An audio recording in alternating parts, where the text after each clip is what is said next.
Let us pray. Almighty God, we willingly acknowledge you as the supreme being, most gracious and most merciful. Look down, we beseech you, on us who are members of this Senate, and deign to assist us in the duties that we have to perform on behalf of our beloved country of Trinidad and Tobago. Open our eyes to see the truth and help us to accept it with all its implications into our lives. Direct us, O Lord, in our deliberations so that, setting aside private interests, unwholesome prejudices, and personal affections, we may treat all matters set before us with honesty, courage, and conviction. Through all we say and do in this Senate, may we give glory and honor to your holy name, inspire confidence in our fellow citizens, and make a positive contribution to the peace and prosperity of our nation. Amen.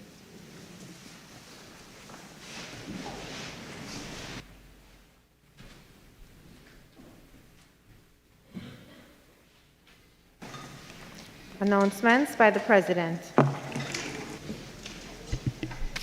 Honorable Senators, I have granted leave of absence to Senator the Honorable Reginald Amor SC, who is out of the country.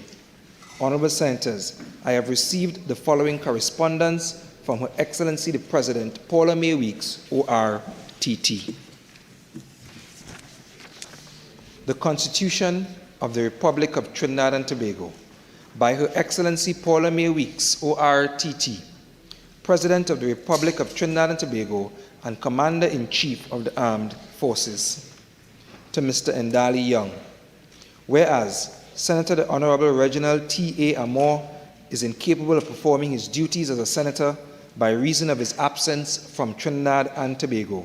Now, therefore, I, Paula May Weeks, President as aforesaid, in exercise of the power vested in me by Section 44(1)(a) and Section 44(4)(a) of the Constitution of the Republic of Trinidad and Tobago, acting in accordance with the advice of the Prime Minister, do hereby appoint you, Ndali Young, to be a member of the Senate temporarily with effect from the 31st of January 2023 and continuing during the absence from Trinidad and Tobago of the said Senator the Honorable Reginald T.A. Amor, given under my hand and the seal of the President of the Republic of Trinidad and Tobago at the Office of the President, St. Anne's, this 30th day of January 2023. Honorable Senators, a senator is required to take the oath.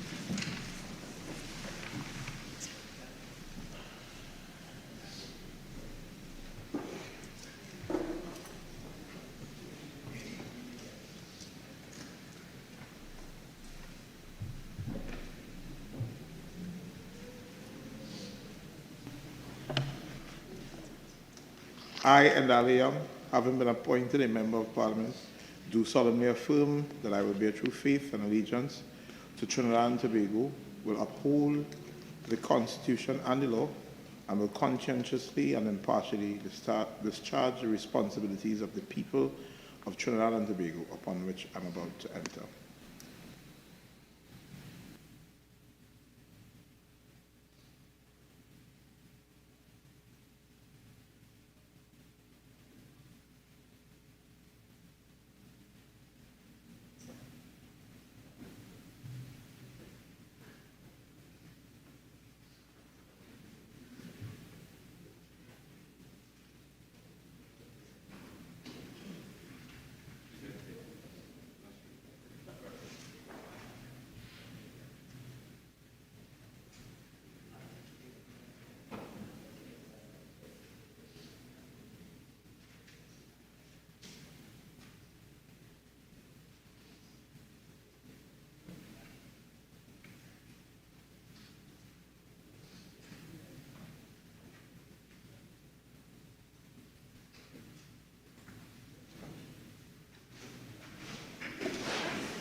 Honorable Senators, I wish to advise that a delegation from the National Assembly of Zambia, comprising the Second Deputy Speaker, the Honorable Moses Frank Moyo, MP, and leader of the delegation, Mrs. Loveness Mambo Mayaka, Acting Deputy Clerk, Administration, Mr. Tokozani Kamanga, the Principal Clerk, Parliamentary Reform Program, and Mr. Tobolo NCC Tutu, International Relations Officer, are present in the chamber for today's proceedings.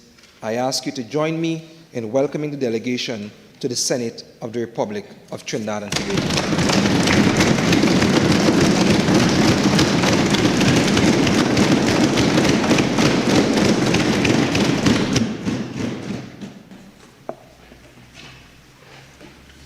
Papers. Minister of Digital Transformation. Thank you, Mr. President.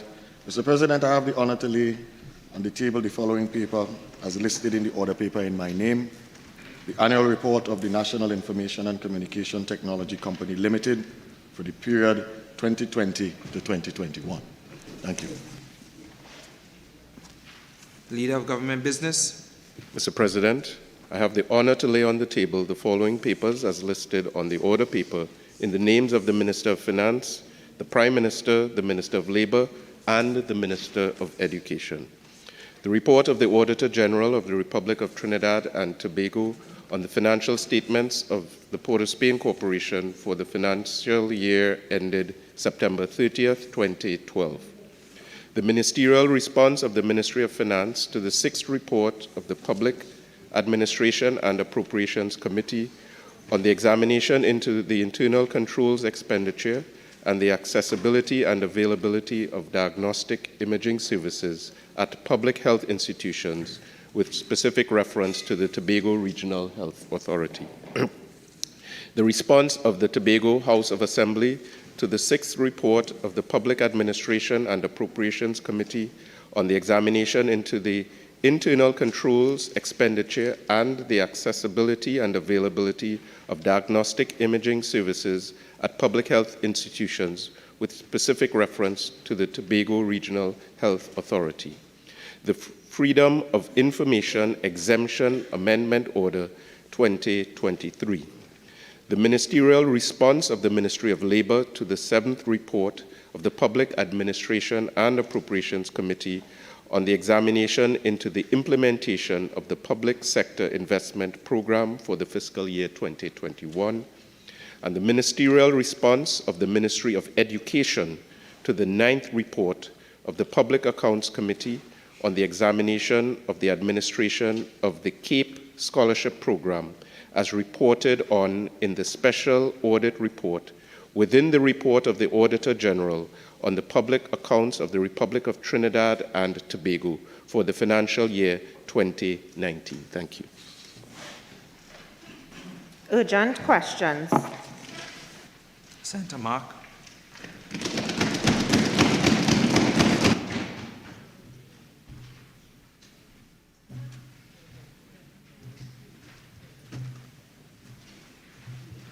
Thank you, Mr.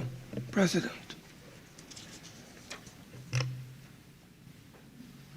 To the Minister of Works and Transport, in light of the recent mechanical failure of the Bucco Reef fast ferry and the resultant inconvenience to travelers using the sea bridge, can the Minister indicate what measures are being taken or implemented to address this problem? Minister of Works and Transport. Thank you, Mr. President. Mr. President, the mechanical issue experienced by the Bucco Reef fast ferry on Monday, 30th January, which resulted in a pump malfunctioning, was rectified yesterday, and the boat is back in service today. Thank you. Senator Mark.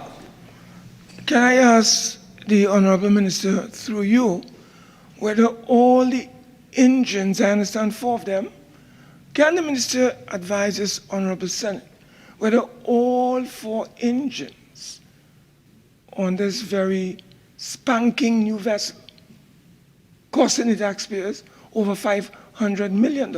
Question. Are these engines, Mr. President, functioning? Can the Honorable Minister clarify whether all 4 engines are functioning, seeing that the Minister has said a pump broke down? Senator Mark. Sorry, sir. I'm guided. Minister of Works and Transport. Mr. President, I want to assure you and this nation that those beautiful, spanking new vessels are working beautiful. Thank you. Senator Mark. Can the Honorable Minister verify, deny, or confirm that out of the 4 engines on that particular vessel, only 3 are currently functioning? Can the Minister confirm or deny this statement? I won't allow that question, Senator Mark.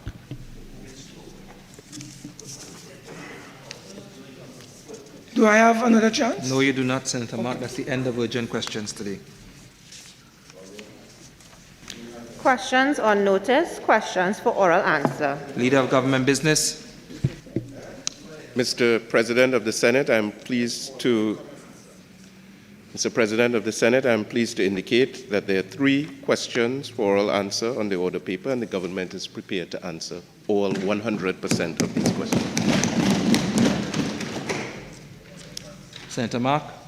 Question number 28 to the Minister, Honorable Minister of Agriculture, Land and Fisheries.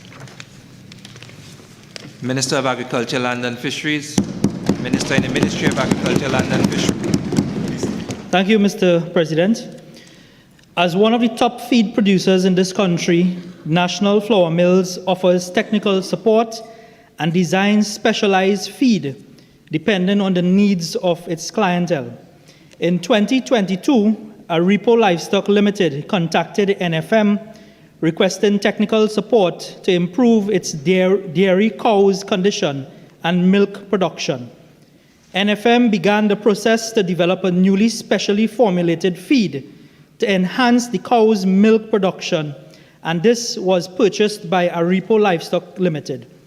Trials then began from June 1st, 2022, and Repo Livestock Limited committed to provide the results to the Ministry of Agriculture, Land and Fisheries.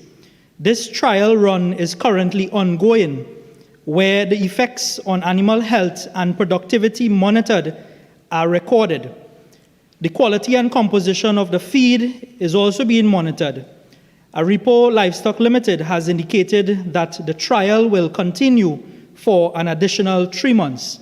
Mr. President, the Ministry of Agriculture, Land and Fisheries remains committed in providing the shared data to livestock farmers across this country to help improve their decision-making, productive capacity, and quality of milk when testing is completed. Thank you. Senator Mark. Mr. President, can I ask through you to the Honorable Minister whether he can share with this Honorable Senate the purchase price for the technical services provided to this Repo Livestock Station by the National Flour Mills? Minister in the Ministry. Mr. President, unfortunately, I don't have that information before me. Can I ask through the President that you provide it to this Honorable Senate in the next, or by the next sitting? Is that a second supplemental? Yes, I'm asking. Minister in the Ministry.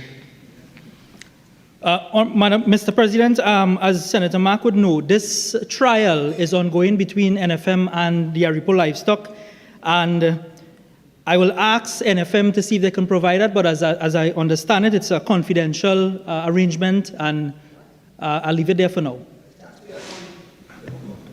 Senator Leiter. Senator Mark, third supplemental.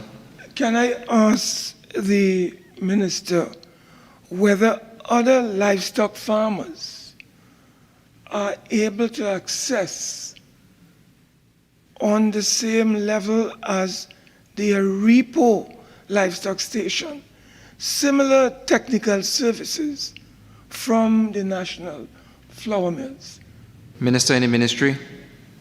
Yes, Mr. President, as I've indicated in the body of my response, NFM being a wholly state-owned entity, designs specialized feed depending on the needs of the clientele. So I thought that would answer Senator Mark's question. Senator Mark. Mr. President, in light of the private nature of this partnership at the current moment, can the minister indicate whether this said private entity that is now in charge of the Aripo livestock station has accessed other governmental facilities during the last period? Allow that question, Senator Mark. Next question on the order paper. Mr. President, is the private sector that was supposed to provide technical skills Senator and knowledge? Mark, Senator Mark, that was for supplemental. Next question on the order paper. Oh, I beg your pardon, sir. Question number 29 to the Prime Minister. Minister of Public Admin. Thank you, Mr. President. Mr. President, it's unclear to which report Senator Mark refers, but contrary to the impression sought to be created by his question, the service commissions as a whole received an allocation in 2023 of $78.4 million, which exceeded its 2021 allocation and the original allocation for 2022. If there was in fact a shortfall in the allocation to a specific line item or line items for the Police Service Commission, it could easily be addressed by Varma, which is a routine and commonplace exercise, and it could be corrected in the mid-year review, as has been done in the past. In fact, Mr. President, the chairman of the Police Service Commission was assured that any funds reasonably needed for the conduct of the operations of the Service Commission would be made available, and this has been done. Thank you, Mr. President. Senator Mark. Mr. President, having regard to the nature of the work being performed by the Police Service Commission, can the minister indicate whether part of that $78 million allocated for fiscal 23 would incorporate those commissioners being made full-time commissioners rather than part-time commissioners as currently exists? I want to allow that question, Senator Mark. Next supplemental. Can the minister indicate for our information what was the allocation to the Police Service Commission in 2021-2022 that you have said far exceeded, well, was not far exceeded, the 2023 allocation of 78. Okay, cool. The senator with the offending device, please exit the chamber, put the device on silent, and then you may return.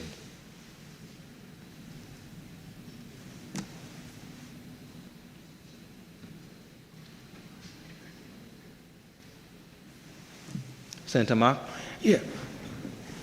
Mr.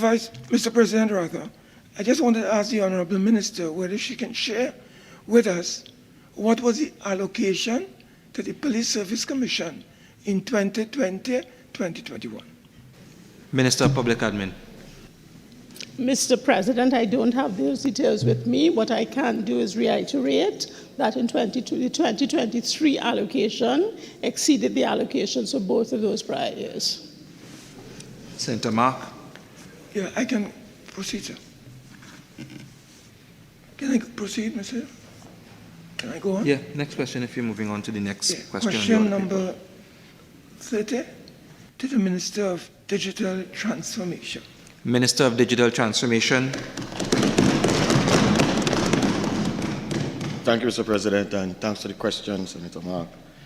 As the independent regulator overseeing the telecommunications and broadcasting sector, the Telecommunications Authority of Trinidad and Tobago closely monitors the operations of all concessionaires, and this includes continuous monitoring of the 11 internet service providers in Trinidad and Tobago, including Digicel Trinidad and Tobago Limited. The authority does this in accordance with the objectives of the Telecommunications Act, Chapter 4731, which mandates that the authority establish conditions for, and I quote, an open market for telecommunication services, including conditions for fair competition at the national and international levels. Digicel, in accordance with the terms of its concession, wrote to TAT in March of 2022, indicating its intent to increase the prices on some of its broadband internet services, bundles, and add-ons. It had previously done so in April of 2021. At that time in 2021, the TAT reviewed the proposed increases and the reasons given and engaged Digicel seeking reductions in some of the proposed increases, especially for entry-level packages. Digicel did agree to some reduced increases, and that went its way. As for March 2022, the TAT took a similar approach that it did in 2021. It is important to note that in Section 29 of the Act, prices for telecommunication services shall be determined by the providers in accordance with the principles of supply and demand in the market, and the authority may establish price regulation regimes only in instances where evidence of dominance, cross-subsidization, or detects an act of unfair competition.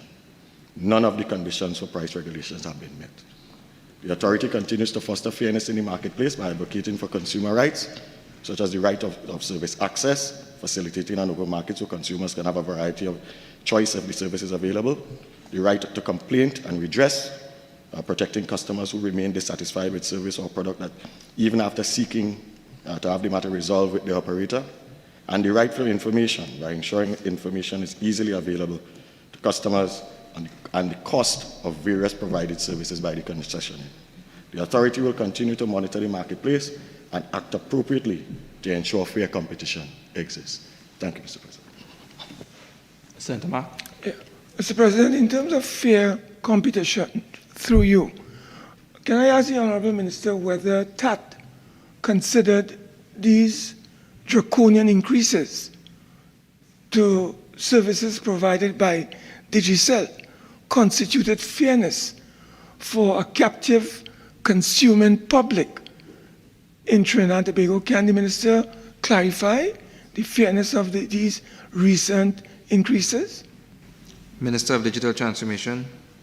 Thank you, Mr. President. Thank you, Senator Mark. Maybe when I did this before, part, fair play deals with competition and open competition in the market. There are 11 providers, which means that the public has choice. If Digicel increases their rates to something that they don't like, and this is from the consumer level, they are free to so move and change to any other provider of their choice. 11 of them exist. So the authority will seek to see if there's anything going on in terms of malfeasance, fair play of the 3 things that were provided, and if none of that exists, it will simply use moral suasion to get them to where they want it. Senator Mark. Through you to the Honourable Minister, how often, through you, Mr. President, can the Minister share with us providers such as Digicel, in the context of fair competition and fairness and all the elements outlined, would approach the TAT to justify increases in their prices, services to the population? How often do they approach TAT for permission or consent within the parameters that you have outlined? I won't allow that question, Senator Mark. Next supplemental. I can proceed, Mr. President. Thank you very much. Public business, private members' business, motions.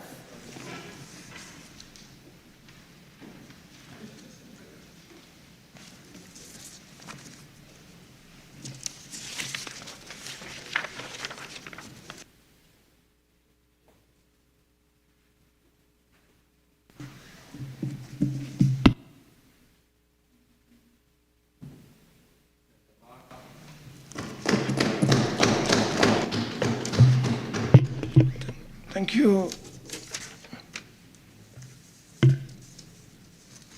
Thank you, Mr. President.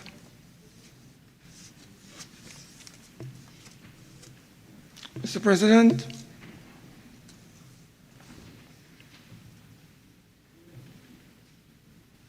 I beg to move the following motion standing in my name.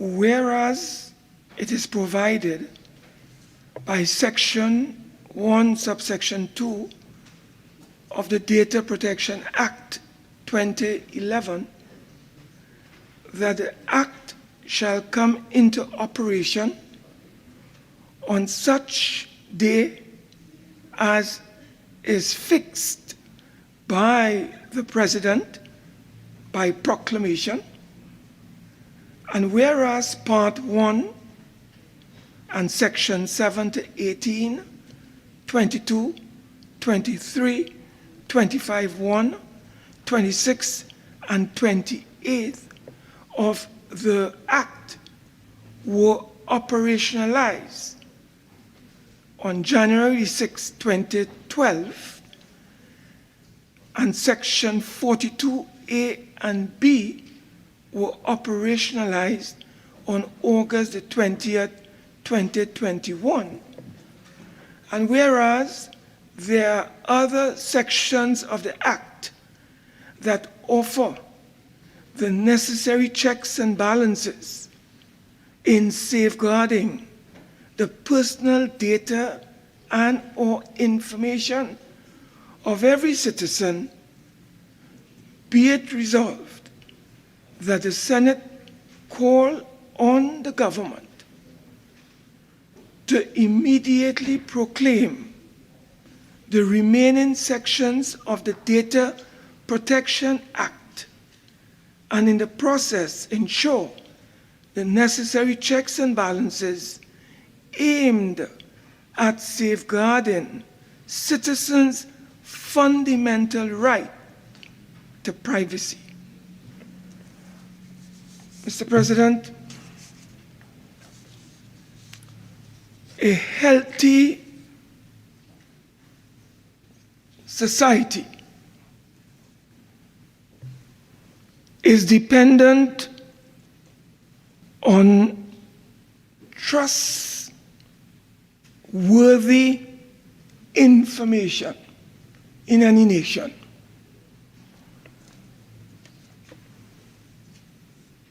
Today, I have brought this private member's motion to address a very critical issue that fundamentally impacts on the privacy, dignity, and democracy of our nation. That is the right of every citizen under the Data Protection Act to have his or her private data, private, sensitive, personal, confidential information protected and safeguarded by the government and by extension the state through the necessary checks and balances. Mr. President, let it be made very clear. When we look at the Data Protection Act, we would recognize that the Data Protection Act represents a fundamental enhancement and elevation of the citizens' fundamental human rights. I want to say from the very outset that the Constitution of the Republican State of Trinidad and Tobago protects the rights of each citizen to privacy, and that is entrenched under Section 4 and 5 of our Constitution. Anyone can look at that Section 4 to recognize that privacy right that we all enjoy. So therefore, Mr. President, this motion is seeking to address what I would like to describe as the absence of the necessary and appropriate checks and balances in order to safeguard and protect our personal data, our personal information. And I will demonstrate as I proceed to prosecute this motion how the separation of powers is being impacted negatively by the government's refusal to proclaim the Data Protection Act and all its provisions under this Data Protection Act that I have before me, Mr. President. Mr. President, I do not know if you are aware, but we have over 100 sections of the Data Protection Act. And that Data Protection Act makes it very clear that if anyone wishes to access any citizen's personal data, there are provisions in the law that gives that person the right to object. And without consent, you cannot invade, you cannot access, you cannot extract a citizen's personal data. Just to emphasize the importance of data protection, I want to draw members' attention to Section 4 of the Data Protection Act, which states, and I quote, "The object of this act is to ensure that protection is afforded to an individual's right to privacy and the right to maintain sensitive personal information as private and personal." This is in Section 4 of our Data Protection Act. The government of Trinidad and Tobago did not proclaim Section 4 of the Act. So you and me and the citizens of TNT have no protection, Mr. President.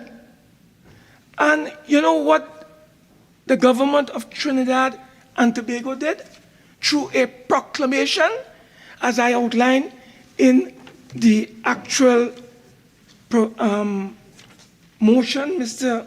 President, the government of Trinidad and Tobago, right, Mr. President, went to Section 42 of the Data Protection Act. They went to Section 42 of that act. And on the 20th of August, 2022, the then acting president proclaimed Section 42A and B, Mr. President. And you would see in A and B of Section 42, the government was given access to personal data. And it says that for the purposes for which the information was collected or compiled in the public body or for a use consistent with this or with that purpose rather. So the government went to 42, invoked and proclaimed Section 42 of the Act, which allows the government to provide public bodies, and the law tells you what is a public body. So when you go to the interpretation section of the legislation, Mr. President, public body means the office of the president, the parliament, joint select committees, the courts of Trinidad and Tobago, the cabinet, all government ministries, departments, agencies, the Tobago House of Assembly, right? Municipal corporations, all of these are public bodies, right? Mr. President, and you have state enterprises, you have statutory authorities, all of these under the definition of public body. So what the government did, Mr.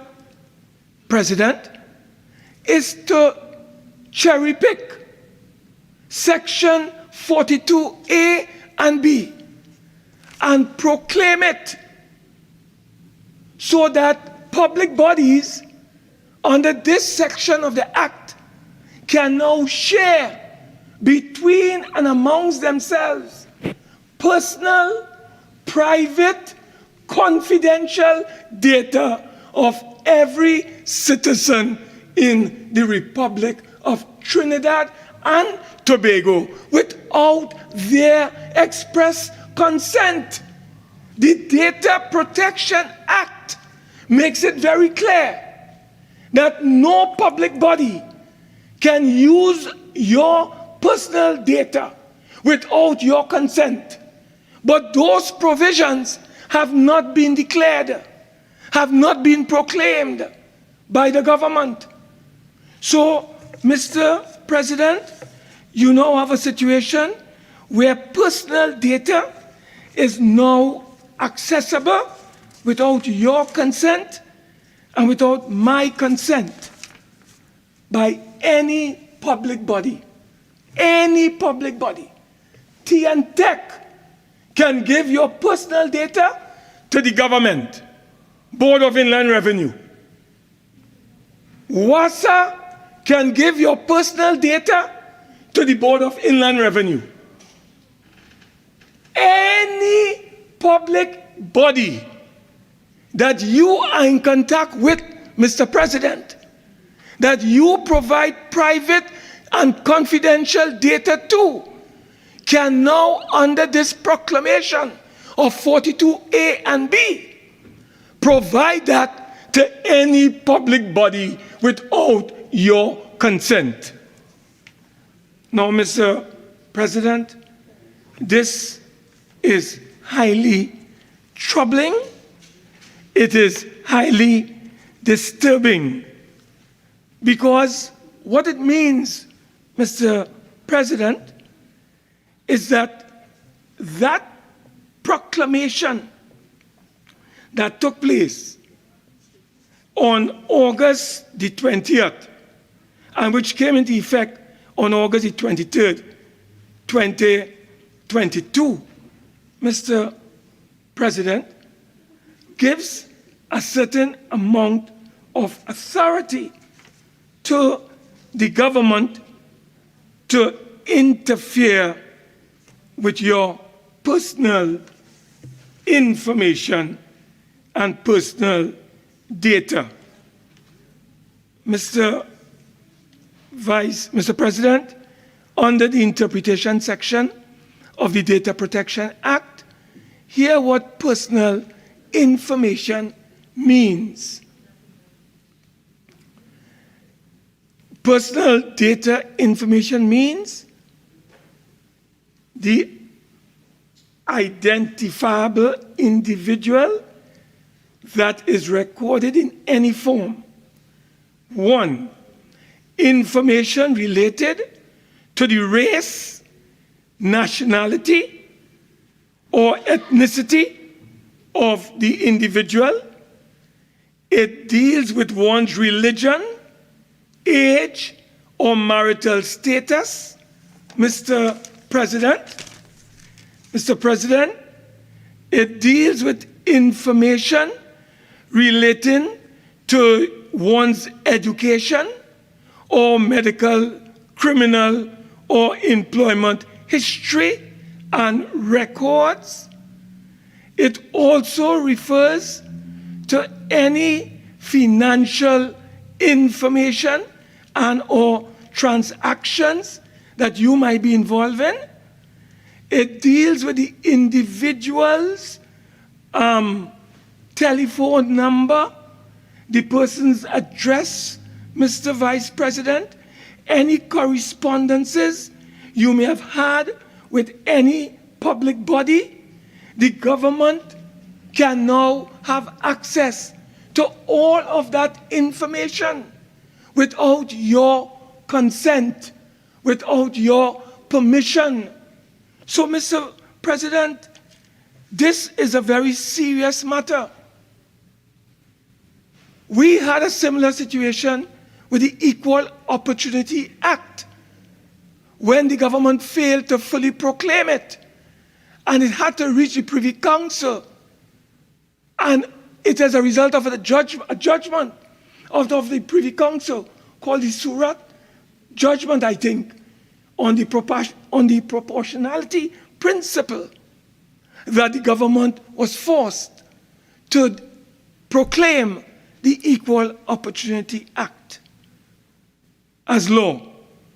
So what we have today is a situation, Mr. President, where the government has ignored certain fundamental aspects of the Data Protection Act in order to provide the necessary safeguards and checks and balances fundamentally required to avoid any arbitrary use, abuse, or misuse of your private, personal, sensitive, confidential data.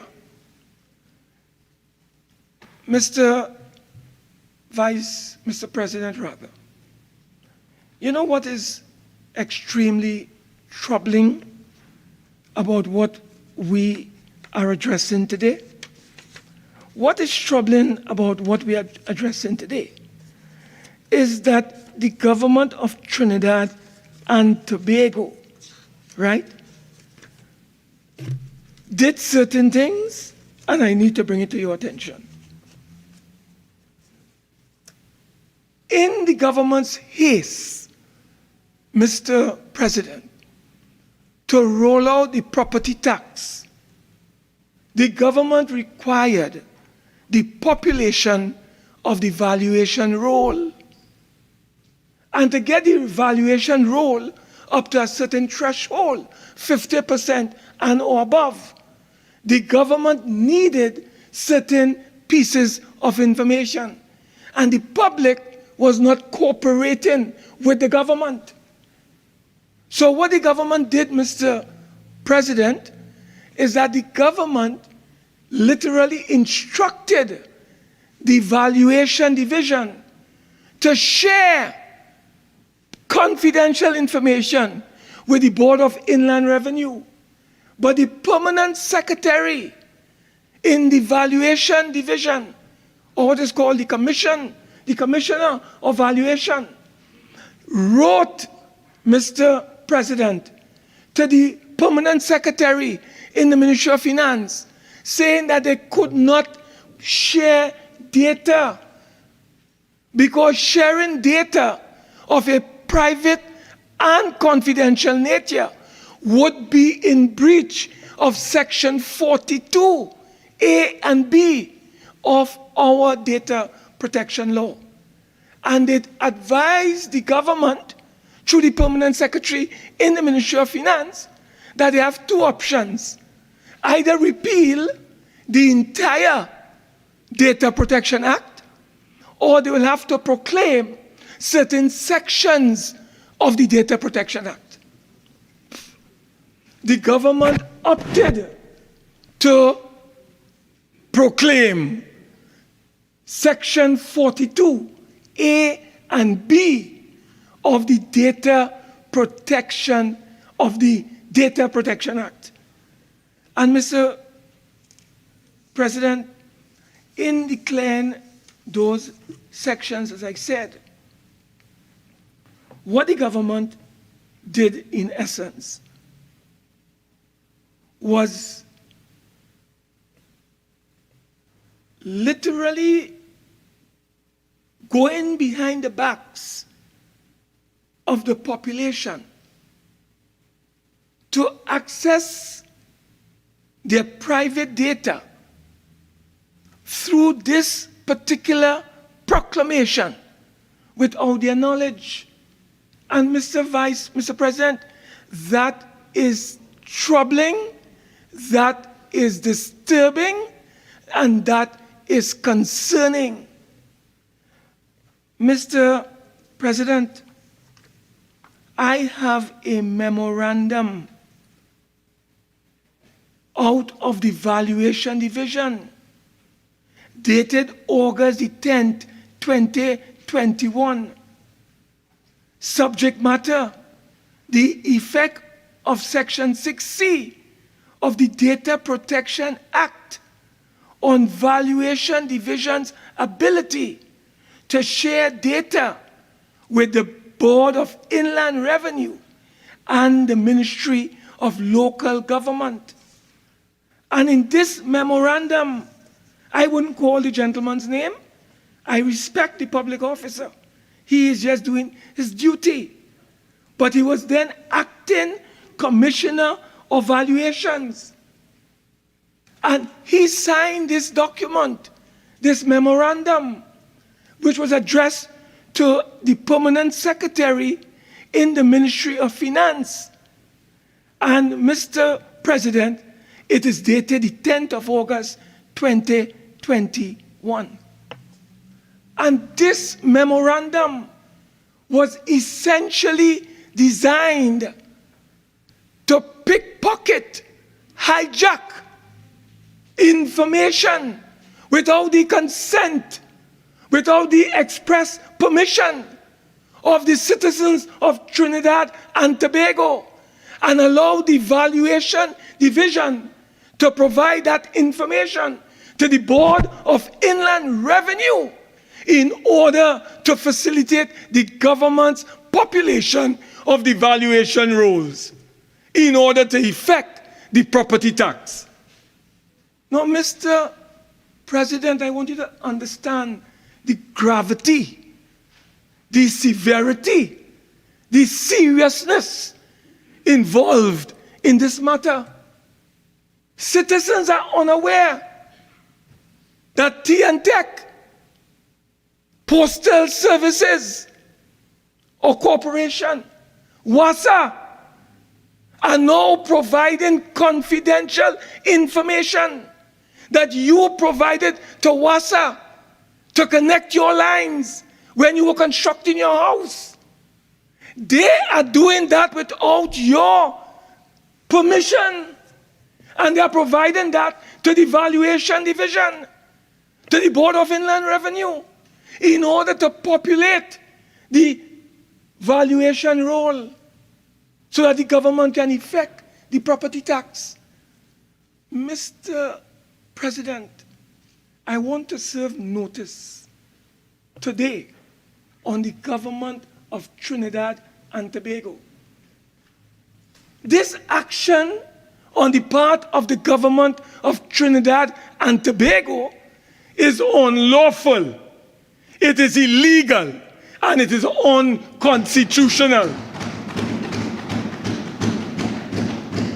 We intend to take the appropriate legal measures to safeguard and protect and defend the rights of every single citizen to protection of their personal data in Trinidad and Tobago. Mr. President, this matter is so grave and so serious that, you know what, Mr. President? In the European Union, this matter is so serious that even in the European Union, they have taken action, Mr. President.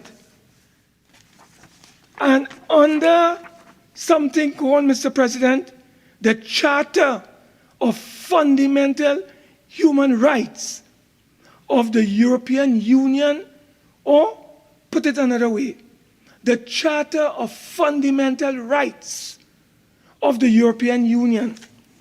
Under Article 8 of this fundamental right, there is an Article 8 that says everyone has the right to the protection of personal data concerning him or her. Mr. President, may I repeat this for you?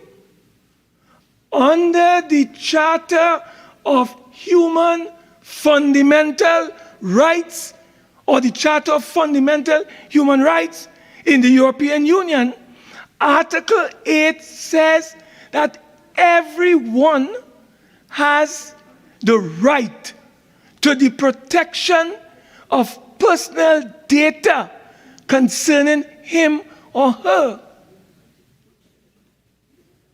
So here it is, the government of Trinidad and Tobago, conscious of this fundamental human right of data protection, conscious of our right to privacy under our Constitution, the government of Trinidad and Tobago, been in power for almost 8 years, August the 7th of 2023 will make it 8 years since the government has been in office. And for those 8 years, the government never proclaimed the Data Protection Act. They never. Only in 2022, the government decided to cherry pick and to deal with one section to allow them access to your private and personal data. Mr. President, if you go to the Data Protection Act, you will see where in 2012, under the hand or pen of the then president, and may his soul rest in peace, Maxwell Richards, he proclaimed in January of 2012 certain sections of the Data Protection Act. And those sections, Mr. President, were aimed at laying or establishing the infrastructure. So there's a provision under this Data Protection Act called the Office of Commissioner of Information. And that office is a very powerful office because it audits the information and actions taken by any public body, with respect to data, information. But because that office of Commissioner of Information has not been proclaimed, we have no protection whatsoever. Mr. President, I want you to journey with me to really understand the seriousness of providing information to any administration without any checks and balances. You know, there's a saying that information is knowledge and knowledge is power. So here it is, Mr. President, the government, which is the largest custodian of information of a personal character or nature, is offering no protections. They are offering no safeguards. They are offering no checks and balances to the citizens of Trinidad and Tobago. And they are going into your telephone numbers.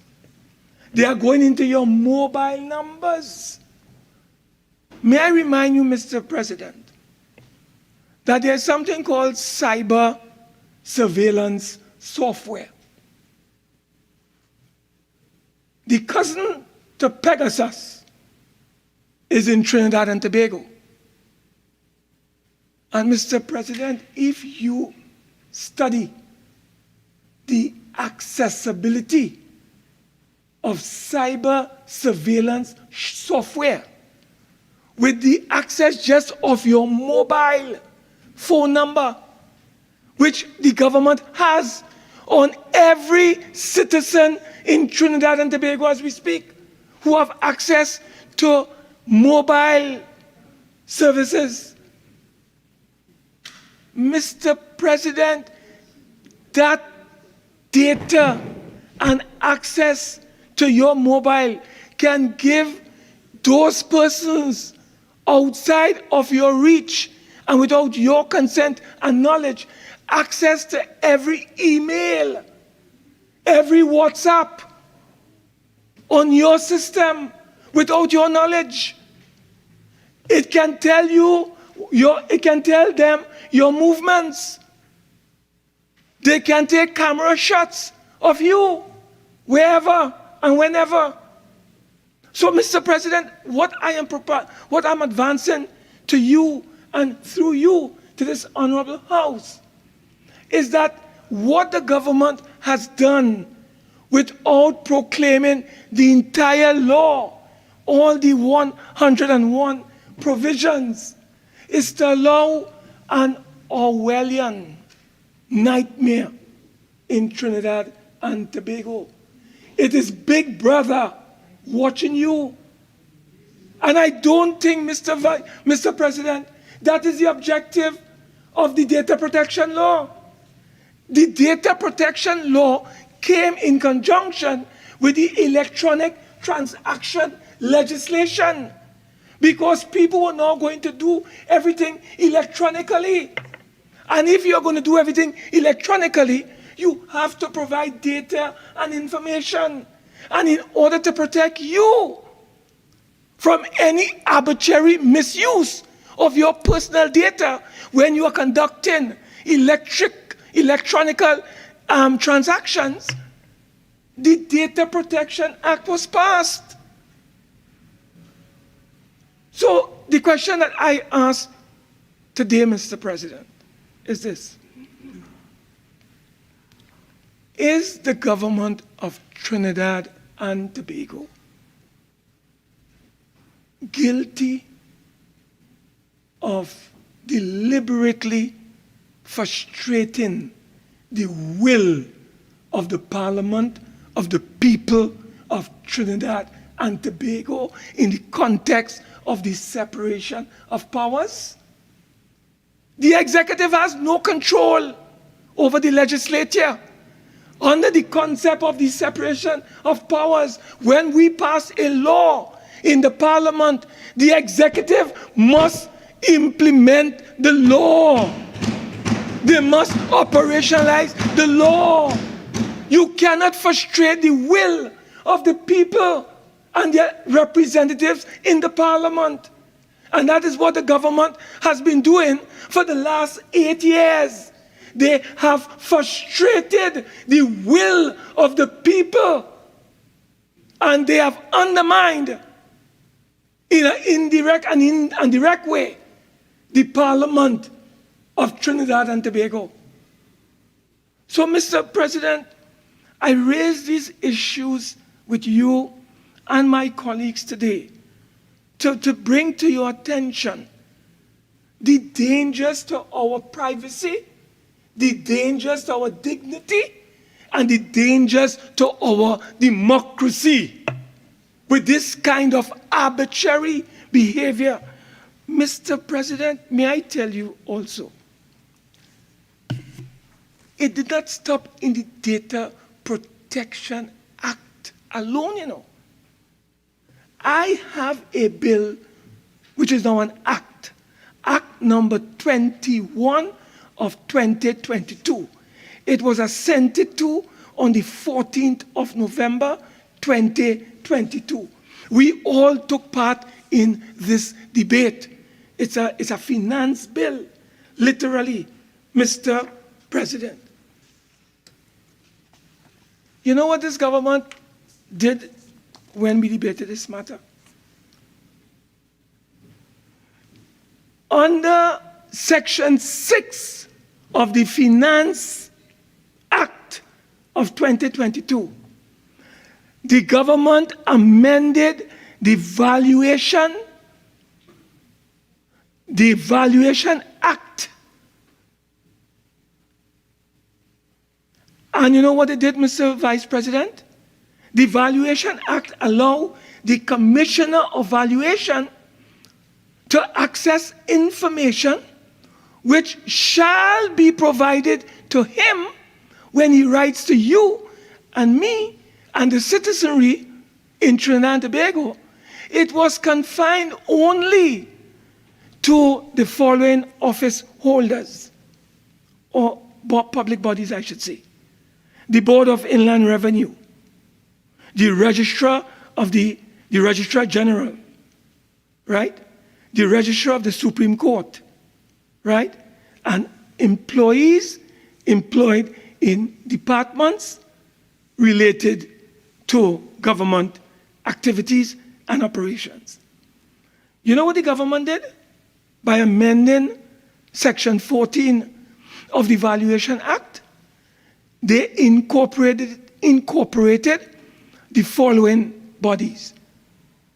And Mr. President, may I read, I should say, what Section 6 says. It says that the Valuation of Land Act is amended by repealing Section 14 and substituting the following section. And these sections are designed to provide the Commissioner of Valuation with the required information. Mr. President, when you talk about information, you have to go to the Data Protection Act for the definition of information.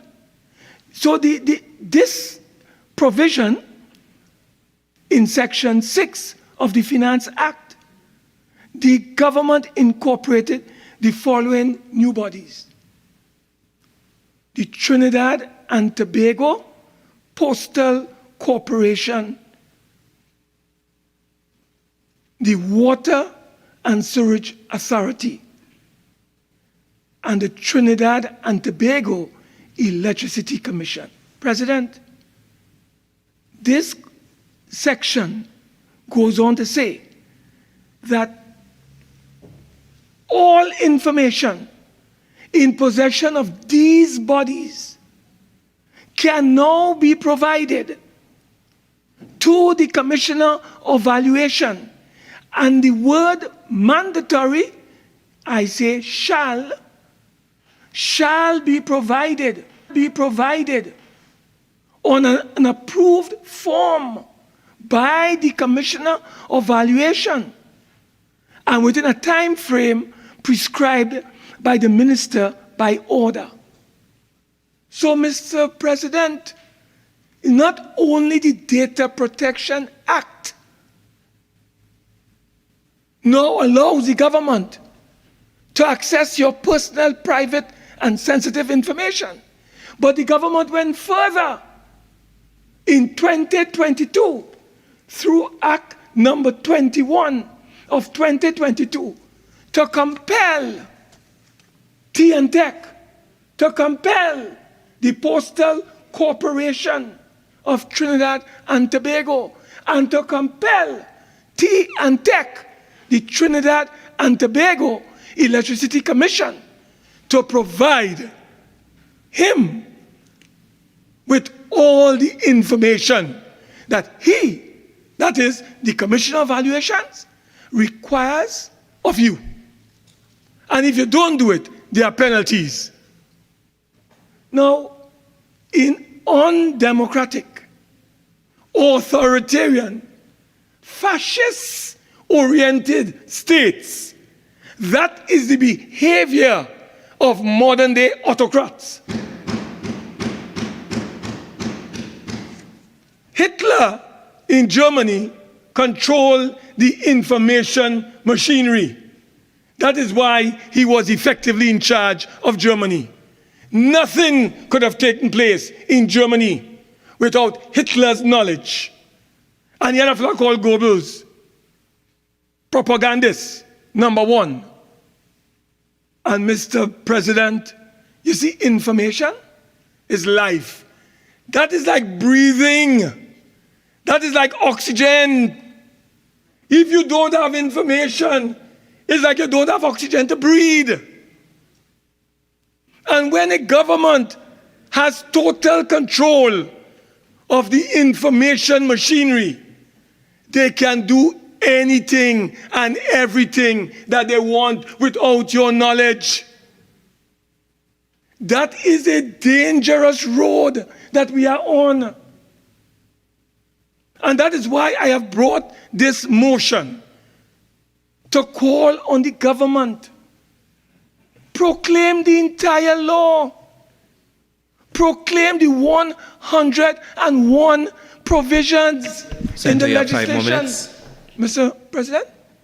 Yeah. Mr. President, proclaim the entire legislation. That is in the interest of the public. But why they are not doing it is because the name of the game is control. The government wants to control the minds, the hearts, the souls of the people of Trinidad and Tobago. My telephone, my mobile phone. Mr. President, if you call me, you cannot have a proper conversation with me. I am hearing all kinds of noises in the background. The SSA is at work. The SSA is at work. I cannot talk to you. I have to call you over and over. Because the SSA, using cyber surveillance software, is spying on everybody in Trinidad and Tobago. And they are accessing your data without your knowledge. This thing about WhatsApp, that's a waste of time. The government has the technology to decrypt. You know, they have encrypt? Well, they have the power to decrypt. And they can decrypt your information and get all your email, all your WhatsApp, all your telephone numbers, all your contacts, knowing where you're going. Anybody who wants their wife in trouble, because look, they can tell you where you are, at what time, where. That is what the power of the cyber surveillance software does. So, Mr. President, this is serious business. And that is why I'm calling on the government today to proclaim the entire legislation, provide the checks and balances, provide the safeguards. Mr. President, in closing, proportionality, Senator Vieira, versus disproportionality. If you proclaim only a portion of the legislation and you leave large chunk unproclaimed, Mr. President, this is a disproportionate matter. It makes the law unconstitutional. It makes the law illegal because the protections that the people have, the government have failed to proclaim those sections. So no safeguard, no checks and balances. We do not live in a fascist state, Mr. President. We do not live in a fascist state. And I'm calling on the government, through this private member's motion, to take immediate action to proclaim the entire Data Protection Act, to give all the citizens the protection that they require so that they can live in dignity, they can protect their privacy, and we can allow our democracy to flourish and to grow and to expand. Mr. President, I beg to move.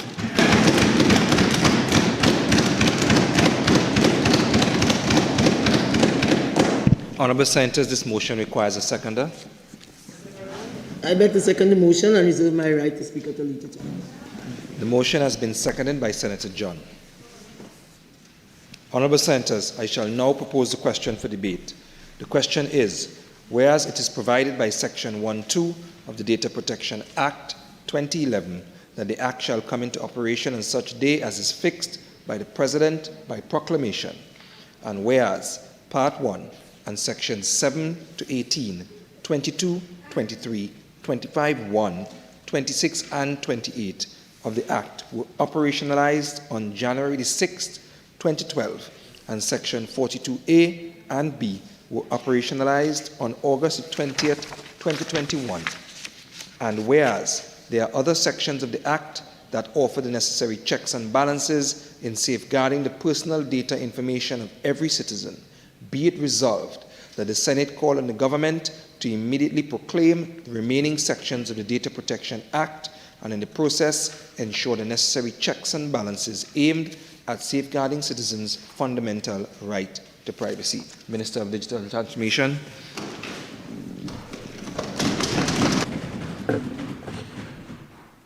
Thank you, Mr. President.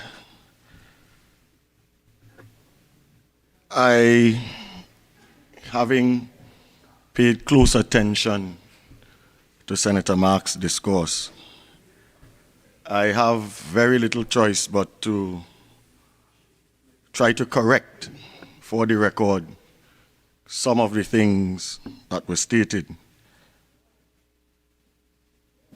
Mr. President, I must apologize for you for the fact that I don't have Senator Mark's flair for the extravagant and for the verbosity that he has. And I certainly don't have his capacity for imagination and extension of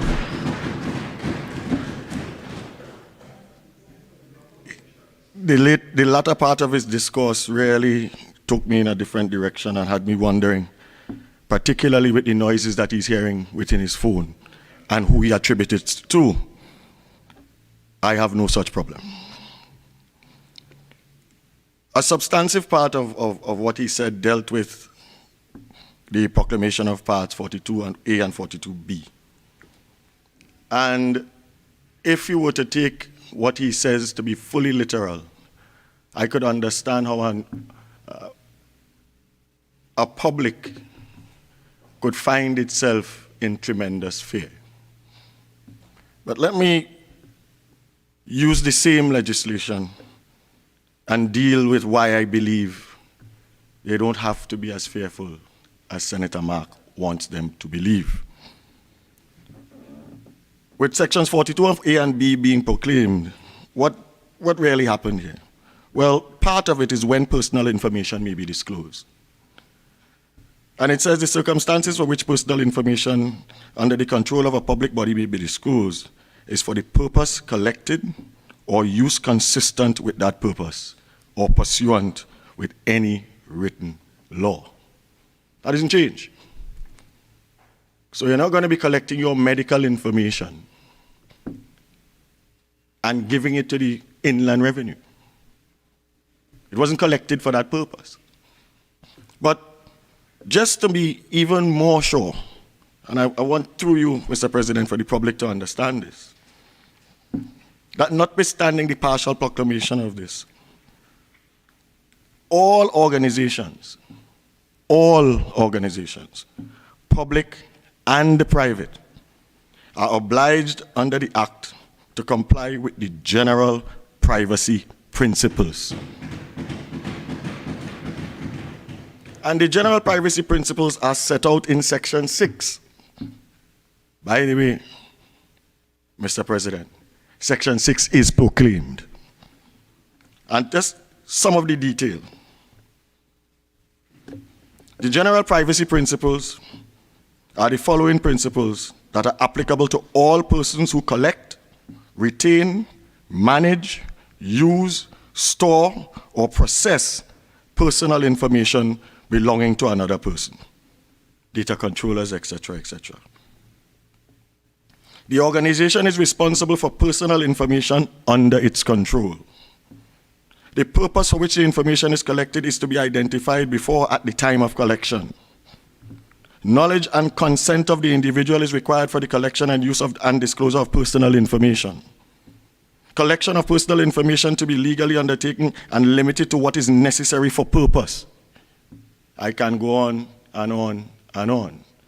And what I'm trying to say, Mr. President, is that this flight of fantasy that took us down into places where only a very creative mind could go really was only about noise.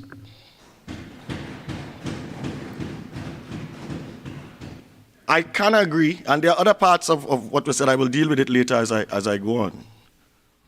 But I can agree that there is significant value in data and information. As a matter of fact, I actually agree that more of the Data Protection Act should be proclaimed. And for good reason.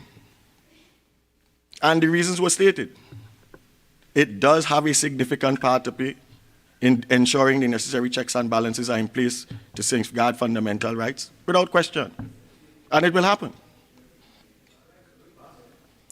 But the adoption and utilization of appropriate technology is one of the critical success factors that we have to have if we want to get to where we have to get to as a digital society. And the information that is being collected by various organizations, ministries, divisions, agencies, the private sector, all of those things still have to fall under these general regulation rules. I really didn't get it. I really didn't. If we have to continue, and Senator Mark, I think, said it well when he said that almost everything is going to be done electronically soon enough. And so, as we work to get more parts of the Data Protection Act proclaimed, and the word I use is work to get more parts of it proclaimed, those things will become necessary as we advance our digital agenda. So let me start a little bit and tell a bit about what that digital agenda is, and you will understand why it is relevant. Digital strategy is really built on two foundational layers. The first layer, strangely enough, is about ensuring that everyone has access to technology. Simple enough. The government has stated its position where that is concerned. It is our belief that affordable broadband internet is a public good, and as such, it should be ubiquitous, reliable, and available to all. Our commitment to connect the underserved continues, and we work along with a number of programs to do that. You also have to ensure that everyone has access to the devices and the things that are required to utilize that technology. We also have to build awareness and campaigns to make sure that people have confidence in the safe use and a secure environment within that technology. We're doing all of that. But the other foundational layer is being built on concerns that the content and applications that define the uses to which technology is being put. In other words, not just that you have access to ways to use it, but you have to be concerned about the content and the applications that actually use it. So the primary building block is easy. It's establishment of infrastructure. But the source of the secondary piece is data, and that is why the Data Protection Act is actually important. It is an enabler for digital transformation and, by extension, national development. So we will and must proclaim other layers of it. But you can't just do this. One of the bad words that was used in that motion was immediate. I don't think you could quarrel about the value of having the Data Protection Act and most of it proclaimed, but that immediacy is part of a problem. Considering how to manage data is one of the highest priorities that we have, because it is absolutely critical.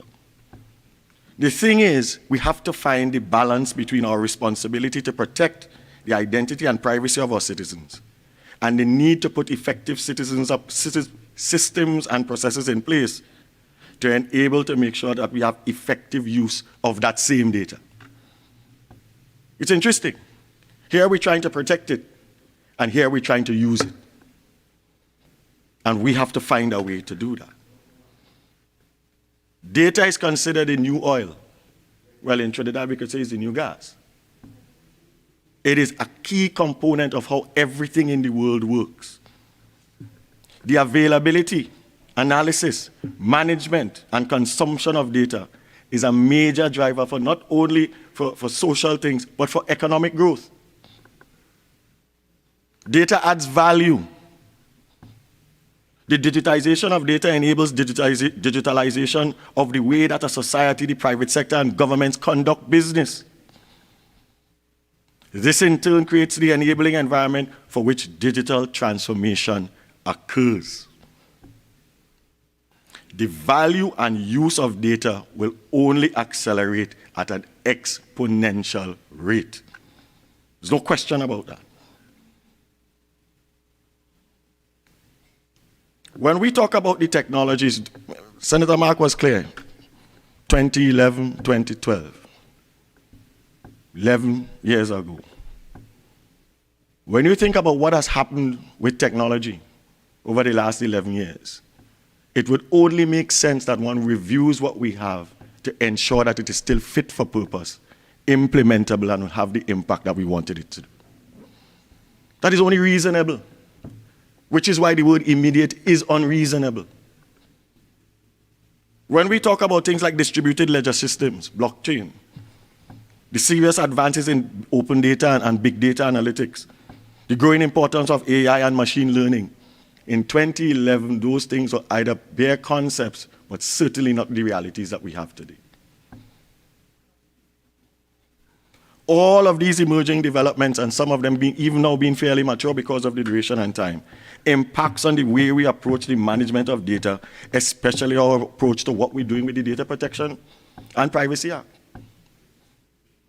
We have to look at it. And we have the opportunity so to do.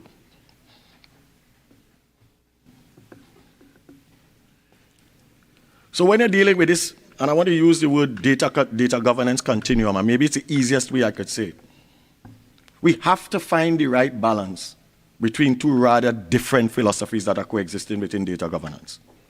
On one end is the data protection. The personal information and the privacy of the citizens always must be protected. And everyone must feel confident that they can live and conduct business in a digital world securely and privately. But at the other end of the continuum, what do you find? Concepts such as open data, freedom of information. All that information is now something that people need access to be able to provide services and to fulfill the requirements of you, the citizen yourselves, through you, Mr. President. There is a concept that in space, that all information that is not personal, confidential, or secret should be made freely available for all. Open data in particular is increasingly regarded as a valuable tool that enables data to be harnessed as a national resource. And strangely enough, that improves openness and transparency and increases trust in government. Very much the opposite to what was just prosecuted. So to put that part of it to an end, the effective management of data therefore requires us to find the right balance between ensuring our national data resources are available to everyone, while at the same time protecting the personal information of the citizens' lives, government and agencies. Mr. President, the practical consequence of all these considerations is that the full proclamation of the Data Protection Act is much more than an administrative process. And just by including the word immediate, you get the impression that that is all it is. 10 years has passed since we have this. Again, I state we must validate that it is fit for purpose, that it will meet today's fast-paced and rapidly changing and evolving digital world. The first thing we have to make sure is that it addresses the various technological and social changes that have occurred since it was partially claimed in 2011 and 12. We still have to maintain the fundamental design of technology neutrality in the structure of the Act. Senator Mark spoke about a companion piece of legislation. The Data Protection Act, together with the companion piece of legislation, specifically the Electronic Transactions Act, which was also passed, by the way, in 2011 and partially became in 2012, are fundamental elements in the legislative framework that supports the digitalization of government data, the digitalization of business processes in the ministries, divisions, and agencies. And therefore, it is a key component for the improvement of the delivery of goods and services to the citizens. We can't make things better for you if we can't use the data that you have provided for your own purposes.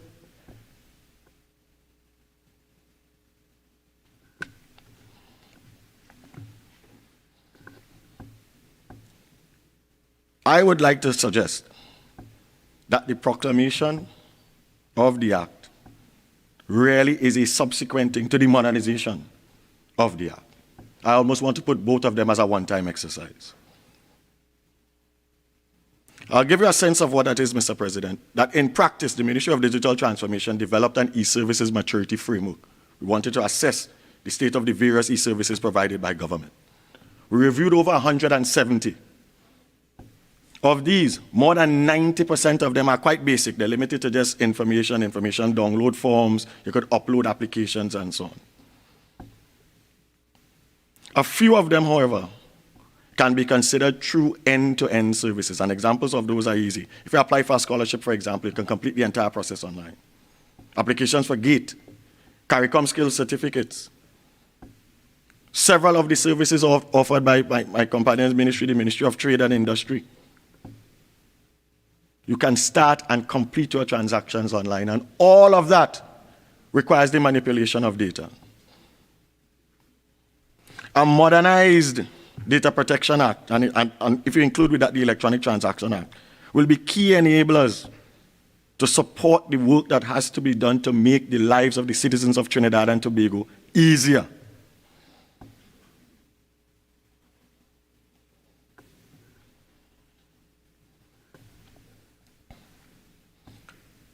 An example, and I should do this, maybe the public assistance programs is a good place to go. The vision for the use of data, that same data that is being collected, that you are voluntarily given to facilitate a service that you want. So a member of the public who is eligible for a benefit, for example, through the public assistance. And a lot of that is offered by several agencies of government. This government has been providing a lot of social safety net things for a number of people for a number of years. We want to make that process to access that easier. But think about it. Think about applying once. You make your application and you will get all of the benefits that are applicable to you.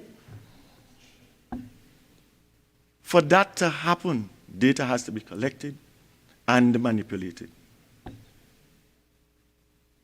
It is interesting that the concept of validation of data without perusing it seems to have escaped a number of people.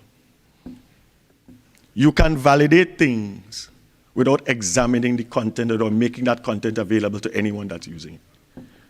And I find that to be, especially in a modern world, that is something that happens all the time.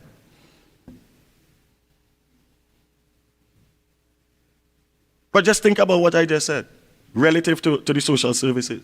Here you are, you make an application online. You submit your information online. And because of the training of the solution, it knows that you are eligible for this, this, this, and this. And it makes it available to you. Why would you deny yourself something like that? Because you are scared of providing the government with service. I mean, that kind of thing will undoubtedly assist us. But in introducing those same systems, we must ensure that the personal data of the user remains secure. Manipulation of data does not mean disclosing it. It doesn't. So as we work and we build these systems, we still have to remain compliant with the requirements of the Data Protection Act. And nor can we force ministries, divisions, agencies, or any private sector person to get around the general requirement rules that I stated before. The safeguard is there.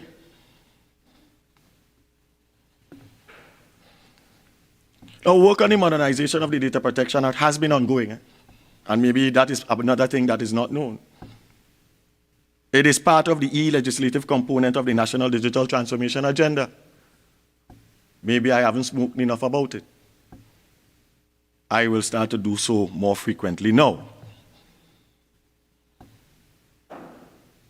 One of the major considerations being taken into this, as we review this original 2011 legislation, is the need to ensure that the protection of the individual data and privacy does not inadvertently create an over-bureaucratic system that may negatively affect the ability of the thing that we're trying to create to work.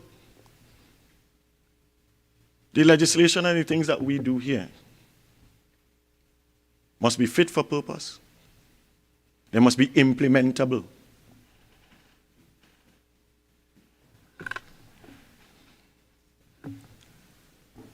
So right now, amendments to modernize the Data Protection Act being developed with the assistance of reputable and experienced international consultants, some of them engaged by the Office of the Prime Minister in the Ministry of Communications with support of the Inter-American Development Bank. A number of these proposed amendments are being evaluated, and of course, they will find their way back here into this Parliament. A lot of heavy weather was made of the Office of the Information Commissioner. I heard such was not created by proclamation. That is not so. The office has been proclaimed.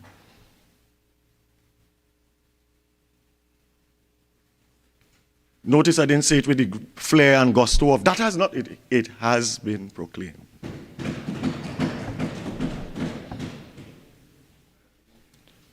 And while that is so, there are steps, when you look into the act, you will see that there are other parts of things that are not proclaimed, but that has been. Why would we want to do it? Because we understand the function of it. It is an important thing, and that's why we're working on it.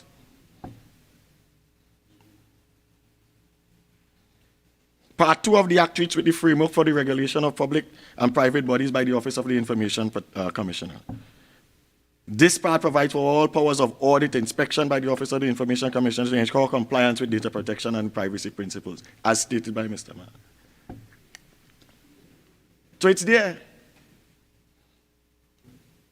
Part 3 addresses the protection of personal data by public bodies. It's there. They must uphold collection, processing, and disclosure of personal information, ensuring generally that the informed consent of individuals as the owners of their personal data is sought before public bodies prior to the use and disclosure of such information. But because it is covered in Section 6 in the general rules, this is the safeguard to make sure that it actually happens.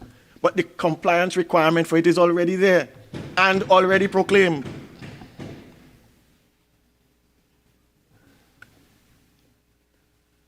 I don't want to go too far into that, Officer Dipsey, but part 4 of the Act addresses protection of personal data by the private sector. The role and function of the Information Commissioner, in that case, in adopting and adapting the regulatory framework that enables and facilitates appropriate and cooperative oversight of the private sector compliance. So what we're creating where that is concerned is the monitoring and oversight network. But that is because you have to be compliant.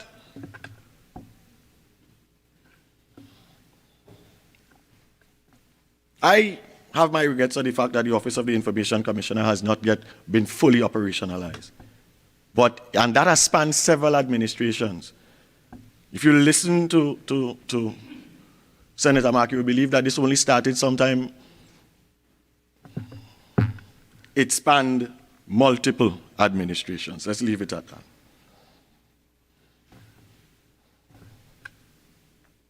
So if you want an update, let me just give some information as that as relates to the operationalizing of the operation of the Office of the Prime Minister, Office of the Information Commission. But it's a lot of work to do this.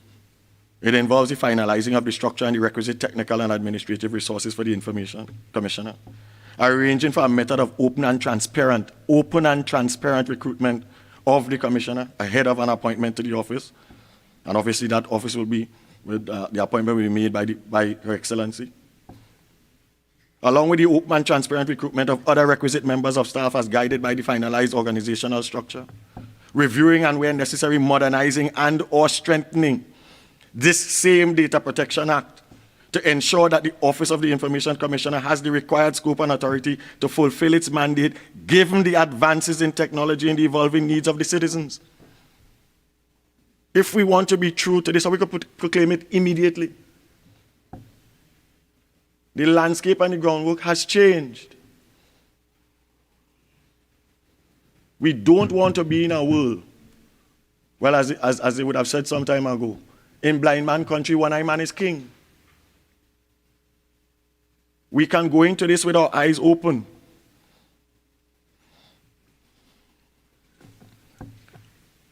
Senator Mark spoke about international agencies. One of the considerations that we have to take in account when addressing the modernization and this same full procurement of the Data Protection Act is the alignment of the Act with recent changes in the data protection landscape in the wider international community.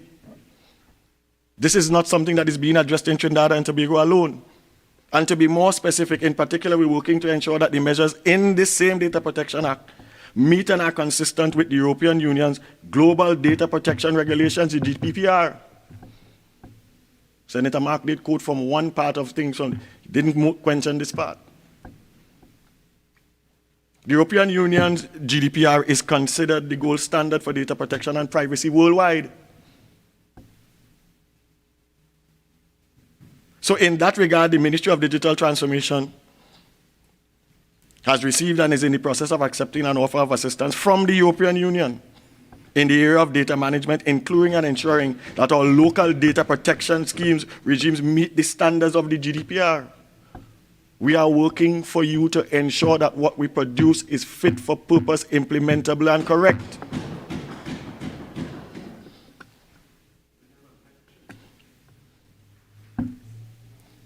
What we expect to derive from this, the key benefit out of this GDPR, is a collaboration and deep understanding of the EU's experience with the GDPR and the strategies needed to ensure that the finalized Data Protection Act, as I say, is fit for purpose, but in the Trinidad and Tobago context.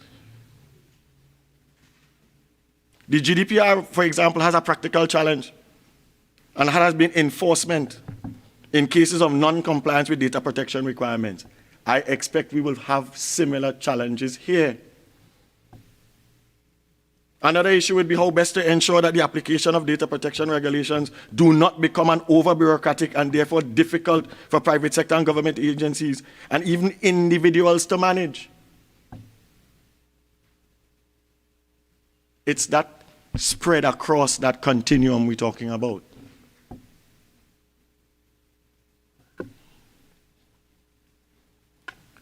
In conclusion, Mr. President, I would like to thank Senator Mark for raising the issue of data protection and privacy. It is an important issue and is not, it is something of national interest. and rightly deserves the attention of our citizens and so on, but not prosecuted the way in which it was earlier. Mr. President, I'd like to assure you that the government places the highest importance on the proclamation of the Data Protection Act, and we are moving in that direction.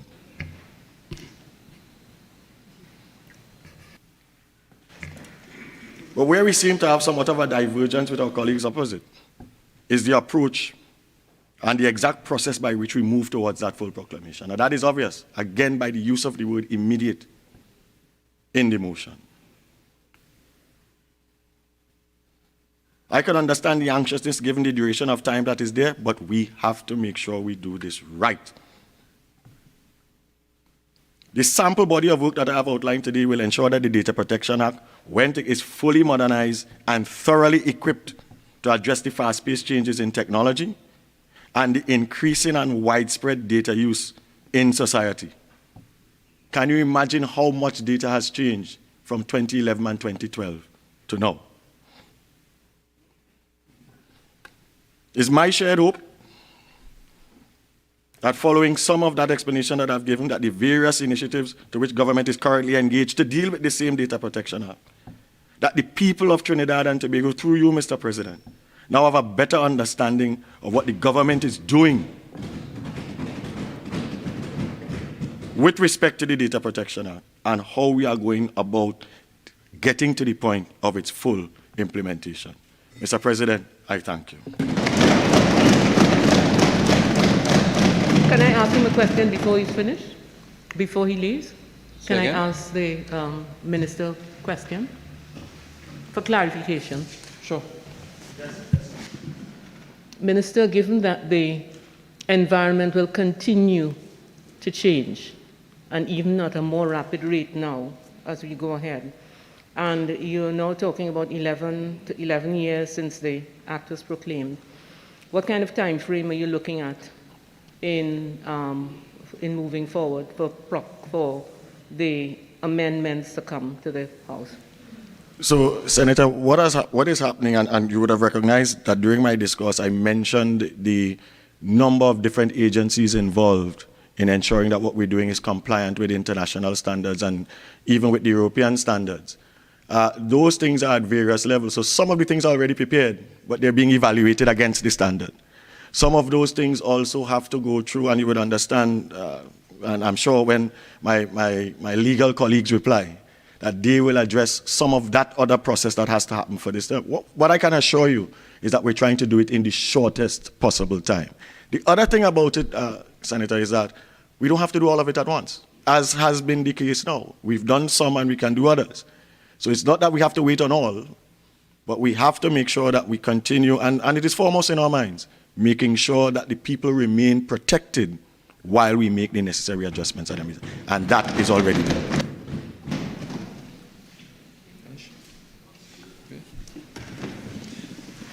Senator Vieira.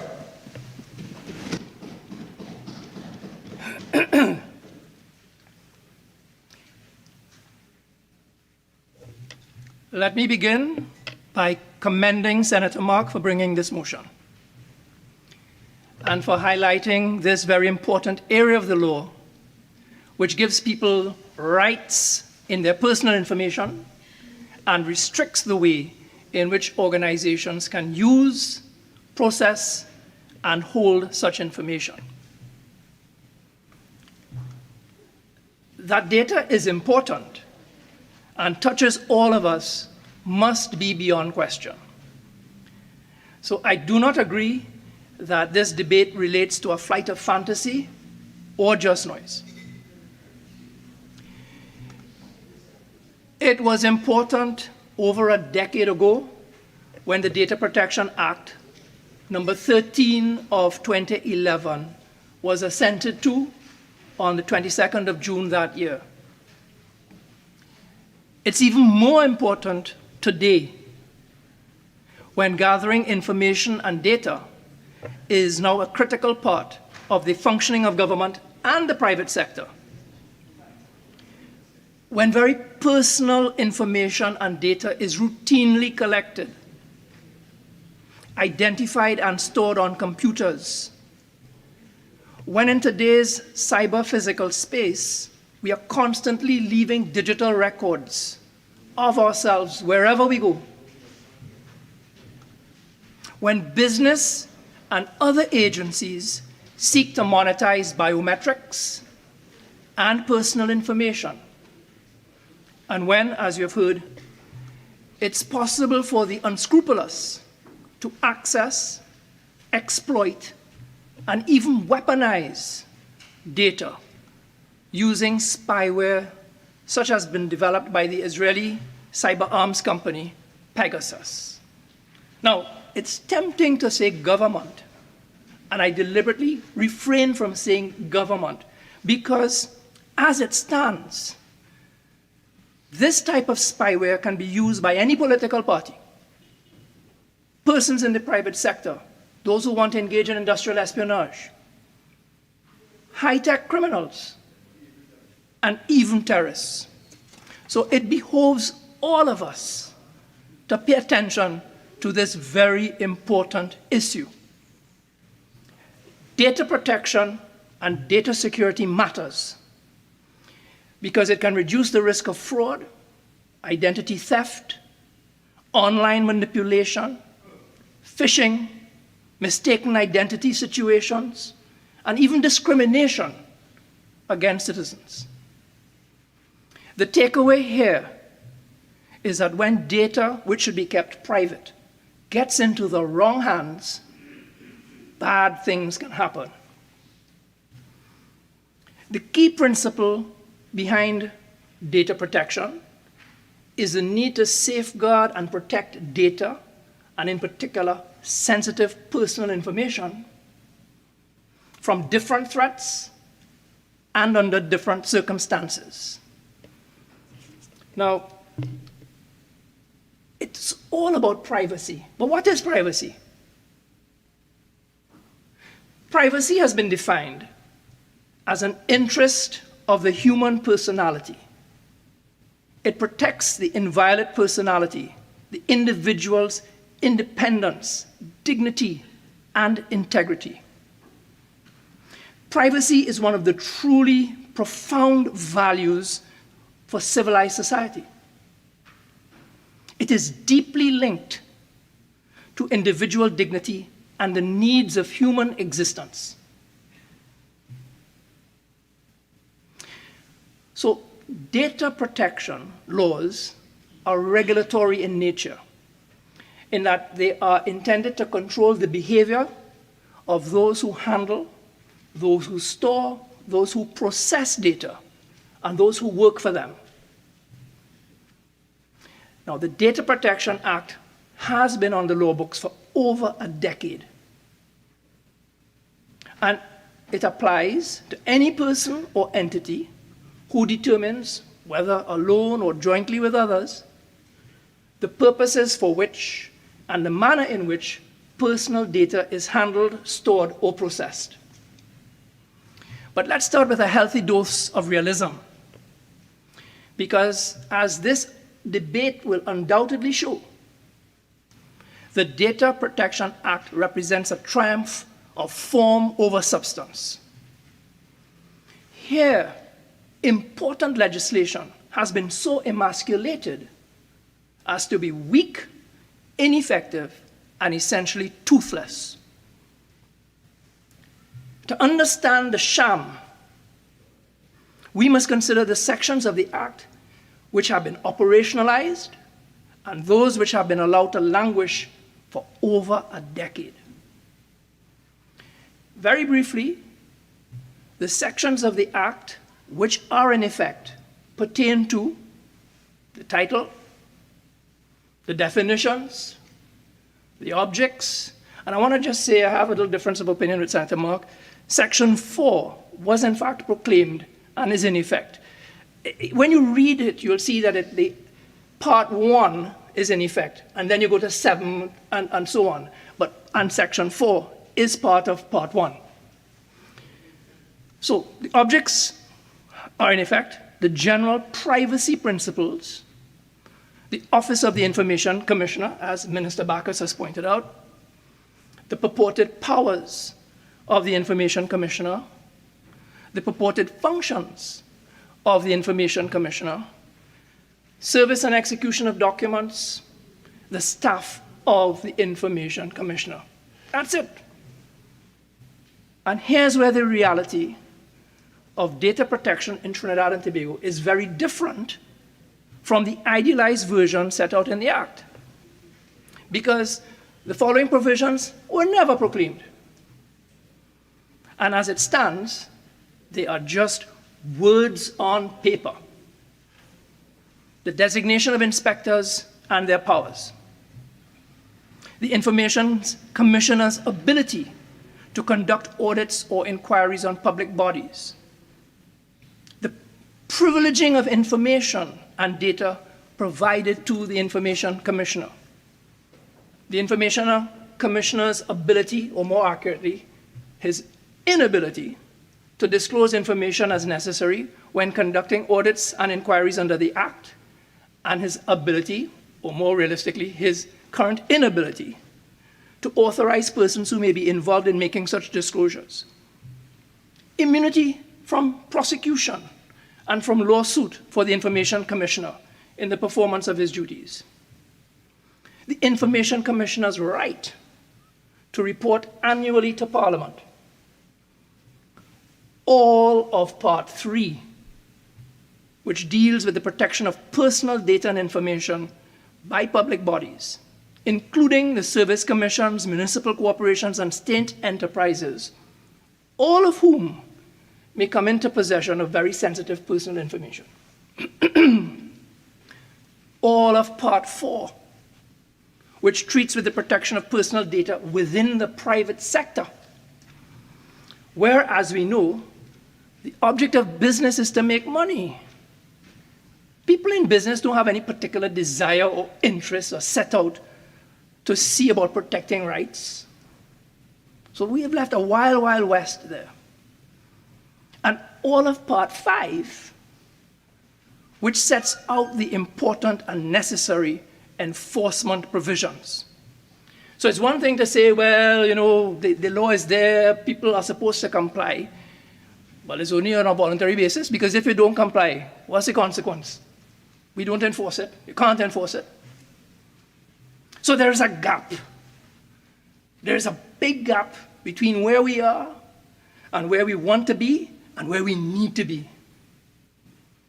Now, I don't want to get into conspiracy theories on why, after having a decade to regularize our data protection regime, critical sections of this important legislation remain in limbo. I would not like to believe that because this act was piloted when a different administration was in power, there has been no imperative to move things forward, because that would not be in the service of the highest good for all. That would not be in our national interest.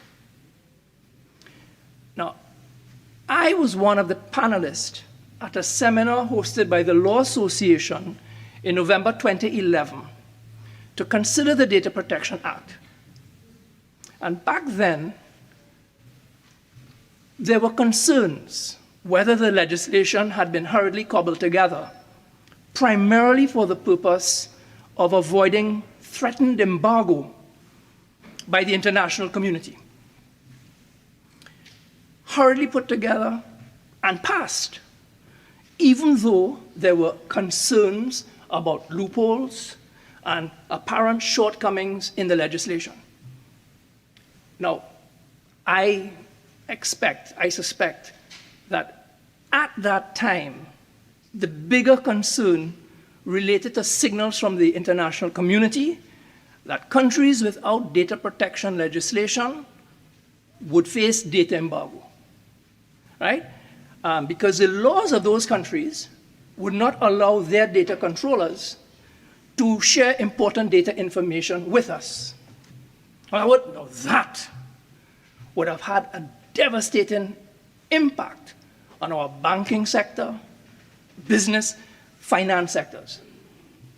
So there would have been pressure at that time to to implement the Data Protection Act, even if you're just paying nominal lip service but it would avoid the consequences or the implications data embargo could have had on this country. All right?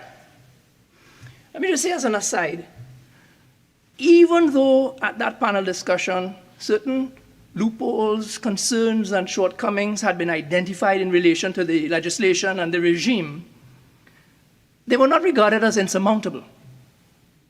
And the overwhelming view was that this country needs good data protection laws and regulations. We've had 11 years to find the right balance. We've had a decade, over a decade, to reflect on, to examine the Act in light of data regulation trends, the needs and circumstances of the time. I get it, yeah. We may need to update the Act to deal, for example, with digital service providers, the software supply chain, the payment card industry. But we sell ourselves short when we are content to just enunciate the principles of data protection without actually having them work in practice. By all the canons of plain sense, it is clear that this country deserves a good and effective data protection regime, one consistent with Section 4C of the Constitution, which enshrines the right of the individual to respect for his private and family life. A fundamental human right, a crucial part of the spinal cord of the Constitution. I would also say it is beyond question that under our Constitution, the right to privacy from unwarranted interference by the state is a fundamental human right. So state agencies can always be challenged where they unlawfully invade privacy and misuse private information. The real problem for me, as I see it, is with the private sector. Because we have an uncharted, open area where private citizens can spy on each other, where you can engage in industrial espionage, you can intrude on the privacy of other citizens. Now, Senator Mark talked about the European community and he quoted their regulations, but the European community have different laws to us. In Europe, there is, for example, the right of personality, where an individual would have rights in his image. We don't. Well, let me put it this way. The legal decisions say quite clearly that there is no right of privacy in English common law. Interests in privacy, they get protection obliquely and indirectly. So, for example, you could bring an action for breach of confidence, copyright infringement, defamation, malicious falsehood. Under the criminal law, you could get some protection, for example, protection from harassment and physical intrusion. But for privacy itself, there is no tort of invasion of privacy. Let me put it this way. The law as it stands in Trinidad and Tobago, how it treats with privacy, is in a piecemeal fashion at best.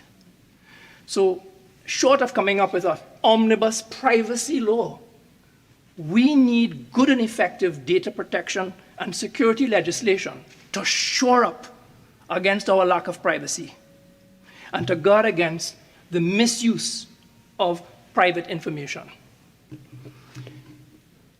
We're in a time of digitization, and this has ushered in the potential for biometrics and personal data to be monetized. You see it, you hear about it all the time. When government departments, banks, commercial institutions are making greater use of things like e-filings, e-payments, and other electronic transactions, But there are risks. And we ignore those risks regarding the misuse of our personal data at our peril. When one considers, for example, cases of mistaken identity. Now, there are 3 Anthony Vieiras, all of the same age. What happens when my information gets confused with one of my other namesakes? When you have out-of-date information, when you have wrongly recorded information, information that may have been hacked into and changed, information that may have been wrongly or maliciously deleted, private information which may have been leaked into the public domain. This is where we need the information commissioner, right? We put ourselves at a serious disadvantage when we are not able to resolve issues such as these swiftly, effectively, and in a transparent manner. Now, as mentioned earlier, the Data Protection Act may not be perfect. And even if, for the sake of argument, it was perfect in 2011, as Minister Bacchus has said, circumstances have changed, we have new technologies, and I dare say we may even have new norms of societal behavior, because people are putting all kinds of things on social media that I would never have imagined 10 years ago. So as such, I do not support carte blanche proclamation of all the remaining sections immediately.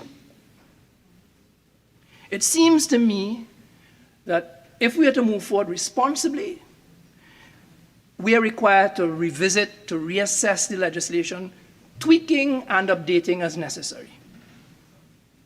If aspects of this important act are built on shaky ground, it behoves us to reinforce and to repair them. So to the extent that this motion calls on government to implement meaningful and effective data protection, I'm 100% behind Senator Mark. I support the motion. But on the matter of immediate proclamation, my respectful recommendation would be, I would ask government to commit to proclamation later this year. But before doing so, conduct a review with edits as necessary to ensure that the legislation is up to speed, up to date, or as you have said, Minister, fit for purpose. But this exercise should not take long. You've said that the work on it has been ongoing, right? And the approach I am calling for is one based on fine-tuning, not root and branch reform. We must recognize that data is at the center of business and many government organizations. So we need to get it right where data protection and data security is concerned.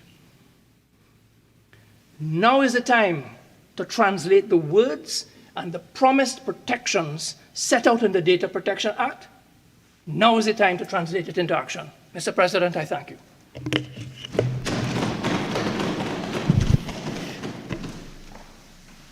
Senator Lutchmedial.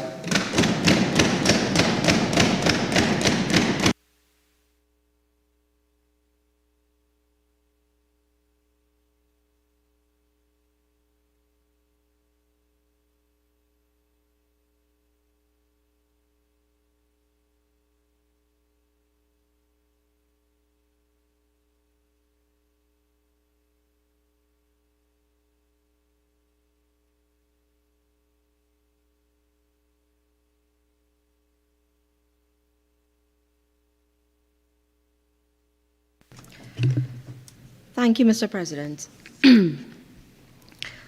Mr. President, I firstly want to begin my contribution by congratulating Senator Mark for bringing this very important motion before this House today. Thank you. On the 28th of January every year, we observe something called International Data Privacy Day.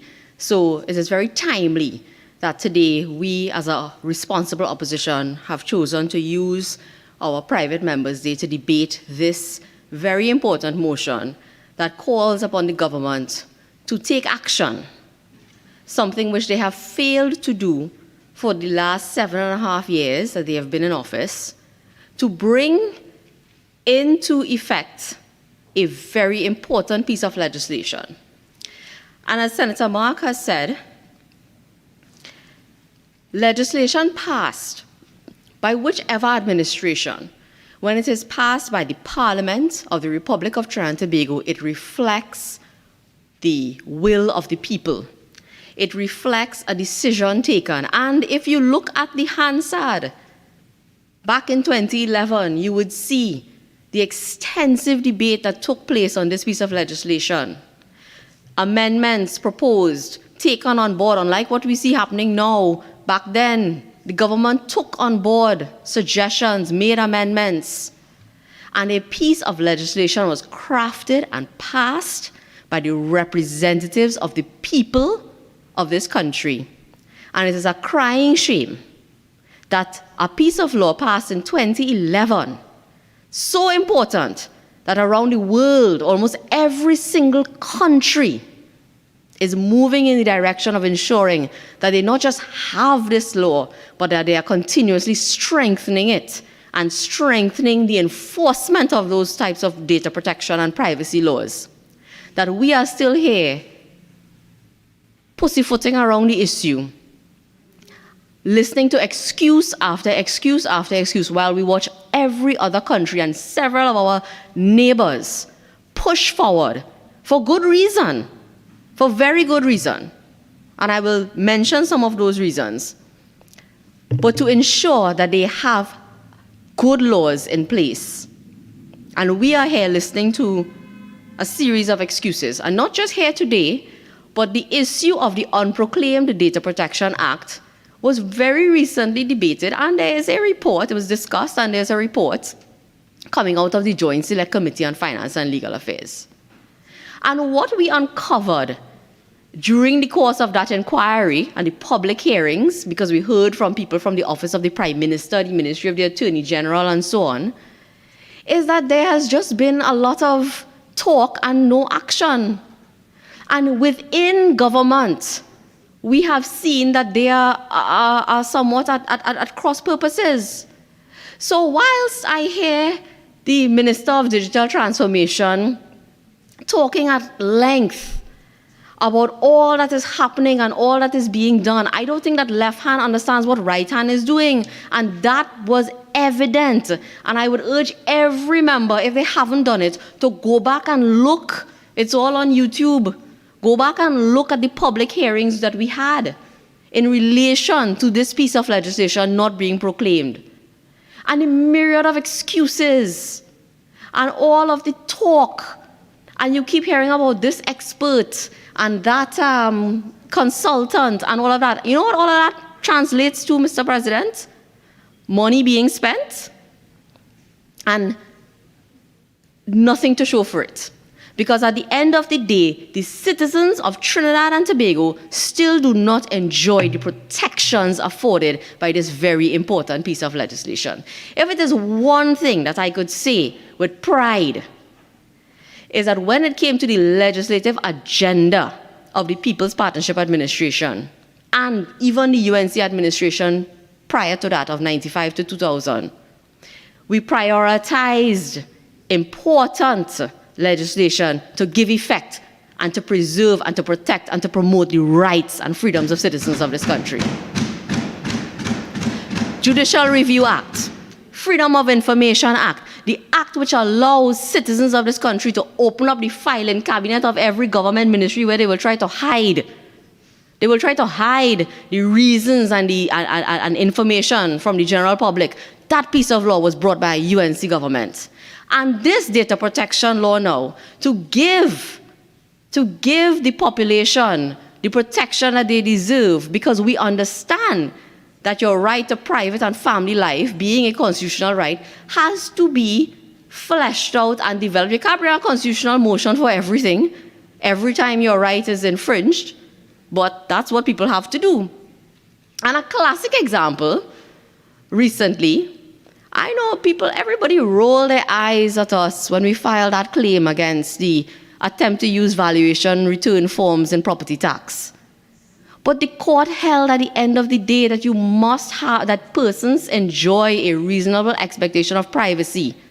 And the attempt by the state to add on things to that form was completely unauthorized by law and was therefore a violation of your rights under the Constitution. Now, if we had proper data protection laws in place governing how the state collected your information, how they were able to use it, what they could do with it, you would not have those situations arising.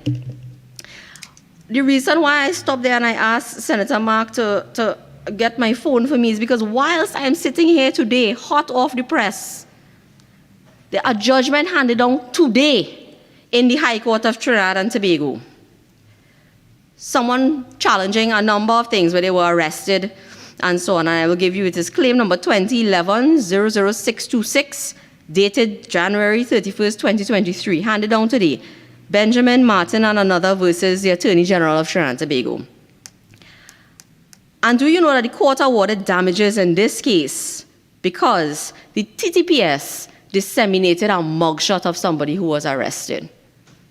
And this is what the court held. The publication and or dissemination of the claimant's mugshot by the Trinidad and Tobago Police Service constitutes a breach of the claimant's right to respect for his private life under Section 4C of the Constitution and to the right to the protection of the law. And the reason being is that because the Police Service Act has provisions that deal with the collection of photographs and so on when a person is arrested, when they are charged.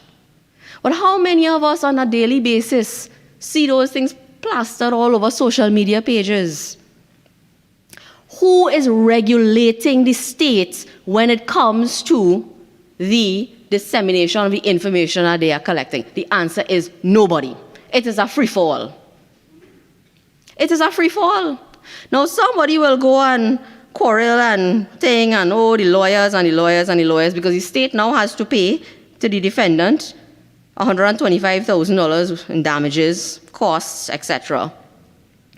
They will quarrel about the lawyers. But at the end of the day, the lawyers have to stand up for defend the rights of people, because the legislative regime designed to govern these things, designed to ensure that every single government agency as well as private sector agencies take steps to protect your data and not have your data disseminated all over the place.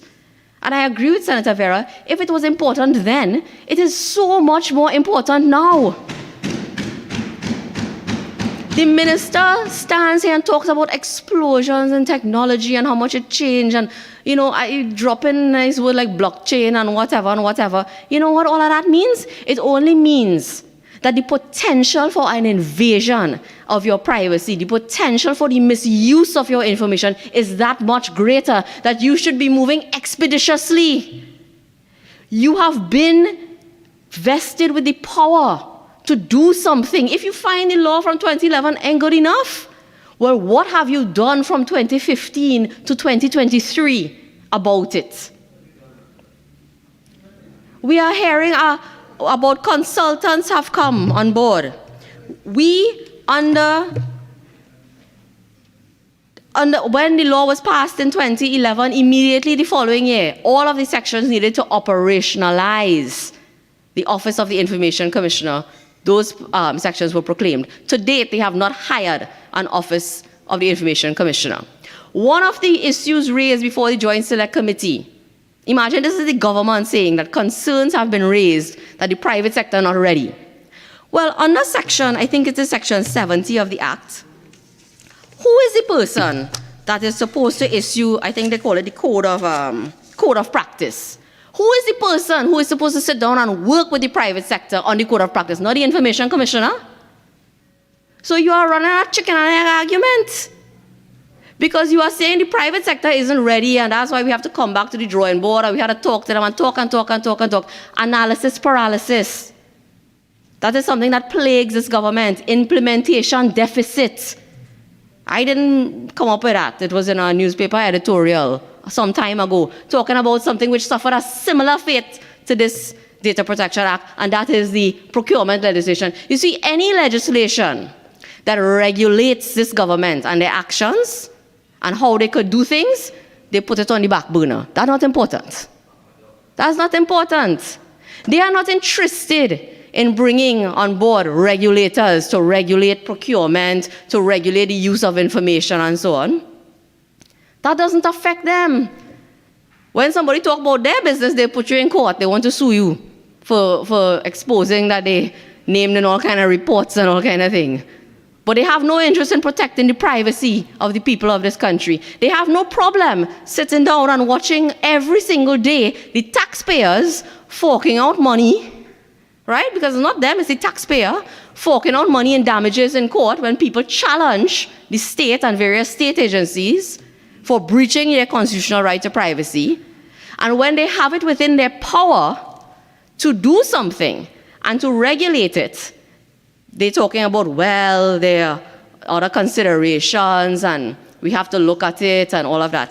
Mr. Vice President, I'm surprised I haven't heard anybody as yet say that it was COVID that caused them to lag behind. Because I know that's the usual. If they can't blame Kamala, they would have blamed COVID. And they can't blame Kamala this rounds. All right? Kamala passed the law. So I was expecting to hear COVID. But you know what's interesting? In 2019, Barbados passed their version of a Data Protection Act in 2019. That law is actually based on the EU's General Data Protection Regulation, what they call the GDPR. And the GDPR, and the minister knows, he says it. The minister says one of the most advanced and thorough privacy laws in the world, and Barbados based their law that they passed in 2019 on that. And do you know, in March, I think it was March of 2021, they proclaimed the law? In March, no COVID, nothing prevented them from moving forward. And you know why that is so? Because they understand the benefits. As I said, on the 28th of January every year is International Data Protection Day. And I was looking at it, I was looking around the world about what people were saying about it and so on. In Nigeria, they have passed and proclaimed their data protection law. And do you know what is the primary reason that they put forward when they're selling it to the public and telling the public, listen, you need to get educated, private sector, get on board and come forward? It is because of foreign direct investment and the importance of having good data protection laws if you want to attract foreign investment. Anybody, and I read some of the comments made by their Minister of Communication and Digital Economy, saying that the presence of a data protection law in the country will give foreign investors confidence to do business in Nigeria. Aren't we concerned about foreign investors coming in here and seeing that we have a law that is languishing on our statute books, not being proclaimed? Aren't we concerned when we put it out there that, well, we have a process and it takes time and we're looking at it and we're considering it, that you could run that excuse for 7.5 years? What is the message that we are sending to people who are looking to invest in this country? The message, I think, is loud and clear that whilst the government is quite comfortable to relax and to not prioritize data protection of citizens, they are quite prepared to invade the rights of citizens and constantly take steps to get around data protection and privacy laws in order to achieve their objectives and purposes. Mr. Vice President, one of the critical issues raised in the legal matters that deal with your right to privacy under the Constitution. We talk about the expectation of privacy, and we talk about any sort of invasion of your privacy and any exceptions. It is required that these things be authorized by law. It is now public information. It was exposed and discussed by the opposition last year that in 2018, this government took a note to cabinet stating that they would sign memoranda of agreement and non-disclosure agreements between a number of state enterprise, state arms of the state, including the security services. And listen to this. Included in that would be TNTech, NGC, WASA, TSTT, and private companies, Digicel, Flow, Green Dot, Downtown Owners, and Merchants Association. I am speaking about Cabinet Minute 1971 of November 16, 2018. So what the government should come here to do today, and talk about we're not into conspiracy theories, and we don't. This is a government that tried to campaign and run a whole election on a fake email, coming to talk about Senator Mark Brain conspiracy theories. What you should do today is account to the people of this country and tell them, between 2018, when this minute was drafted and confirmed and Cabinet took this decision, how many MOAs have you entered into with private sector entities in order to take and retrieve the personal data belonging to the citizens of Trinidad and Tobago? That is what you should say.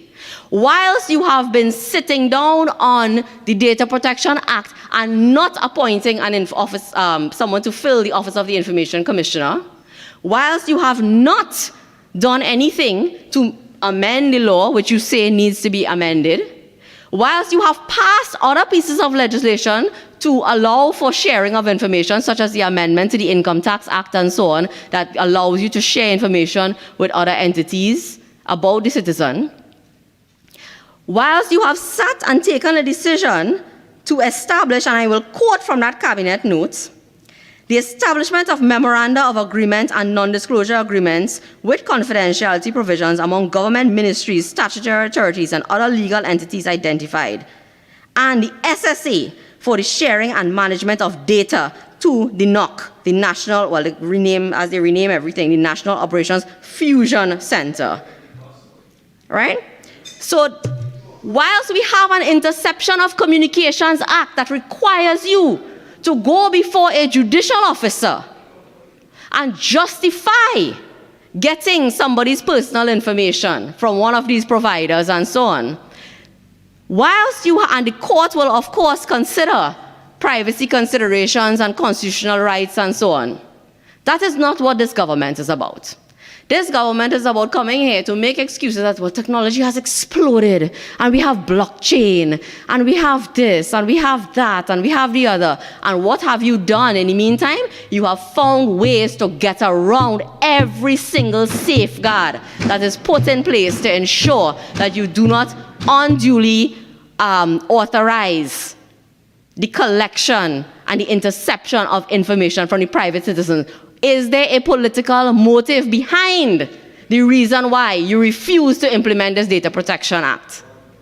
Is there a political reason? Because we see here now that in the 7 years that they've been there, what they have done is advance an agenda whereby they can get into your personal information.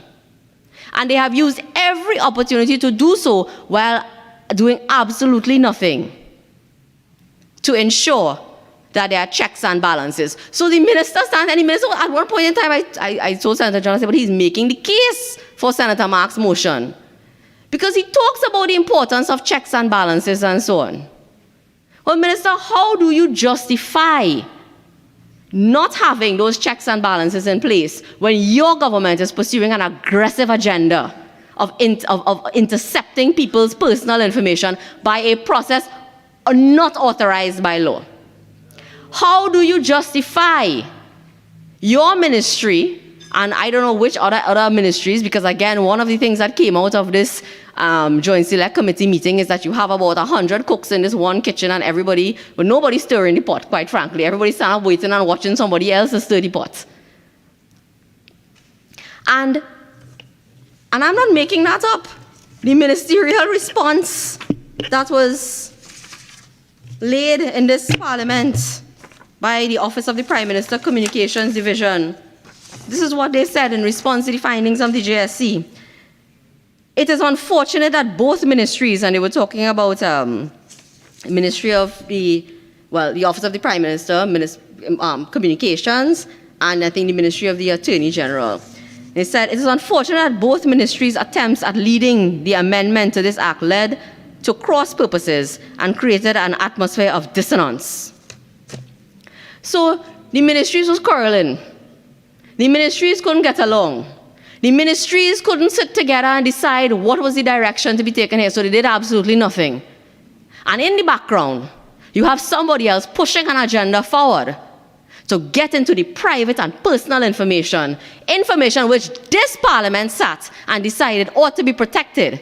And they decided, well, whilst we squabble around and spittle around each other and pay a consultant, I am asking the minister, make it public how much money has been spent to date on this consultant that you all have hired to look at this piece of law. Make the date that the consultant was first engaged, the amount of money spent to date, and how much you propose to spend on this consultant to look at this piece of legislation. Make it public. I dare you. Because we are only being fed. We are being fed information in a piecemeal manner about expenditure of money. Over the weekend, it was a commission of inquiry that can't start. Today, we're hearing about a consultant looking over a piece of legislation that the Parliament agreed to pass in 2011 that cannot see the light of day up to now. And whilst the taxpayer is footing the bill for all of these actions, the taxpayer must go to the court and say, you have violated my rights.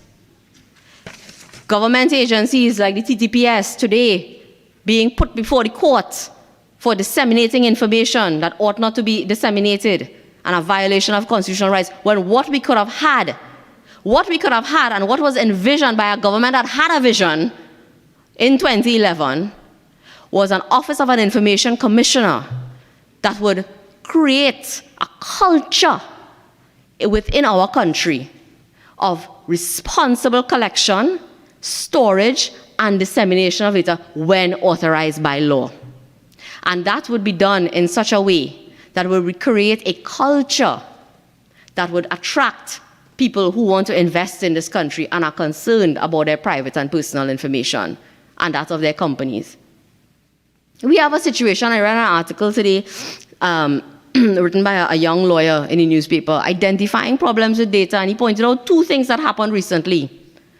One was that the fingerprint system where you could get a certificate of character went down for months, and nobody in this country could get a certificate of character, whether you needed it for travel, employment, or what it is. If that system could go down and be out of commission for how much ever months, think about what could happen if the information stored in that system is leaked. Who will be responsible if the criminal records of every person became public and was published? Who would be responsible? Who in government would take responsibility for saying that we didn't do what was necessary and take the steps to at least get the public sector on board with data protection and privacy?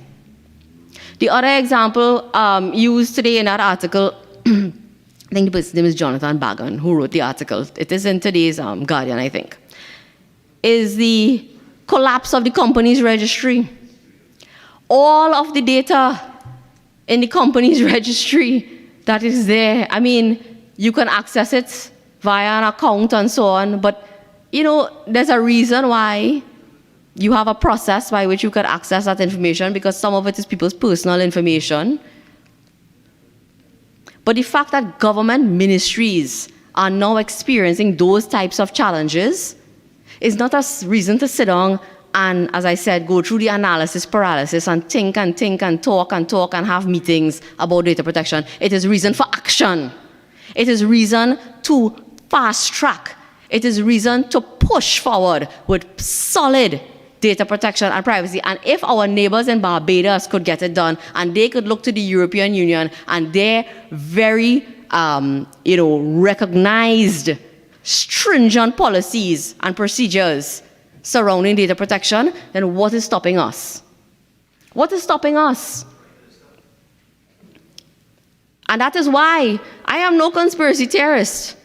But when I weigh, on one hand, the actions that the government have taken, signing memoranda of agreement to get around information sharing and not going through the Interception of Communications Act so that they could collect data, on the one hand, since 2018. We only found out about it last year, but they've been doing it since 2018, that cabinet minutes was dated. So they, on the one hand, collecting your information, all now so. I don't know if Digicel must be sending them all my bill every month. I don't know. They could be doing that. They could be asking people for all the information. I'll be talking to you, Minister. And they could, and they could, you never know. You never know, Minister. Minister of Tourism is asking who I'll be talking to. You never know one day if they might want to know if I am talking to you. And they may try to intercept my information. And it is important when you look at it and you examine it on the one hand, the actions they have taken versus the actions that they have not taken. You don't have to be a conspiracy theorist to sit here and say that this is a politically motivated lapse on the part of the government. It is not a lapse. It is a deliberate political decision not to give citizens rights and protections because it is more prudent. It is more prudent for this government to go the roundabout route and collect your information, use your information, take it for whatever purposes they feel they need to do it. Because you see, that is how they run this country, like they are king. And they must do what they want and they are not subject to any laws. If they feel to give a man an indemnity agreement and tell him sign a statement, they're doing that. If they feel to get your personal information from Flow or Digicel, they will do that. And this is a pattern of behavior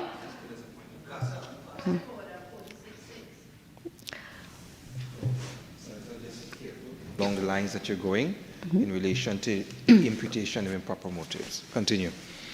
Mr. Vice President, I have not referred to anything that is not confirmed in the public domain. And I am saying that there is a pattern of behavior that any right-thinking citizen will look to and look at when they are assessing why it is today a piece of law so important, recognized around the world for its importance, so much so that you have entire agencies and commissions and people set up to look at these things and make recommendations and examine and rate countries. Countries are rated on the strength of their data protection and privacy laws. Why is it something so important is given so little attention by a government that seems bent on doing as they please and not being subjected to rules and regulations, whether it is in the conduct of litigation, whether it is in the conduct of procurement, and even in the conduct of data and the collection of data.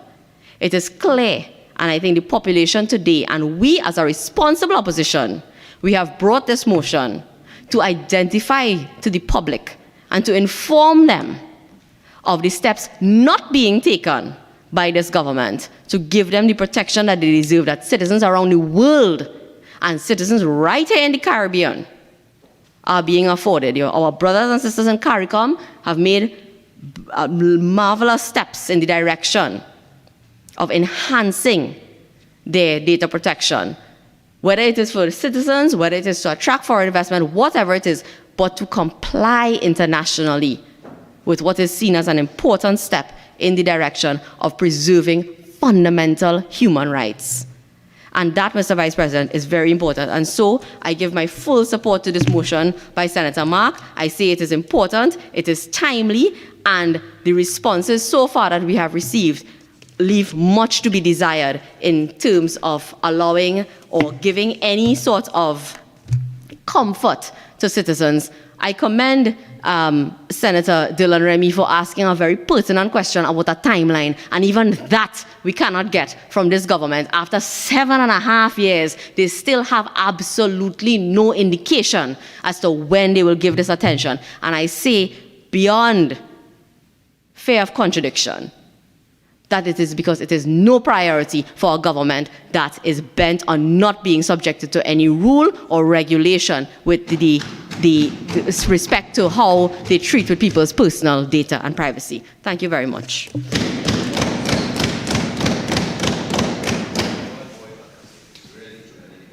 Senator Leida. Minister in the Office of the Attorney General. Mr. Vice President, I thank you most sincerely for the opportunity to jump into this debate. Mr. Vice President, so much to say and so little time, so I will jump immediately into responding to a statement made by the Honourable Senator. Senator Lutchmedial, she made a call on the government to take action on something we have failed to do in the last 7.5 years. But I asked the Senator and I asked the Honourable Senator who brought this motion from 2011 to 2015 when this bill was passed, what did the then People's Partnership government do to proclaim the legislation? My answer to that is nothing, Mr. Vice President.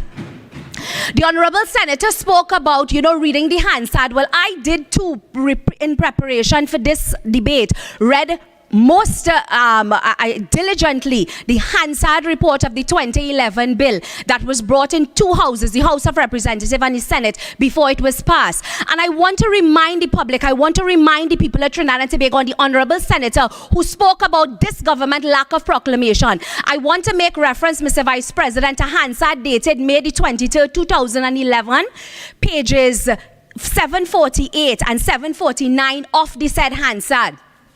The then minister who piloted that bill, Mr. Honourable Colin Partab, this is what he said in the winding up of the bill in the Senate. He said, to date, Mr. President, the Office of the Prime Minister has already developed a draft organizational structure to fully operationalize the functions of the Office of the Information Commissioner. I think that would allay some of the fears of those on the other side. It is the intention of this coalition government that following the passage of the bill, that's the passage of the bill in 2011, the proper procedures would be followed, such as consultation with the Public Management Consulting Division of the Ministry of Public Administration to bring to the Cabinet before the end of the calendar year 2011 a finalized organizational structure for its approval. What was done at the end of 2011? Nothing. And that is on the Hansard by this government. Senator, first and foremost, there's absolutely no reason to raise your voices while a senator is making a contribution. That's one. Senator Leida, I did not ask for a response.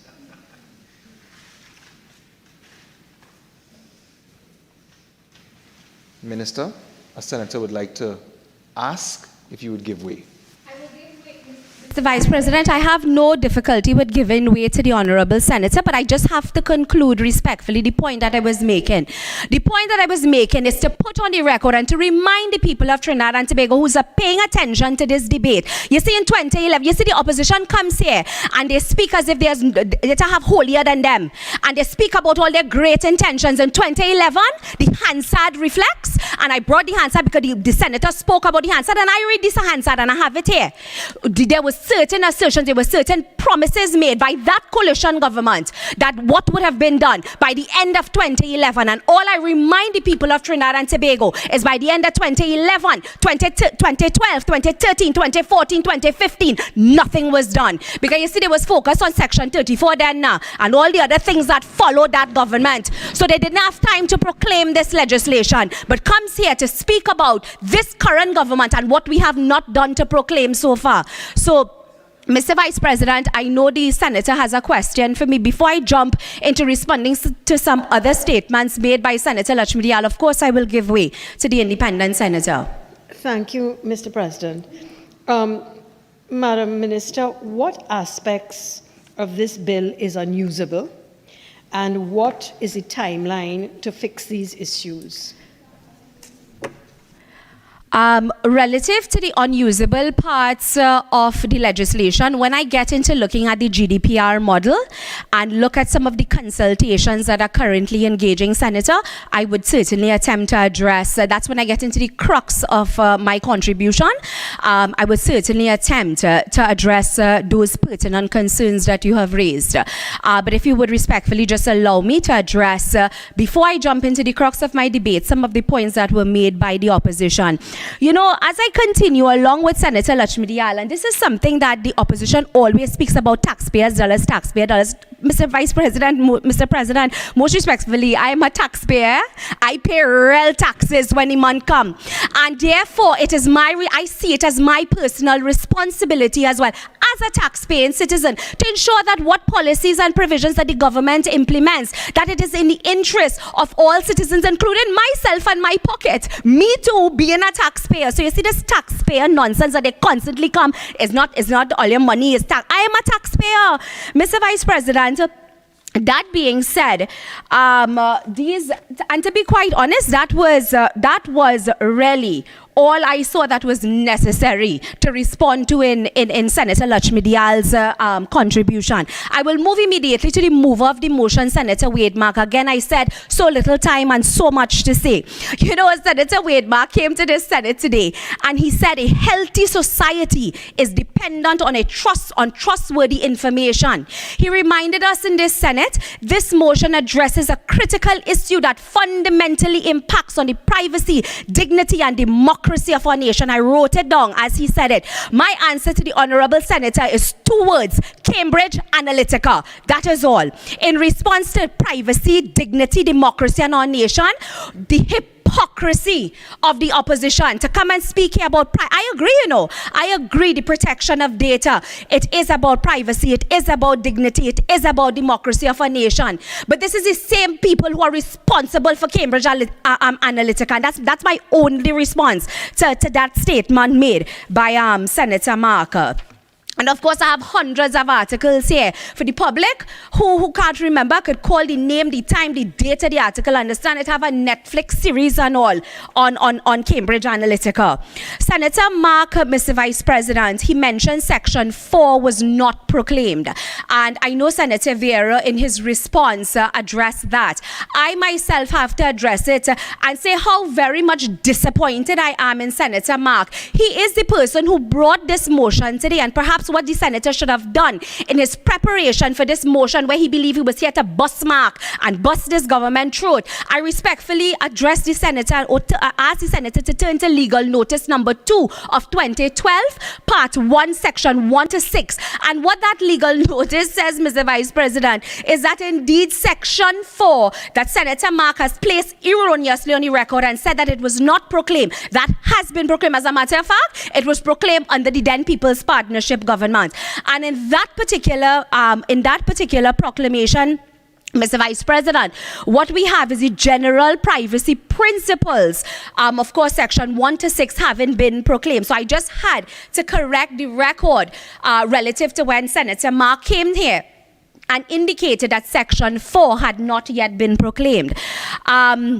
Senator Mark, Mr. Vice President, he also, in his contribution, I want to say the senator would have dropped the ball again in preparation for this motion. His motion, which again, I would have thought he would have done a little more research or instruct his speech writers a little differently. Mr. Vice President, the Honorable Senator said, first to begin with, why I say the senator has dropped the ball is that Section 25 of the Valuation Act, of course, it was an amendment in 2029 brought by the PNM administration. But I asked the senator, your party was sitting in opposition at that time. And if when that said amendment was brought and the opposition was dissatisfied, nothing at all prevented the opposition from bringing forward from bringing forward any such amendments to the law in its existence at that point in time, Mr. Vice President. So that being said, Mr. Vice President, I want to believe Senator Mark as well. Senator Mark also made the point that Article 8 of the European Union Charter of Fundamental Rights allows for the protection of personal data. He went on to say, yet still this government fails to protect the personal information of its citizens. He said that the government now has personal information of citizens, such as telephone contacts, and of course he went on and on and on. Mr. Vice President, in response to that statement made by Senator Mark, in the substance of my presentation, I will look at the GDPR outlines that, of course, regulates data protection in Great Britain, a 2018 piece structure. And, of course, I would show in the crux of my presentation how such data is to be shared and disclosed. Hence the reason why, Mr. Vice President, in the Caribbean and more so in Trinidad and Tobago, most territories are reviewing their respective pieces of legislation to ensure that same is in alignment with this GDPR model. And I'm pleased to say that in Trinidad and Tobago, this is one of the reasons, as I get into the crux of my presentation, explaining to this Honorable Senate why we cannot support in its totality Senator Mark's motion, and more so Mr. Bacchus would have mentioned at the part where he calls upon the government to immediately proclaim. The reason why we cannot immediately support is because we too as a nation have to take into consideration the provisions of the GDPR, what it outlines, and bring, of course, our legislation as close as possible to those international obligations, which of course I will get into in the crux of my presentation. Mr. Vice President, of course, I want to say, as I turn to a more sober presentation, which is the presentation made by Independent Senator Vieira, the Senator said that the key takeaway is when data gets into the wrong hands, bad things happen. And I have to say to the Honorable Senator, we on the government bench, we do agree with you. I do wholeheartedly agree with you with the misuse and the mismanagement of that data. And, you know, I listened to Senator Bacchus's presentation, a very stellar contribution, if I must say so myself, a very sober presentation made. And 3 takeaways from the Senator's presentation, which I would also like to springboard off of in responding to why the government is not in a position to immediately proclaim. 3 of my the takeaways is that the Senator, of course, spoke about the relevance, he spoke about the impact of the legislation, and he spoke about the implementation bits of the legislation. And those 3 areas are critical, Mr. President, in us being in a position to be able to fully proclaim this piece of legislation. Now, and in explaining and in looking at relevance, impact, and implementation, Mr. Vice President, of course, what I would look at is, again, looking at some of the reasons why we are asking for your patience, and we are asking for the time, to give us the time which is required for us to continue to revisit the legislation, so that, of course, we can ensure that the legislation, once fully proclaimed, is relevant, it has the necessary impact that the legislation intends to create, that was the intention behind the legislation. And more so, looking at the implementation part of looking at that area, implementation, we also have to ensure that all arms of state, private and public entities, are ready to receive and the rollout of this particular piece of legislation. Now, Mr. Vice President, if I may respectfully take this Senate very briefly through the history of the Data Protection Bill. Now, to put into some historical context on the proclamation of the Data Protection Act, Mr. Vice President, under the former administration, it is correct, and many of my colleagues would have alluded to it, Part 1 and Part 2 of the Data Protection Act 2021, these parts were proclaimed.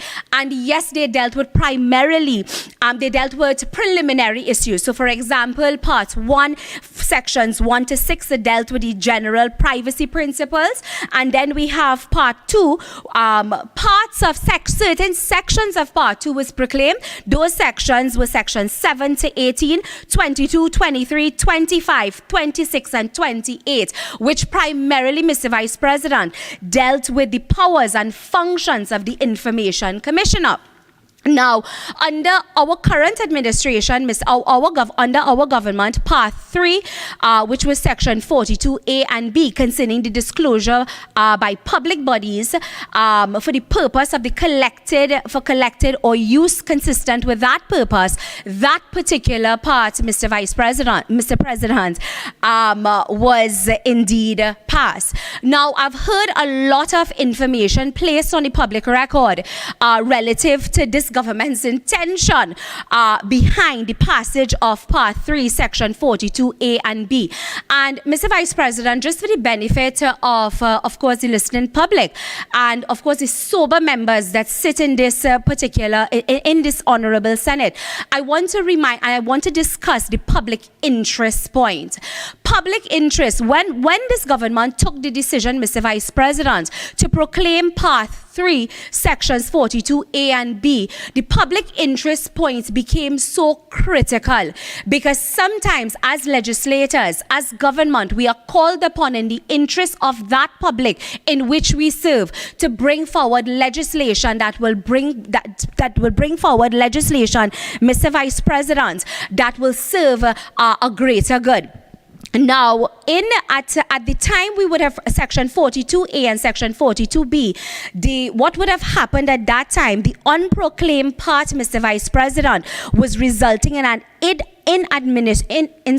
administrative blockade to implementing other pieces of legislation, and hence the reason. So what we had is a part of the law. We had an existing Section 42A and B, and with Section 42A and B not being proclaimed, we found that there were administrative blockades that other pieces of legislation were of course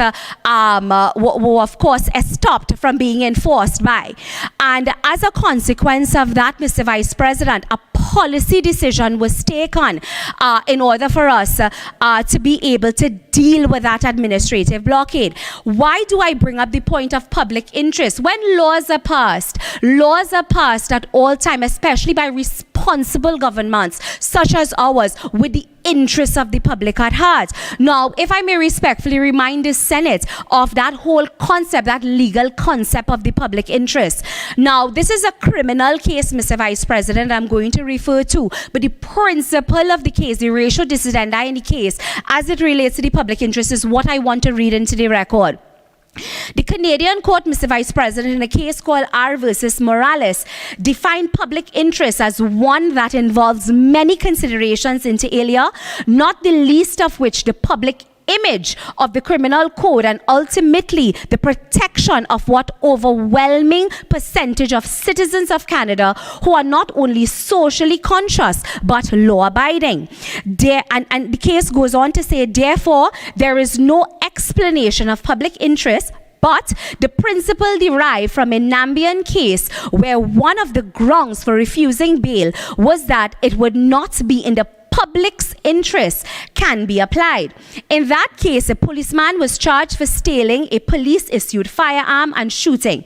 Now, the case went on to say the Nambian Criminal Procedure Act, Section 63(4)(e) states that a person may not be released on bail where, in exceptional circumstances, there's a likelihood that the release of that accused will disturb the public order and undermine the public's peace or security. Mr. Vice President, that is the piece of dicta that I want to pull from the case because that deals with a public interest point. Whenever decisions, and I want the Senate and I want the listening public to understand, contrary to the conspiracy theorists, contrary to the fear-mongering that is put forward by the opposition as it relates to why this Section 42A and B was proclaimed, I want the public to understand that oftentimes as responsible legislators, as responsible government, we are required to proclaim certain pieces of legislation, or we're required to review law in the interest of the public. And in this case, when Part 3, Section 42A and B was proclaimed, that public interest was paramount in the minds of the government when we dealt and we focused on this proclamation. So it was not about wanting people personal information. It was not simply about pushing a political agenda. It was about freeing up and allowing, giving teeth to legislation, which had it not been proclaimed, served as a considerable administrative blockade in the way of other pieces of legislation. And hence the reason, Mr. Vice President, I wanted to respectfully remind the public of that whole public interest point and the modus operandi of this government when we pass pieces of legislation, always bearing in mind how is this legislation going to, of course, one, contribute to affecting and improving the lives of our citizens, and two, we always take into consideration the interoperability of law position. The interoperability of law position is simply that which speaks to there may be one piece of legislation that could, based on the form or substance, that may stand in the way of another piece of legislation being able to be operationalized. And when that comes about, we, as a responsible government, we have to do what we have to do. And that is primarily as it relates to one of the reasons that, or mindset behind that proclamation of Section 42A and 42B that was done in the Data Protection Act under this government. Now, Mr. President, for the benefit, of course, of our senators, learned senators, and the members of the listening public, the remaining provisions to be proclaimed are notably Part 3, the protection of the personal data by public bodies, Part 4, the protection of personal data by private sector, Part 5, the contravention and enforcement, and Part 6, the miscellaneous provisions, which of course, yes, is most of the bill that remains, which requires proclamation. Now, Mr. Vice President, I know Honorable Senator C. Prasad Honorable Senator had asked a question relative to the parts of the bills, the parts of the legislation which are now unenforceable. What I can say to the Honorable Senator, and this is not simply the government looking for excuses, the reality of the day is that from 2011 to now, circumstances has changed. The reality of the day from 2011 to now, we have international obligations in the form of the GDPR, and what we have had to do now is to ensure and to bring our, just as Barbados did, Senator Lutchmedial spoke about Barbados passing their legislation. Jamaica as well would have had to do that. But what these nations did in proclaiming their data protection legislation, what was paramount to their mind was the GDPR model. So what we are currently doing, what is currently before the Law Reform Commission, what is currently before the drafters, what is currently before the legislators, is this fundamental piece of law, this GDPR model, and seeing how close as possible we can bring it to the provisions provided. What I will not want to do, and what I'm not in a position respectfully to do, is to itemize to you, unfortunately, clause by clause, currently that is not operational at this point, or that has become obsolete. But what I can say to you is that that is foremost in our minds in the review of the legislation. So, for example, we are embarking upon a process where the entire legislation, and remember, and if I may respectfully remind the Senator, while the Office of the Attorney General and the Ministry of Legal Affairs is responsible for the law part of it, we must work in tandem with the Ministry of Digital Transformation. We must work in tandem with the Ministry of Public Administration, because it's a whole of government approach. And sometimes that is what requires the time, because what is critical is for us to be able to continue that dialogue, continue that consultation. And as I'm on the point of consultation, Honorable Senator, and of course for the benefit of all of the senators here, do you know in 2011 when this bill was passed, and the Hansard is there to reflect, so I'm not making up this.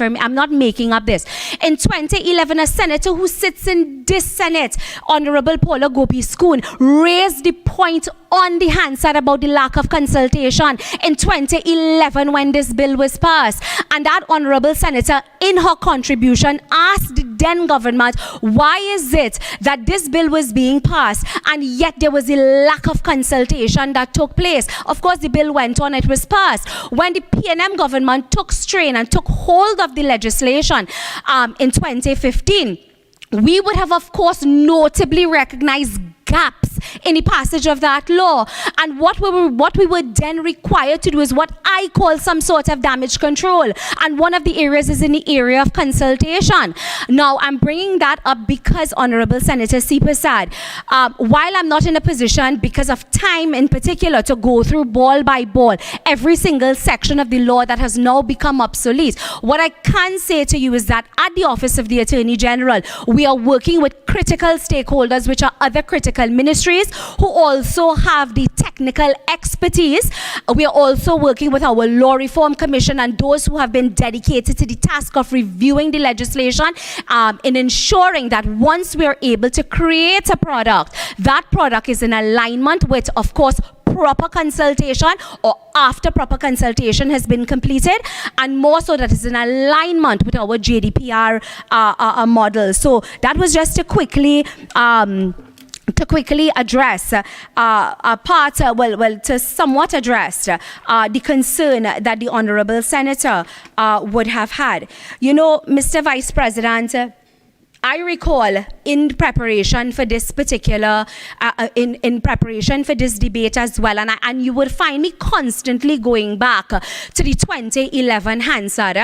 And the reason why I'm doing that is because while there was a great debate, there was a considerable amount of debate on this bill in 2011, there are members of our government who raised critical issues in that 2011 debate as it relates to proclamation, and none of those concerns in 2011 was answered.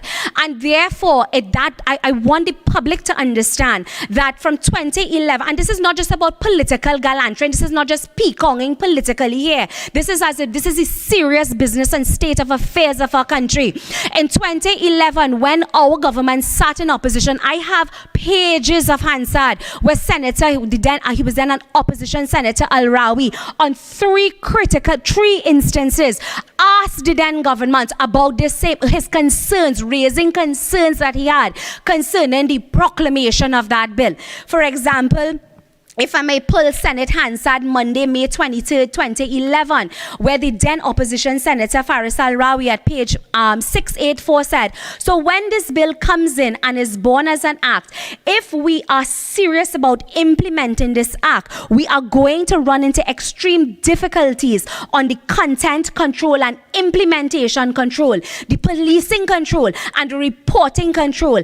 And this is in fact one of the main difficulties in considering this bill, because the issue of implementation is critical. And I will tell you why I'm making reference to that concern raised by Senator Al-Rawi. Because when Senator Al-Rawi became the Attorney General of Trinidad and Tobago, priority in his mind was addressing his concerns to these issues that he knew was in existence, or that the country would run itself into in the proclamation if this bill was to be proclaimed. I recall at page 685, Mr. Vice President, the same Senator Al-Rawi, who was then opposition senator, page 685, he addressed the interoperability and effects of the data protection bill with other pieces of legislation. He called again on that government and he stated the concept of operationalization of this bill when it becomes an act is that the discourse on data protection implementation has to factor the development of policies, and that is national policies as they relate to data protection and data management across the board, because this act in fact has links to several other pieces of legislation. And again, I want to reiterate, I'm not reading this into the record to waste the Senate's time, but I need this country and I need the Senate to understand that even in 2011, during the debate on this bill, these were the operational concerns that our government had. So therefore, in 2015, when Senator Al-Rawi did take reign, and this government did take reign, these were concerns that were already prevalent in our minds. So by the time we took control in 2016 or 2015, it was not that we were just sitting on our laurels. We knew that the bill, to proclaim it, there would have been serious challenges. And you know what? What supports that position, Mr. Vice President? I know I started off on a high horse when I responded to Senator Lutchmedial. But you know what, what Mr. Vice President, Mr. President, you know what reiterates that there were serious problems in proclaiming this bill? The mere fact that in 2011, when the bill was passed by the then UNC, the then People's Partnership government, that they could not proclaim in the 5 years of government that they did have. And maybe if during that debate, they had taken really some of the concerns that were raised by opposition, our government, who were then in the opposition at that time, as it relates to proclamation, maybe if it was done right then, we would not have been in the position that we're currently in now. And I need to remind the public about that. And Mr. Vice President, as I said, Senator Al-Rawi, the then opposition Senator Al-Rawi, was not the only one. We had Senator Hines join that debate, and who was then Minister Hines, who was then an opposition senator, raising other concerns as it related to proclamation. We then had, well, as I mentioned, Senator Gopi Skoon speaking about the lack of consultation on the bill when this bill was passed. And therefore, all of this is being said and read again into the record for the public to simply understand that us not proclaiming the Data Protection Act in its entirety is because from the get-go we inherited a piece of legislation that required a lot more work and actually required. We were 5 years later in the dance, so you're looking at 5 years later, technology has changed, so therefore we had to adjust our minds to that. We had a piece of legislation that required work. We were 5 years in the dance, so we needed to bring our legislation up to speed. And on top of that, we had a piece of legislation in which we knew was passed without proper consultation. And as a government, that was those were some of the places at which we had to start from taking control. So when we speak about this decade that this bill has been sitting on the books, remember it's from 2011 to 2023 we are talking about. And that is why I'm asking the question to the mover of the motion, account then for us for the 5 years that you all had control. The same way in which you all ask us questions, I'm asking the question to you. What did you do from 2011 to 2015? I can say to you what we have tried to do, because we inherited a bad piece of law. We had to do consultation. We were 5 years in the dance. Now we are later than that in the dance, about 7 years in the dance. So technology is constantly changing. We now have a GDPR model, international obligations, that we have to ensure that our legislation is in alignment with. And again, we need to continue consultation. All of that being said, Mr. Vice President, is simply to say to Trinidad and Tobago, to say to the country, to say to this Honorable Senate, I agree. I am so pleased that Senator Vieira, in his wise winding up of his presentation, recognize that while this is critical, it cannot be done immediately, because it requires the government to take its time. It requires the legislators, the key stakeholders, to take our time before we can really and truly breathe life into the legislation. Mr. Vice President, Mr. Vice President, can you tell me how much more time to full time? To end at 4:45. That is approximately, okay, thank you, Mr. Vice President. So, Mr. Vice President, of course, that would have been one of the major concerns that we would have had. Now, I know concerns were also raised. Well, I'm not getting into the information, the information commissioner, and the reason for that is because that bit of legislation has already been proclaimed. But what I do know, and if I may respectfully take my colleagues in your own time, what you can rest assured, at least the country can rest assured, is that there is a budgetary allocation for that particular office. So, for example, Mr. Vice President, I know concerns were raised about the information commissioner. I just want to simply reiterate that the government recognizes the importance of this office, and so much so what we have is for fiscal 2023, we have catered for the creation of the Office of the Information Commissioner under the Office of the Prime Minister. And for my colleagues who may want to take some reading, who may want to read, it's under Head 13, Subhead 16, Contract Employment, Item 007. Office of the Information Commissioner. And what this shows, Mr. Vice President, is a revised estimates in the amount of $500,000 for this year. It could be found, Mr. Vice President, for the purpose of the Hansard at page 63 of the recurrent expenditure fiscal 2021 to 2023. And it granted that the institutional arrangements are brought to fruition within the next coming months. Then we can move towards proclaiming the remaining sections of Part 2 of the Data Protection Act. And the reason why I'm reading this into the record is to remind the public and remind the Senate that the government has already made the allocation. Yes, of course, there are the administrative issues as it relates to the contract part, settling the contract for the person, for the individual who will hold this particular position, the terms and the conditions, all of that.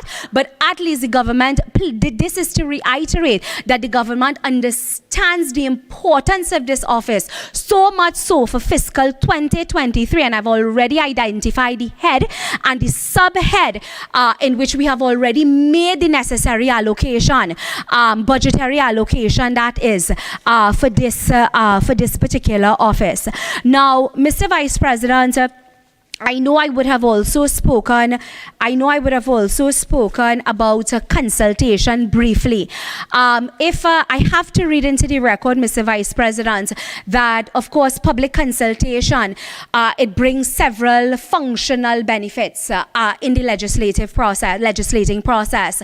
Consultation, as we all know, and this is we all understand, that it allows government to tap into the widest sources of information possible, which improves, of course, the quality of the decision that we are able to reach.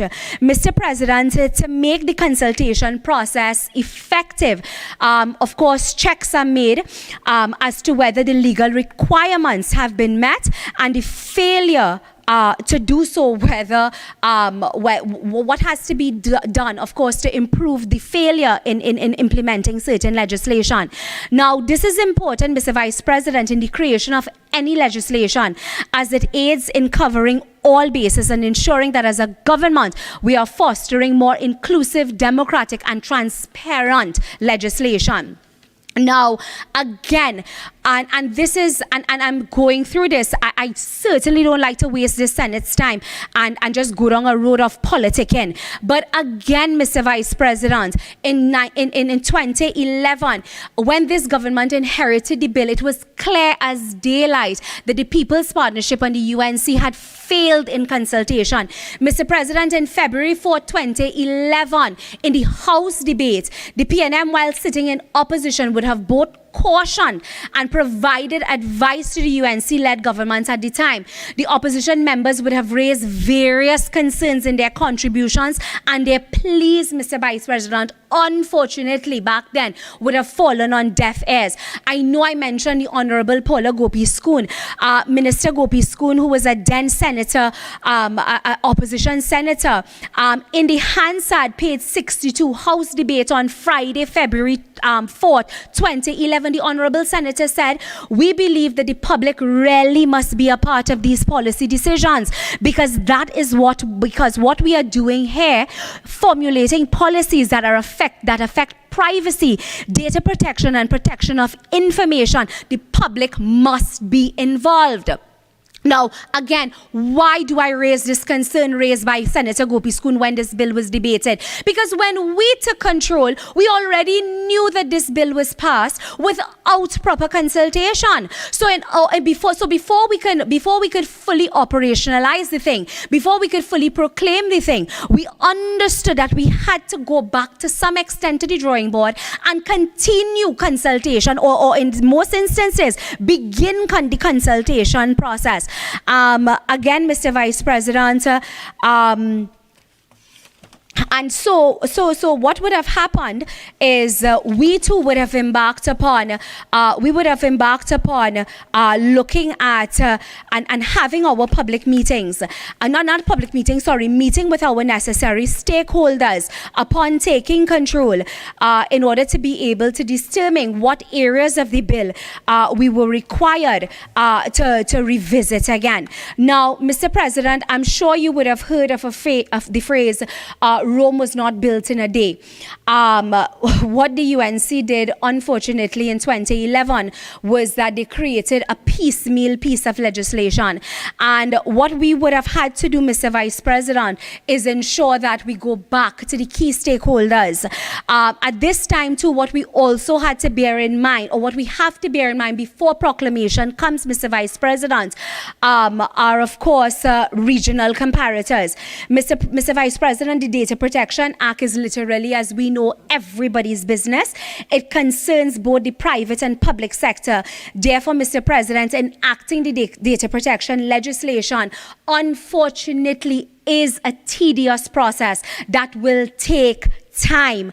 And all we are simply asking for, Mr. Vice President, is a little more time so that we can be able to ensure that our bill, before it is fully proclaimed, that we're in alignment with our regional comparators, that we have met with all of our stakeholders, that we more or less do the damage control, and the damage control that was caused by the UNC in the haste in which this bill was passed in 2011. You know, Mr. Vice President, on October 24, 2016, I want to read into the record, there was a media release entitled Position on Proposed Amendments to the Data Protection Act by the Ministry of Public Administration. And in 2016, Mr. Vice President, in that particular report, it showed that immediately after the PNM government coming into being, the Ministry of Public Administration recognizing that it was critical and it was necessary for that ministry to address its mind to data protection.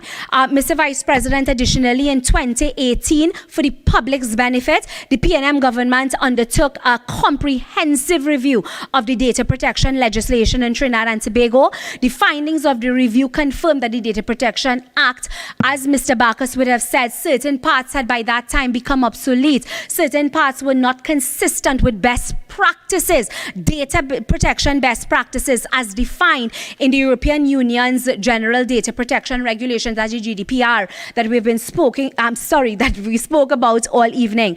Further, Mr. Vice President, in 2019, again, this government, through a collaboration with the Ministry of Communications, the Ministry of Public Administration, and the International Telecommunications Union, engaged. And I have to read that into the record. Your time has come to an end. Oh, opportunity.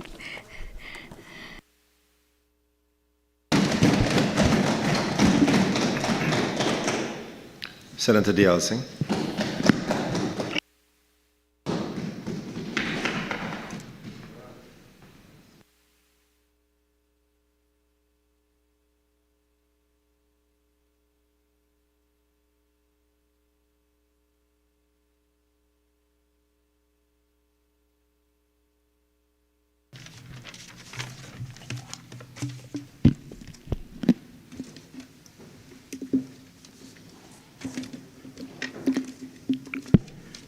Thank you, Mr. Vice President, for giving me the opportunity to speak on this private member's motion. It was raised by Senator Mark, which calls on the government to immediately proclaim the remaining section of the Data Protection Act. And yes, we have an enforcement gap manifest in the lack of proclaimed provisions, but also due to the length of time for the delay. 11 years, very long time, 11 years, I may say. So therefore, I note that there was a delay on both sides. Senator Sagramsingh did mention the fact that this parts of this piece of legislation was proclaimed in 2012, but it was not in entirety. So she also made that idea that the administration then could have done a little better to push this further. And I also took note of the fact that Senator Vieira mentioned that probably the government at the time hand was a bit forced, in the sense that international bodies were trying to say, look, get your act together for this. So while I heard some of the history of this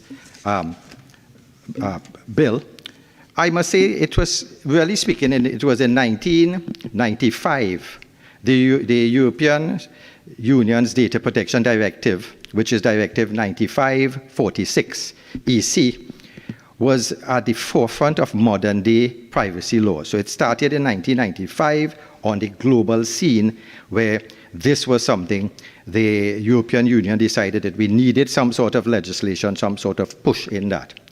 However, it was really in 2008 that the Caribbean took note of this. And it was really something called the HIPCA project, which was the harmonization of ICT policies, legislation, and regulatory procedure in the Caribbean. And it was launched in 2008. So it was really 2008 where there was a collaboration between the International Telecommunications Union, the European Union, the Caribbean Telecommunications Union, and CARICOM.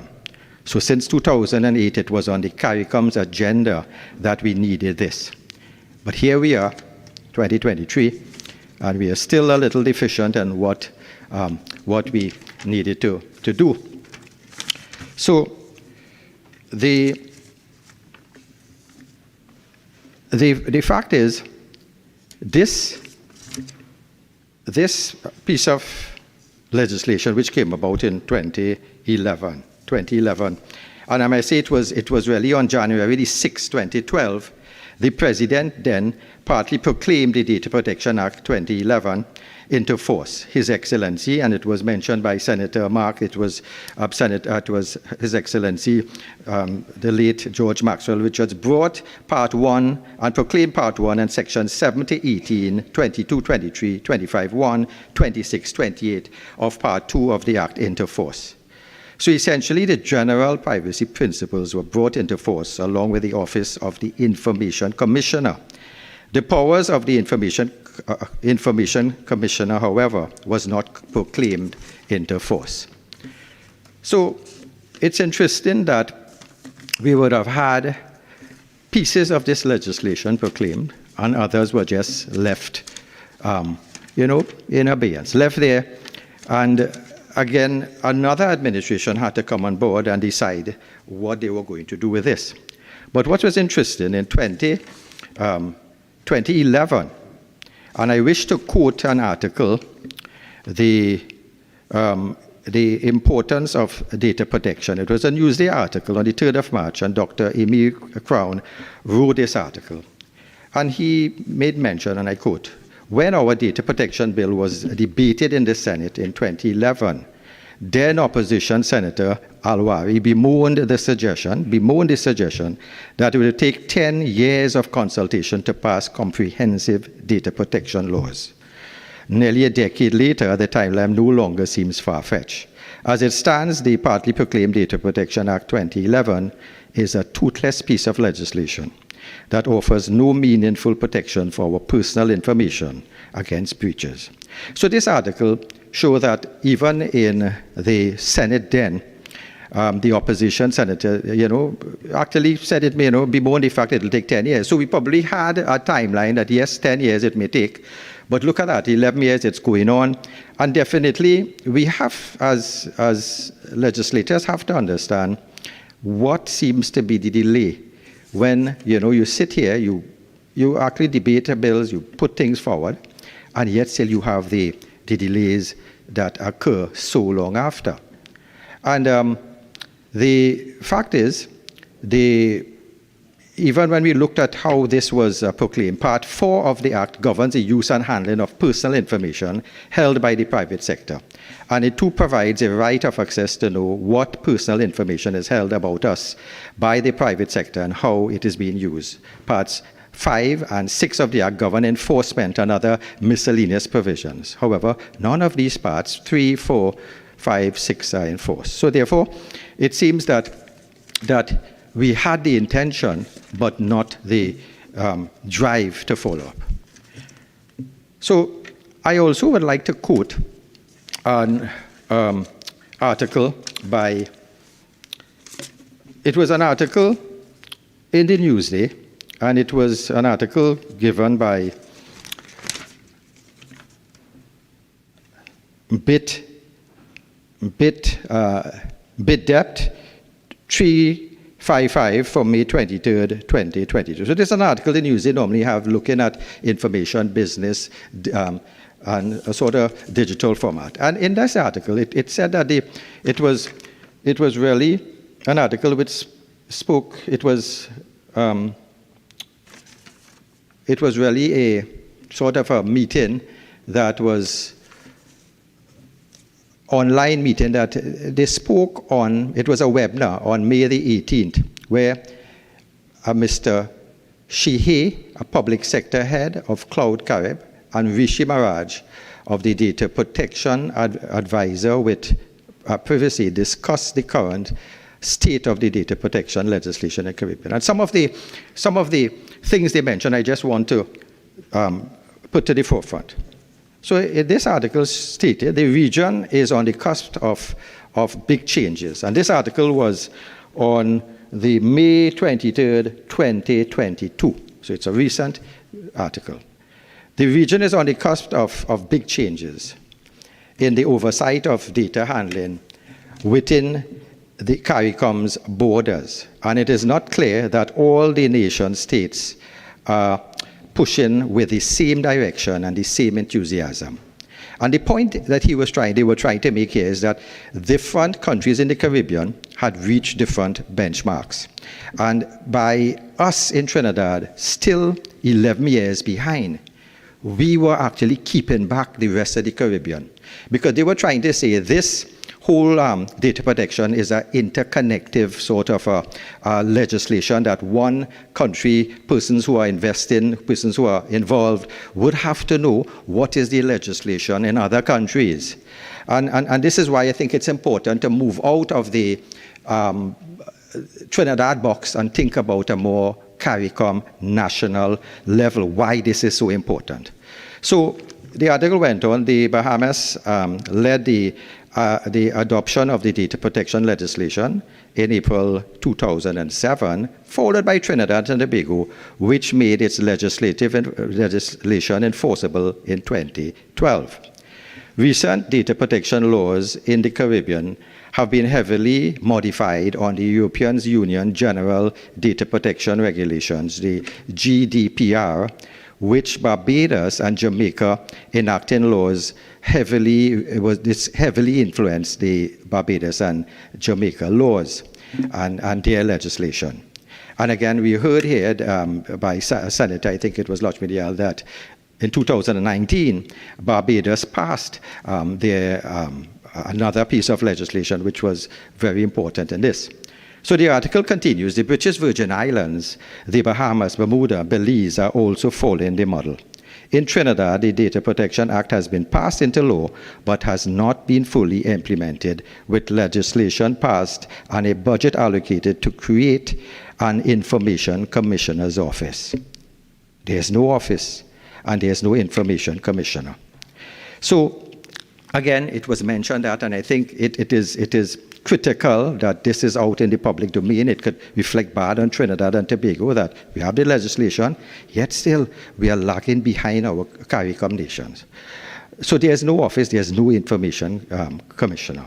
The TT government has begun amending the Act and is preparing for consultations with private and other stakeholders, which was mentioned by the Senator the Minister of Trade, that the consultations was important, isn't going. So I also agree that that the fact is we need other consultations, and this is a fact that even though we are so far behind. We probably had initially went with the European Union's Data Protection Directive, which is 9546 EC, which was a directive in 1995. However, we came with our legislation in 2011, 2012, but the European Union had a repeal of its general data protection regulation, and the new legislation now is given, it's in Directive 2016-679, the GDPR. So, yes, we have fallen back. We are probably looking at all regulation which formulated our whole act. So now we have to do some sort of review. Now we have to say they evolve their directives, so we will have to keep looking at that piece of legislation we have. And this is why I understand and I agree with Senators Wade Mark's proposal that we need to put this, but immediately we may have to do some revision quickly, not immediately, quickly, with some sort of commitment, as some members mentioned, some timeline commitment. We have to do this because it's embarrassing us in the Caribbean. And the article that I mentioned from the Newsday, it spoke that Trinidad and Tobago government has begun amending the act and is preparing consultations. And someone had mentioned how much did a consultant, a senator mentioned a consultant was retained. And the information I have, a consultant was retained by the MTI at a cost of US $70,000 and who to review the legislation. And this was given by a loan from the IADB loan. So yes, government has been looking at the legislation. Government has been consulting.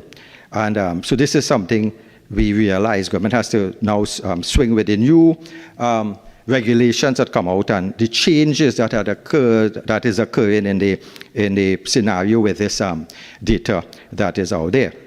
So the article quotes from a service provider's perspective, the greatest challenge to delivering cloud-based services as a data processor or data controller is the unevenness in the legal regimes in use in the Caribbean region. And this is why, again, I want to stress the fact we really have to get it more detailed. And they mentioned for Google in March 2020, that turned out to be they turned out to be a fine of €7 million after the search engine and advertising company failed to purge data that it could not prove it still required. So even with Google, they had to, you now will be able to go after Google, you'll be able to go other companies, but we have to have the legislation in place. So made mention, the fact is that in the regulators in the Caribbean, there are fines in the Caribbean, and there are liabilities for directors and liabilities for senior management. So all these things have to be taken into account when we are now reviewing this piece of legislation. And it made mention that companies that operate in multiple jurisdictions or cloud service businesses, again, would have to know what is happening in other countries and also understand specific nuances of each country's requirement is important now. So they said we should know our data, noting that the Jamaica Data Protection Act allows for the imprisonment of directors as well as fines. You need to know what data you can collect, how you can collect it, the total life cycle of the data. And it was made mention that the privacy information, how you keep that data, all these are important. All these things need to be worked out, from collection to use to sharing to transferring to the eventual deletion. So these things are some things that would have to be in any new piece of legislation that we would be considering here. And it was made mention that, we know that we have to be cautious in terms of protecting the right of privacy of individuals. We have to be alert. We know it's an important piece of legislation, especially for the economic benefits, as I mentioned before, and also to actualize any sort of modernization of society where the Minister of Digital Transformation notes that we would have no choice but to do this. So therefore, the fact I want to make mention is that certain senators made mention to the fact that could abuse occur? Could abuse occur in terms of the information privacy? Senator Vieira had concerns, Senator Lutchmedial had concerns, Senator Mark had concerns. And I just want to quote that whilst we may bring pieces of legislation, we have to understand that it's not just our country. We have governments in different countries who may have used the data they collected against certain persons. And I want to just quote an article that I did in The Guardian on 22nd of July 2021, captioned "The Shackled Media." And in this article, I found out for the first time about the Pegasus project. And I wrote in it, 5 days ago, the OCCRP published the Pegasus report, which found that the Israeli spyware stole personal data, read conversations, and switched on microphones and cameras of journalists and others. So 80 international journalists were investigating this breach, where governments surveilled 200 journalists in 20 countries. Reporters Without Borders Secretary General Christopher Delory said, "The revelations inspire shock and revulsion given the extent of the surveillance and the targeting of journalists. Pegasus is a vile and loathsome tool. We urge democratic governments to place an immediate moratorium on the sale of surveillance technology until safeguards have been established to prevent its oppressive use." So we have to protect the fourth estate. They were under attack there. And it's not only that. And I heard both sides mentioning that we heard one side mention that there was the Analytica. The other side mentioned the SWOT. And in my article, I also mentioned where SWOT illegally wiretapped and spied on the President, Chief Justice, the opposition leader, judges, journalists, activists, even our present PM. And this political voyeurism was a dangerous threat to our democracy, more dangerous, and I made mention in my article, than Abu Bakr's attempt at the coup. At least with Abu, you face the enemy. So my point is, yes, governments, we have to protect governments, any sort of government's overreach. It may not be this administration, it can be another administration, and this forum of journalists also made mention that you have to be guarding against this. So it's our piece of legislation here would have to guard against this, because I think it's inevitable that most governments may attempt propaganda manipulation, but it's our civic duty to put mechanism in place to discourage that. And this is where the bill needs to be updated and proclaimed for the protection of our citizens from any sort of government's overreach.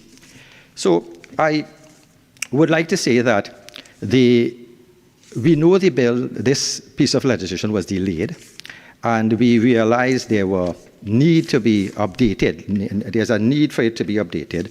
And I must say, the fact is, there was a joint select committee on finance and legal affairs, which also had concerns about this delay.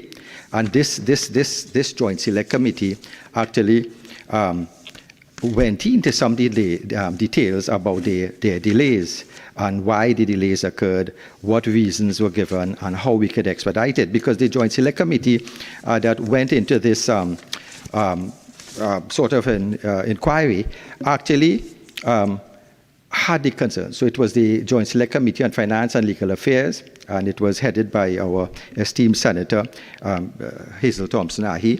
And in that report, they actually had an inquiry into the status of unproclaimed legislation, and they looked at the Data Protection Act as one of those pieces of legislation. So they too realized that delay was too much, and they actually laid it in the House of Representatives on 13th of the 12th month, 2021, and in the Senate on the 7th of the 12th, 2021. So we had a delay. We had a delay on both sides, both administrations.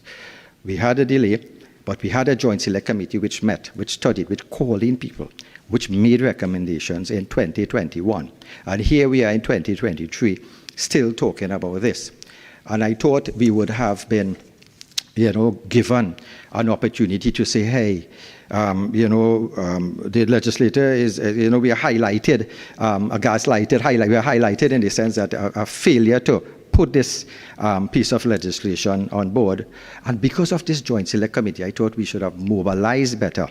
Government should have mobilized its team better to say, listen, let's see if we can put it on the table as fast as we can do it.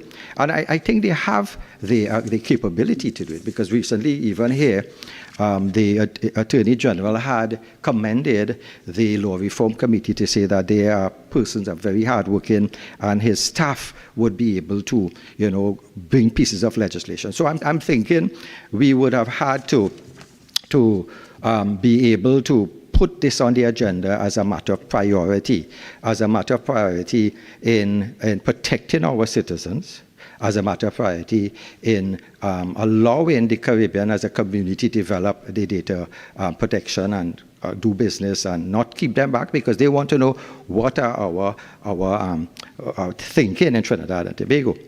And in that Joint Select Committee, there were certain excuses we heard, and I want to say we had instances where we heard that in 2018, government sought to undertake a comprehensive review of the data protection legislation. So I commend the government. They realized they needed to do it and found it to be discordant with the best practice established by the European Union GDPR. And as I mentioned before, the European Union did revise it. So therefore, government had no choice now to say, listen, let's take this piece of legislation, let's try to reformulate it, let's move it. We got the consultant. And they were actually looking at deficiency in other areas. And these deficiencies embody three core sources of challenge, and they classify it as: one, a lack of express provisions. And the OPM conducted 2 rounds of stakeholder consultations on the Act prior to the start of the consultancy in November 2019 and also in March 2021. So there are consultations again, as mentioned on the government side, that they perceived there was a lack of consultation before.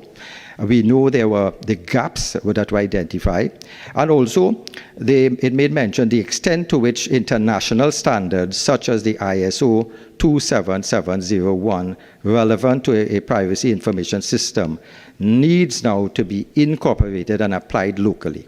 So there are other pieces of data out there, there are other pieces of regulations out there, there are other standards that we need to put in and into our legislation. So there's need to update. I have no query on that, because 11 years ago, whatever was there needs that updation. And the requirement also to achieve compliance inclusive of the cost and length of time for implementation. So all those are things that were given as reasons to the Joint Select Committee on Finance and Legal Affairs looking at the unproclaimed legislation. And they also said there was a need for policy directives related to the development of sector, industry, specific codes and data classification standards. Also, the lack of exemptions for certain categories of expression, journalists, literary and or artistic. So all those are very important. So those are factors that we need to put into this. They also looked at the lack of an appropriate legislation framework.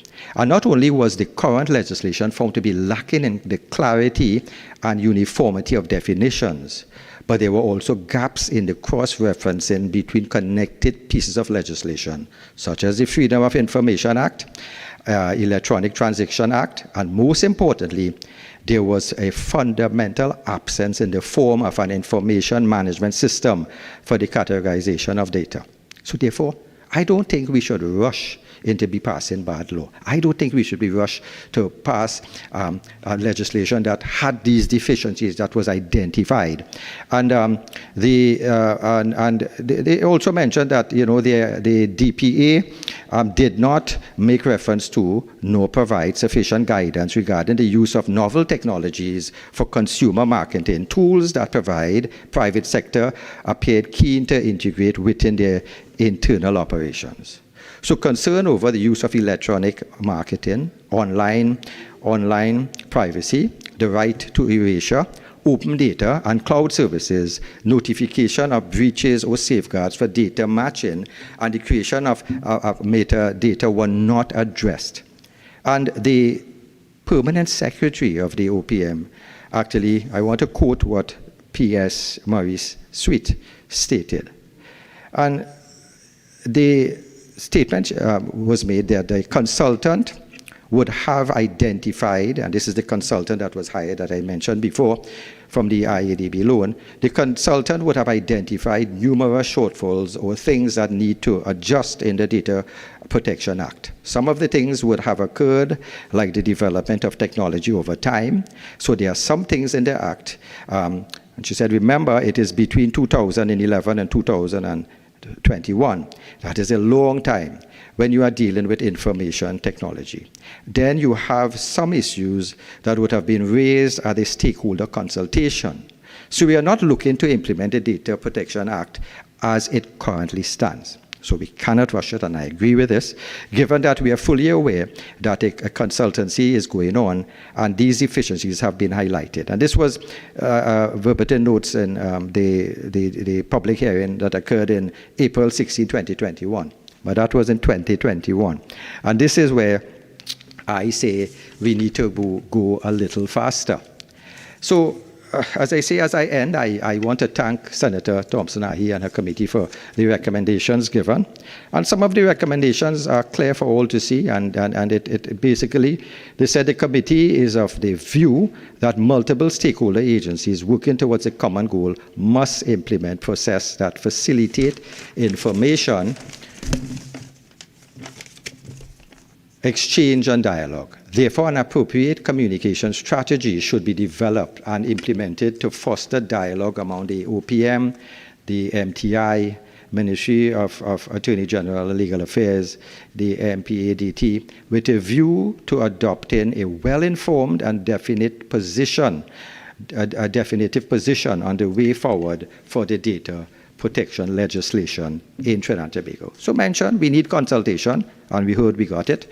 The committee also acknowledged that the value of a system for classifying of personal data that is held by third parties, and thus acknowledged the merit in the creation of a classification system by way of policy or legislation to guide the treatment of data. Another recommendation, the committee advises that the OPM emphasize the benefits that would be derived from enhanced data protection legislation in order to build private sector support and buy-in for the proposed reforms.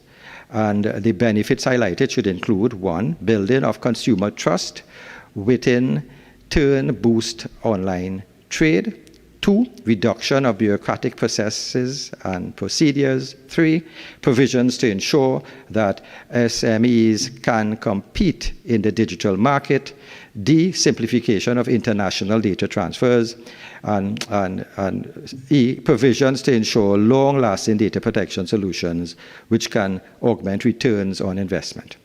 Another recommendation was, pending the completion of amendments, if any, to the Data Protection Act, the OPM, in collaboration with the Ministry of Digital Transformation, should undertake a comprehensive public education and awareness arising initiative that would enable citizens to understand their privacy rights, how they work, and what they should expect from organizations with respect to the use of their data.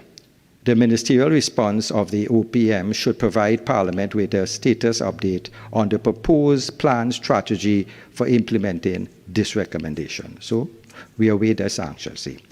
Another recommendation was falling in the vein of the HIPCA framework model. Model guidelines can be proposed at the regional levels to build a local data economy, encourage the development of technical standards, increase interoperability, and ensure data integrity as part of the region-wide initiative. And the community recognizes there's a value in open data flows between countries, as countries that regulate data processing too rigidly and with specific restrictions on cross-border data transfers provide reciprocal restrictions on other countries, resulting in reduced access to global data and technology. So we have to be aware what is going on at other countries and their data also. So therefore, piloting key initiatives in the data governance regime can be driven by policy initiatives at the level of CARICOM. Well, we saw Barbados, Jamaica, other countries on board. We can probably use some of their information in this piece of legislation. And I think that, as I mentioned, the it might be also a bit of a disrespect to the GSC if we just slide and take a long time. So I have hope that if it is too long in coming, the Joint Select Committee could actually implement a follow-up session to see where the delay is in bringing this piece of legislation. Thank you, Mr. Vice President.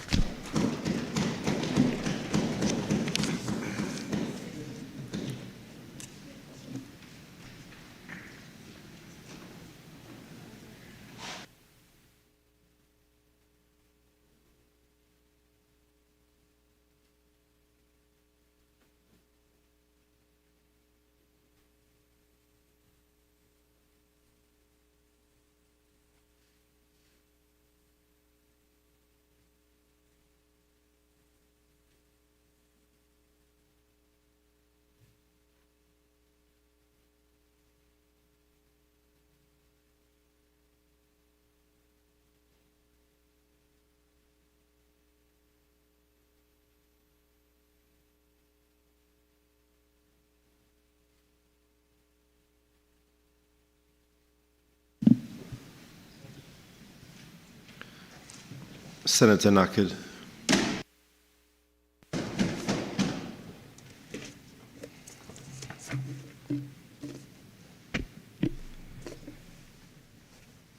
In the name of God, the most gracious, the most merciful. Mr. Vice President,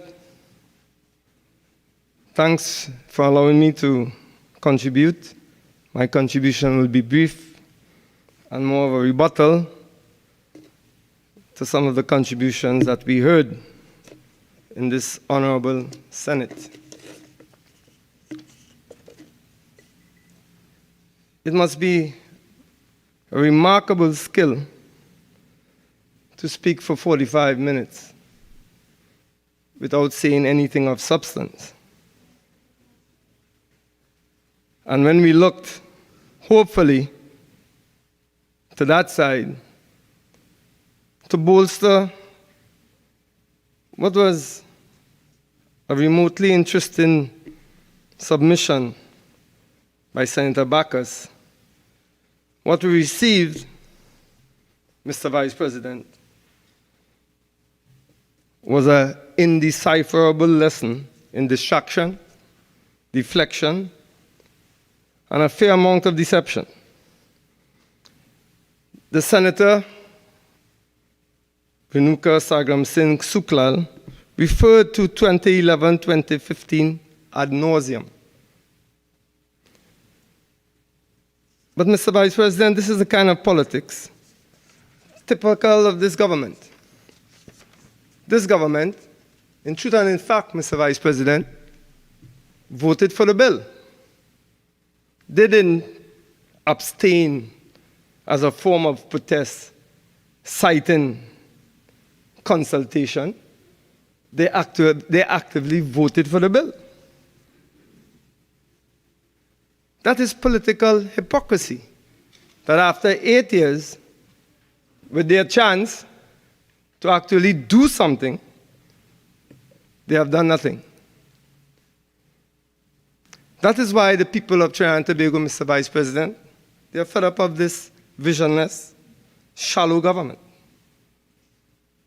45 minutes we heard of 2011 to 2015, 12 years ago. It became so unbearable, Mr. Vice President, that two independent senators, not the opposition, two independent senators asked the salient question, the all-important question: when? When? The PNM government, this PNM government's Achilles heel continues to be, Mr. Vice President, actual work. It's easy to come and talk what the opposition didn't do, what you're going to do, but we yet to see actual work from this government, thereby reflecting the state of this country in all spheres. Even their consultation or their allusion to consultation is a pretense. as is being currently exposed by the RIC consultations taking place right now. Procurement legislation waiting to be operationalized. This is a government of distraction and deflection. Come down from there. The nation can no longer be fooled by these promises when inaction is your modus operandi. What have you delivered for the last 8 years? All we see is complete inaction. Nothing seems to have a conclusion with this government. Where's the update on DSS? Not everyone has a short memory, Mr. Vice President. Stop relying on the public's short memory to pacify the public. People are suffering socially, economically, educationally, and in the healthcare sector. Now they have to worry about their privacy matters. And let me, Mr. Vice President, exhibit where this deception comes in. I have in my hand a cabinet minute. Number 1971 of November 16, 2018.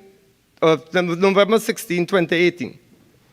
And it reads, Mr. Vice President, establishment of memoranda of agreement and non-disclosure agreements among government ministries, statutory authorities, other legal entities, and the SSA for the sharing and management of data to the National Operations Fusion Center. Cabinet agreed, it goes on, in the naming of the Fusion Center of the National Operations Center as the National Operations Fusion Center. B, to the establishment of memoranda of agreement and non-disclosure agreements with strict confidentiality provisions among government ministries, statutory authorities, other legal entities identified hereunder, and the SSA for the sharing and management of data to the NOFC referred to at above. And listen to this, Mr. Vice President. We have the Ministry of National Security, the NSC, the Trinidad and Tobago Defense Force, the Trinidad and Tobago Police Service, Trinidad and Tobago Prison Service, Trinidad and Tobago Fire Service, the Immigration Division, the Ministry of Finance, Customs and Excise, the Ministry of Agriculture, Land and Fisheries, Land and Surveys Division, the Ministry of the Attorney General and Legal Affairs, the Registrar General Department, the Ministry of Rural Development and Local Government, Regional Corporations and Borough Councils, the Ministry of Planning and Development, the Central Statistical Office, the Ministry of Works and Transport, the Ministry of Energy and Energy Industries, the Judiciary, the Tobago House of Assembly, TNTEC, NGC, WASA, TSTT, Digicel, Flow, Green Dot, the Port Authority of Trinidad and Tobago, National Quarries Company Limited, DOMA, and finally, and most curiously, the National Carnival Commission. Mr. Vice President, all of this points to an interception of data that Senator Mark, Senator Lutchmedial referred to. And when you look at the entities listed here, there can be no doubt, Mr. Vice President, that the motives are not as what they are saying on that side. The motives are clearly with a nefarious agenda. And our question, Mr. Vice President, why? Is this government so bent on maintaining or retaining government, that it will undermine the democratic rights of our citizenry to do so? Clearly, Mr. Vice President, if a bill they voted for, as they alluded to so many times, maybe as much as 20 times, the goodly senator alluded to it in 2011, 2015.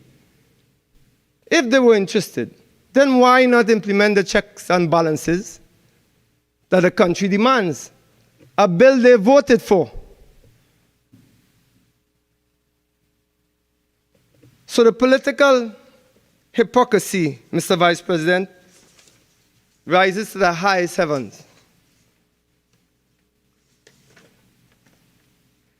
It exposes his government that will make by any means necessary to hold on to power. This is another example writ large of this government seeking to maintain government without exhibiting any competence or democratic inclination in governance. So, Mr. Vice President, as I said, no intention to stay long. I only wanted to expose the political hypocrisy of this government, and I once again ask the question that our independent senators ask. We do not want a vague answer that we got. Yes, we are working on it. Yes, it's time. It has been 8 years, Mr. Vice President. 8 years. Any government with any level of competency would have made certainly better strides that this government has made. Give to the people what we want. We want a clear answer from this government. When do you intend to proclaim the legislation that will ensure the checks and balances that will safeguard the democratic rights of the citizens of Trinidad and Tobago? If you cannot do so, stand down. Admit that you are not about proper governance, you are about retaining government. And I thank you, Mr. Vice President.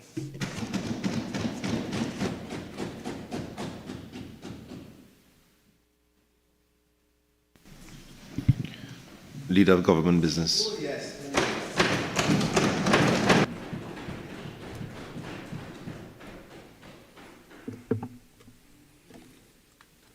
Thank you, Mr. Vice President. Mr. Vice President, I really had no intention whatsoever to intervene in the course of today's sitting on the private motion brought by Senator Mark. But Senator Nakhid saw fit to introduce himself and gave us a very startling but fortunately brief presentation, which requires a brief but robust response, which I shall seek to deliver. Mr. Vice President, the motion today was a fairly straightforward one, as presented by Senator Mark. The government sought to use this debate as an opportunity to edify and educate the population of Trinidad and Tobago on this important issue of data and its protection. And we did exactly that. I heard Senator Nakhid rise and say that it is a masterful skill to speak and not say anything at all. And then he gave us the gold standard for doing exactly that. He spoke, he wasn't for 45 minutes, not guilty in that regard, but for whatever period he occupied the crease, he scored no runs whatsoever. And then I heard a claim that Senator Sagramsingh-Sooklal, according to Senator Nakhid, spoke for 45 minutes and only spoke about 2010 to 2015. This was the claim, and those were the words of Senator Nakhid. And Mr. Vice President, anyone who would have been present in this chamber and anyone who would have been listening to the transmission of the parliamentary channel, and anyone who would resort to reading the Hansard record after this debate is completed would know that that claim has absolutely no basis in reality whatsoever. Anyone who would have been paying attention and not misguided by Senator Nakhid would recognize that the government had put in 2 speakers until I rose. The first was the Minister of Digital Transformation of the Republic of Trinidad and Tobago. And what he did in this debate was to give us, and to give Senator Mark, the mover, a treatise in dignity, accuracy, and the words of a subject matter expert that this country should be very proud of. That's what I heard. A treatise on the digital world, all anchored in the relevance associated with the motion itself, but really helping to explain to senators who may not be fully apprised on the subject, and most importantly, to the population who's paying attention to our discourse in this chamber. And then we heard from Senator Sagramsingh-Sooklal. It was rapid, it was energetic, it was factual as always. And she also was able to convince the Senate that she is a subject matter expert on matters of the law. And so this was a response of substance, and therefore I could not understand Senator Nakhid's use of empty rhetoric to try to rebut presentations of great substance moved by the government of Trinidad and Tobago. Mr. Vice President, it really reminds me, having been exposed to all of that factual content, all of that relevance, all of that dignity, to hear that claim that all that was said was to focus on 2010 to 2015, it reminds me of, Mr. Vice President, a story of not Chicken Little, a savage who was, let's not use the word savage, an individual who was not exposed to civilization and who was brought in to a researcher's room and shown a film. You see, Mr. Vice President, we talk about dignity, and it is clear there are members on the opposition bench who are simply incapable of a display of dignity in the Senate of Trinidad and Tobago. We will forgive them. So this individual, Mr. Vice President, was brought into a researcher's room and shown a film. It was an epic film, sweeping production. And in it there was war, there was construction of skyscrapers, there was development of civilization, film of over 2 hours in length. And at the end of the film, the researchers asked this primitive gentleman, "Tell us what you saw." And do you know his answer after seeing 2 hours of an epic sweeping film? He said, "I saw a chicken run across the road." And they went back and they realized during the film, about halfway through, a vehicle was proceeding down a highway, and yes, a chicken ran across the road. But that is all the gentleman could have related to. That is all he was able to see in this film. And that example really reminded me of Senator Nakhid, because he got an epic treatise from the government of Trinidad and Tobago on this motion. We treated the motion with respect. We responded to the clauses. We presented the evidence. We gave the policy position. And all this senator was able to hear was 2010 to to 2015. Mr. Vice President, I see that as a very sad reflection of the capability of the opposition bench in the Senate of Trinidad and Tobago. And there were reflections from the independent bench as well. I paid, as we always do, close attention to the independent senators when they speak. Because very often, let me say more often than not, they find themselves speaking in respectful, sober tones with great concern for the people of this country. And when senators speak like that, we have to pay close attention. And Senator Vieira found some distance between his position and that of the government. He gave some significant advice, which would have been well received, but he also warned the population. And I dare say he warned the framer of the motion and those who've contributed from the opposition bench that precipitous, instantaneous, immediate action as called for by this motion could actually be dangerous to the very interests of the people of Trinidad and Tobago that we should all be seeking to serve. And therefore, Mr. Vice President, as a senator in this chamber, I find myself completely unable to support or find merit in the motion brought by Senator Wade Mark.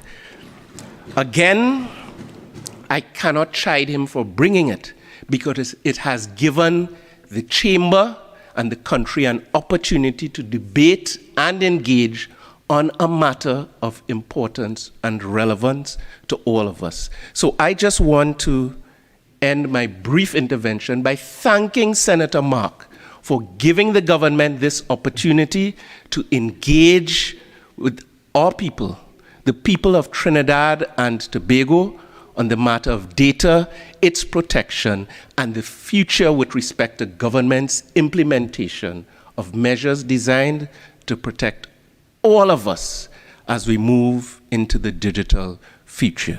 Mr. Vice President, I thank you.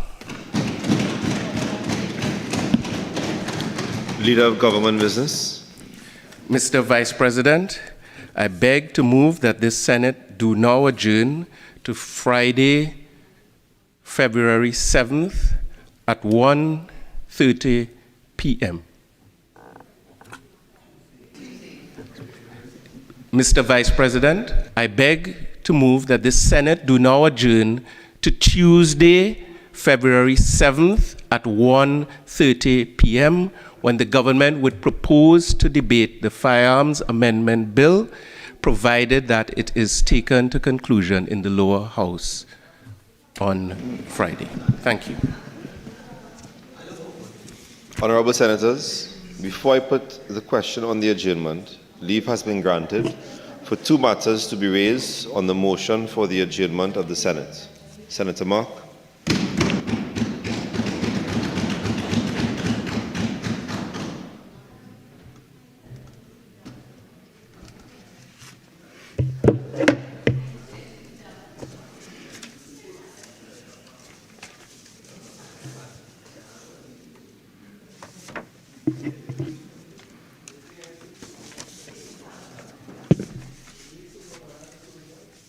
Thank you.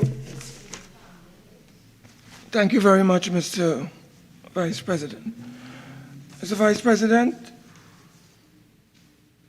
I have sought to raise two matters. I'm seeking rather to raise two matters as it relates to issues affecting the people of TNT. I will deal with the second matter first, and that is the need for the government to reconsider its decision to exclude non-traditional media personnel from covering government press conferences.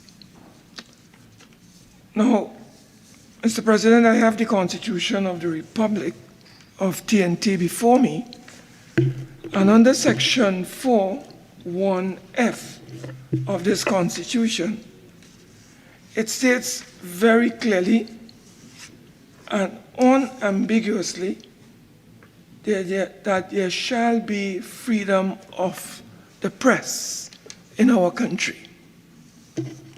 So you could well imagine the people of this country being literally startled by the recent statements emanating from the government through the lips of the Prime Minister. When he stated at some public function that the government was seeking to establish who in the media sector can attend press conferences arranged by the government, particularly at the diplomatic center.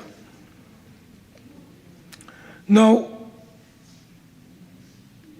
it is extremely difficult to appreciate that a government that is supposed to safeguard the rights of all of our citizens and ensure the implementation and also respect for those fundamental rights and freedoms would do everything in its power to ensure that these rights are safeguarded. And we find ourselves in this peculiar position or situation where the government is seeking to discriminate against members of the media. Now, we know, Mr. Vice President, that there appeared in the newspapers some time ago, and we were a bit concerned. That is what caught our attention.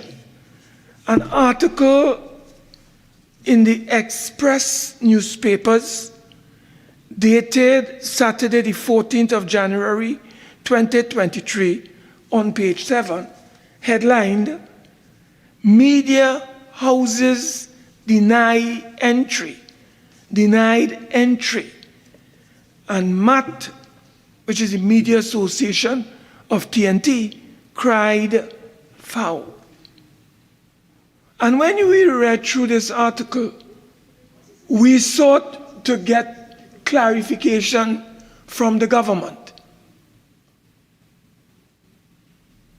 Because in this article we saw where the government, through the office of the Prime Minister, according to this report, denied certain broadcast journalists entry into the diplomatic center, or I should say, when one in particular found his way in the diplomatic center, one Mr. Robert Amar of More 104.7 FM was politely escorted out of the diplomatic center by a police officer on the pretext that something was wrong with his vehicle. And when Robert Amar went to his vehicle, everything was in order. So it was deception and a ruse being used by a policeman, used by the PNM to take a broadcast journalist from the diplomatic center and escorted him outside of the compound. And it's only when he arrived at his vehicle, another senior policeman approached him and told him that he had to leave because they got instructions from high that he must not be part of this process because his name was not on the invitation list. Now, Mr. Vice President, I want the government to clear the air on this matter, because in this same article, I saw where one Stephen Cummings from Isaac 98.1 FM is also on record as saying he too has been denied access to the diplomatic center to cover media conferences hosted by the Prime Minister. Now, this is very serious. This is an attack on the freedom of the press in this country. And this is why this matter is being raised today. Mr. Vice President, there's one Alana Jules, better known as Ruby Gem, from 104.7 FM. She too became a candidate for non-entry to the diplomatic center. So the government, in fact, there's one Priya Bihari of APZ News who was also prevented. But you know, Priya wrote, I understand he wrote the government, and the government has since responded by inviting him to come to the diplomatic center. So I think good sense has prevailed in the case of APZ News, according to my information. But Mr. Robert Amar, Mr. Vice President, is still not being allowed entry to the diplomatic center. I don't know what is the state of play with Mr. Stephen Cummings. That will have to be cleared up by the government. And this matter of Alana Jules, Ruby Gem of 104.7 FM. Now, Mr. President, Mr. Vice President, the government has been playing fast and loose with the media. This is not the first time that the government has been playing footsie with the media. It happened with Venezuela when they were escorting Venezuelans on some boat. They pick and choose who must come to cover that event. The Prime Minister himself has been in confrontation with the media in terms of answering and not answering questions. So the principle here forced the Express to ask the government, do you have a policy on the media accessing the diplomatic center to cover press conferences? I don't think I have read anywhere of a government's policy as it relates to the media covering the Prime Minister's press conferences at the diplomatic center. So we would like the government to state today if there is a policy and what is the policy. Is the government discriminating against traditional versus those who are using internet? Well, we call on the government to get on board, get on track with the modern digital electronic age. Get on track. There's a journalist from the Philippines. She got the Nobel Peace Prize recently, and her media is internet-driven, internet-fueled. So what you're telling people, Senator Ma, once they are... Your maximum time has passed for this question. Vice President. Minister Di Nombriga, Minister in the Office of the Prime Minister, Communications.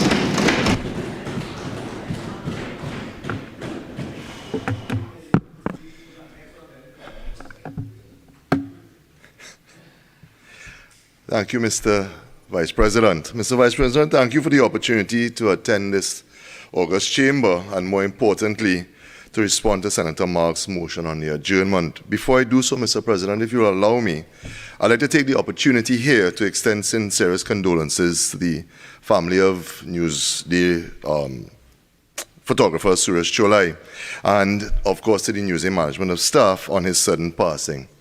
We pray that his soul will rest at peace, and those whom he has left to mourn will also find peace in these very uncertain times.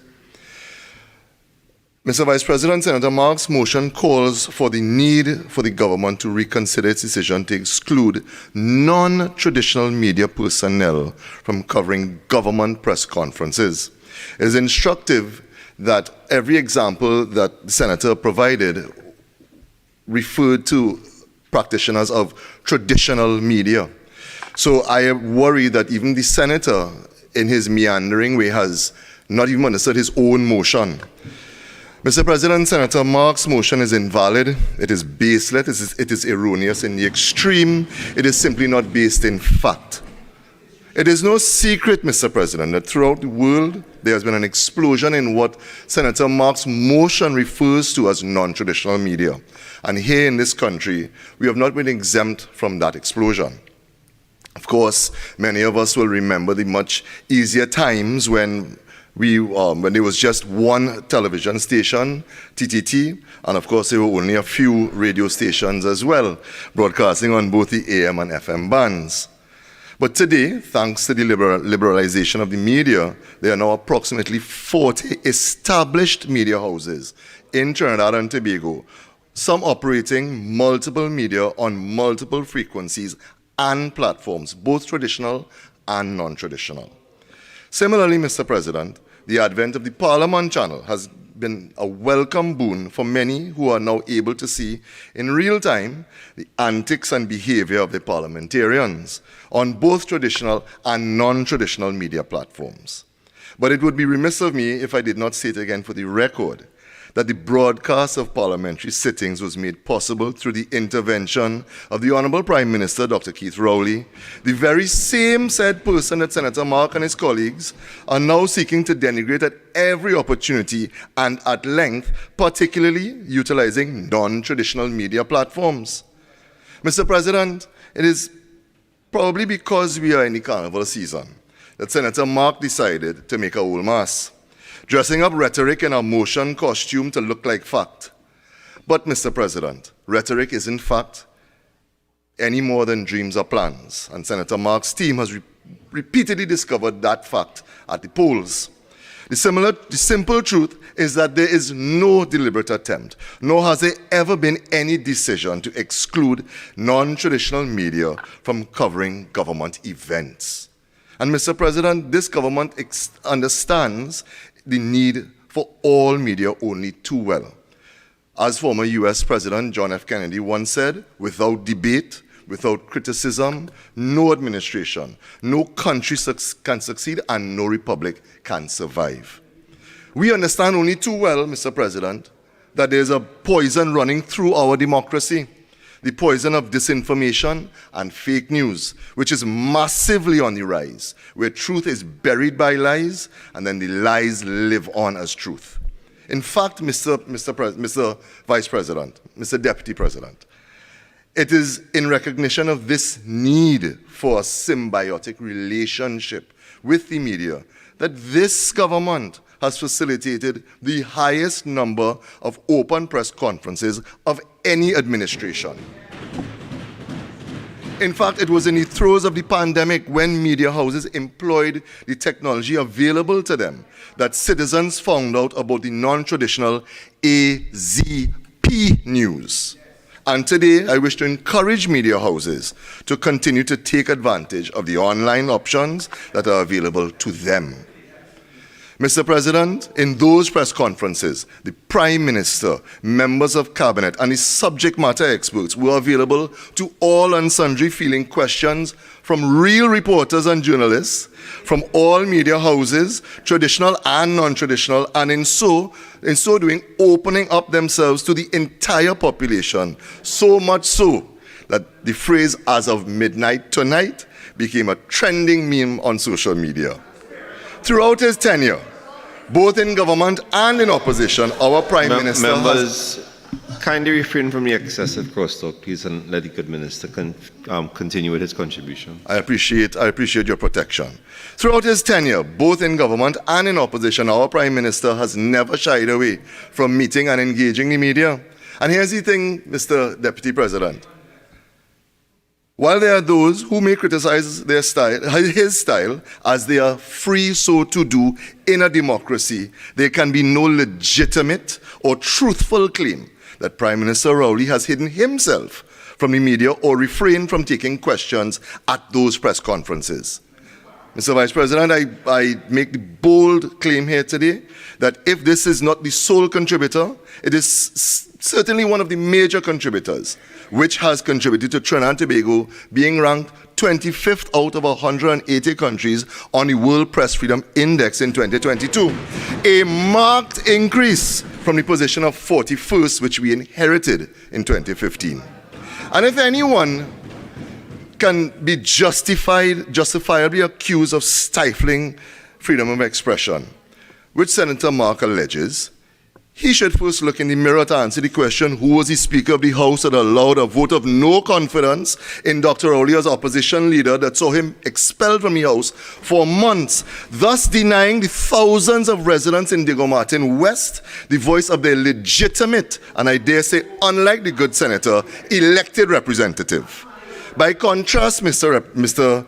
Vice President, senators, especially Senator Leiter, your volume in your crosstalk is increasing. I ask that you cease and cease from such activity. By contrast, and by stark contrast too, Senator Mark's leader for life, the opposition leader, has hosted more than 400 Monday night forums since 2013 and has never been in a position to take questions from any media house there. Since August 2021, the opposition has held more than 75 Sunday briefings, and I use briefings in a very loose term, and there too the political leader is never present to take questions. And if that is not bad enough, they have held close to 50 Thursday briefings, again without their leader being present to field a single question from whom they purport to be reporters and journalists, of course, without any tangible proof of that being a fact, regardless of whether those are traditional or non-traditional. Mr. President, there are two factors which I wish to place on the table today. The first is the distinction or the lack thereof that the senator has made between the traditional and non-traditional media. And the second is the sheer size of media that needs to be accommodated at government press conferences.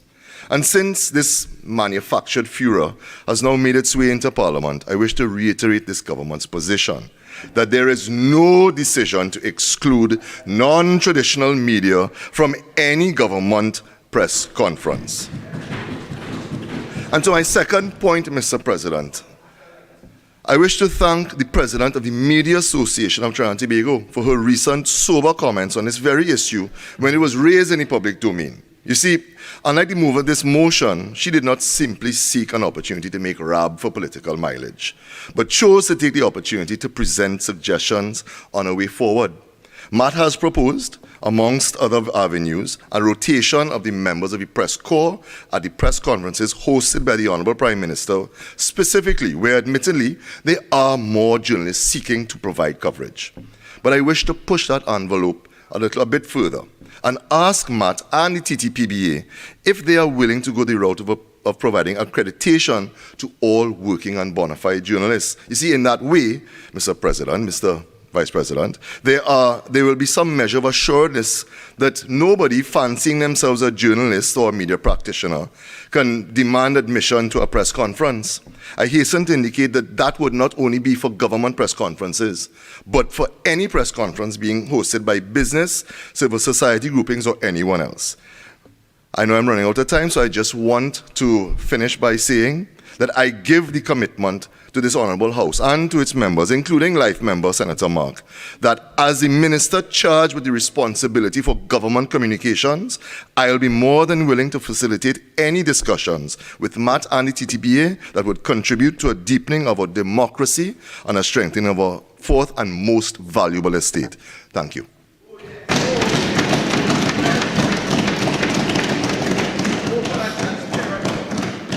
Senator Mark. Thank you, Mr. President. Mr. President, the second matter that I wish to address is the need for the government to undertake. Senator Leiter. I must ask you not to speak again, please. If you do, I will just have you vacate the chamber. Yeah.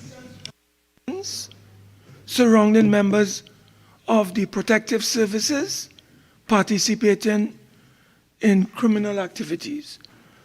Mr. Vice President, it has now become extremely troubling and highly concerning to the population. What has appeared to be a situation involving members of our protective services and their alleged involvement in criminal conduct and criminal activities. Mr. President, I have a series of articles before me, and I wouldn't burden you with the contents of these articles. I will just let you know some of the headlines and the newspapers involved. We're talking about Loop. The date is May the 18th, 2022. Headline, soldier among 3 held in Tobago. I go to the Trinidad Guardian, and this is an article that talks about soldiers rearrested and charged in Pennywise robbery and murders. That would have been sometime, I think, in November of 2022. Mr. Vice President, we have had repeated instances of reports which found their way in an Express editorial dated December the 14th, 2022. This particular headline or editorial detailed instances spanning the period May of 2022, June, where a soldier was charged with possession of ammunition, assaulting a police officer. Then in July, a lance corporal was among 4 arrested involving and surrounding the seizure of firearms. Then in August, a soldier was arrested in Arima in connection with, again, firearms. In September, a soldier arrested in connection with the matter I just mentioned earlier. In October, you had in Camp La Romaine, a soldier again was involved in an activity there that resulted in that soldier dying.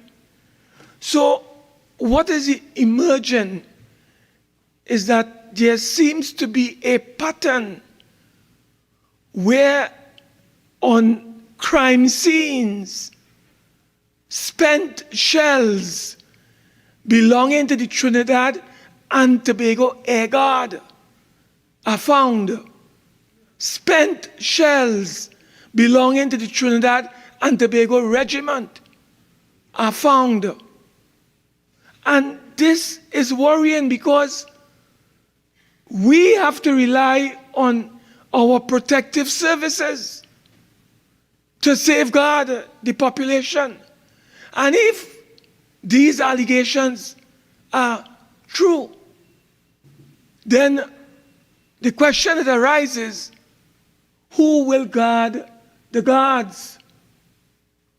So there is need for an independent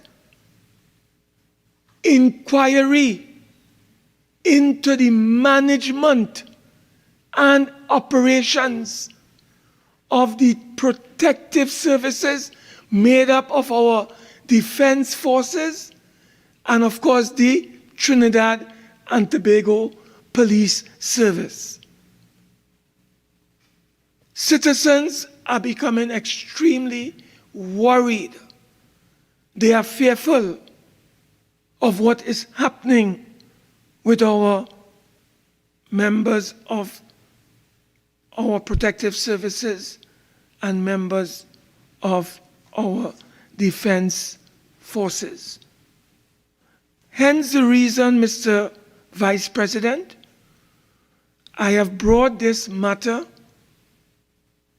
to your attention and through you to the attention of the Senate to get some clarification from the government as to what is taking place in our defense forces today. There is need, as I said, for a management audit as it relates to the operations of the defense force.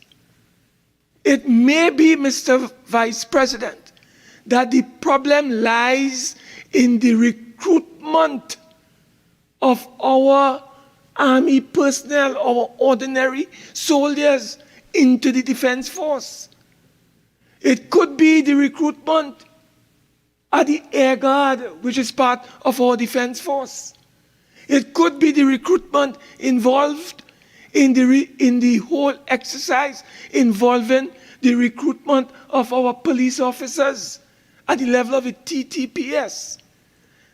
The question that is arising is whether we are recruiting gangsters and criminals into our defense forces. And therefore, there's need for the government to look at this issue very seriously and take the appropriate action. Because the defense force is there to defend the interests of the public. And the police are there to protect and serve the public. We cannot be looking behind our backs to determine if the policeman is a bandit, or the policeman is a criminal, or the policeman will murder me. This is very serious business. And it is a pattern for the last year and a half to two. We are seeing this pattern emerging. And the government must take firm action. And we want an independent report on the management and the operations of these defense forces and the Trinidad and Tobago Police Service. The population demands nothing less as it relates to this issue. So, Mr. Vice President, I hope that the government will understand that the population is fearful. The population is living in fear. It is one thing to have ordinary bandits murdering people. It's another thing when you have members of the defense force and the police involved in this kind of criminal activity and behavior. So I therefore call on the government to give us a clear undertaking that this madness that is taking place with our defense forces will come to an end, and that will only be possible with an independent management inquiry into the management and operations of the defense forces and the police. Thank you, Senator. Thank you very much, Mr. Vice Minister of National Security.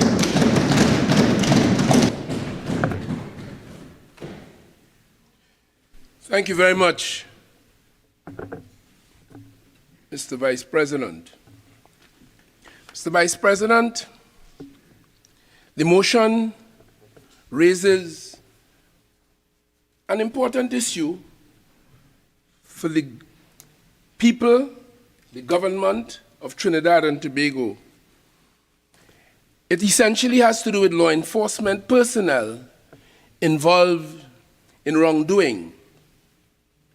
This wrongdoing we have seen in this country's history could have taken place from the last joint recruit to, Mr. President, the highest levels of these organizations. We have had commissioners in this country whose conduct and dealings have been called into question.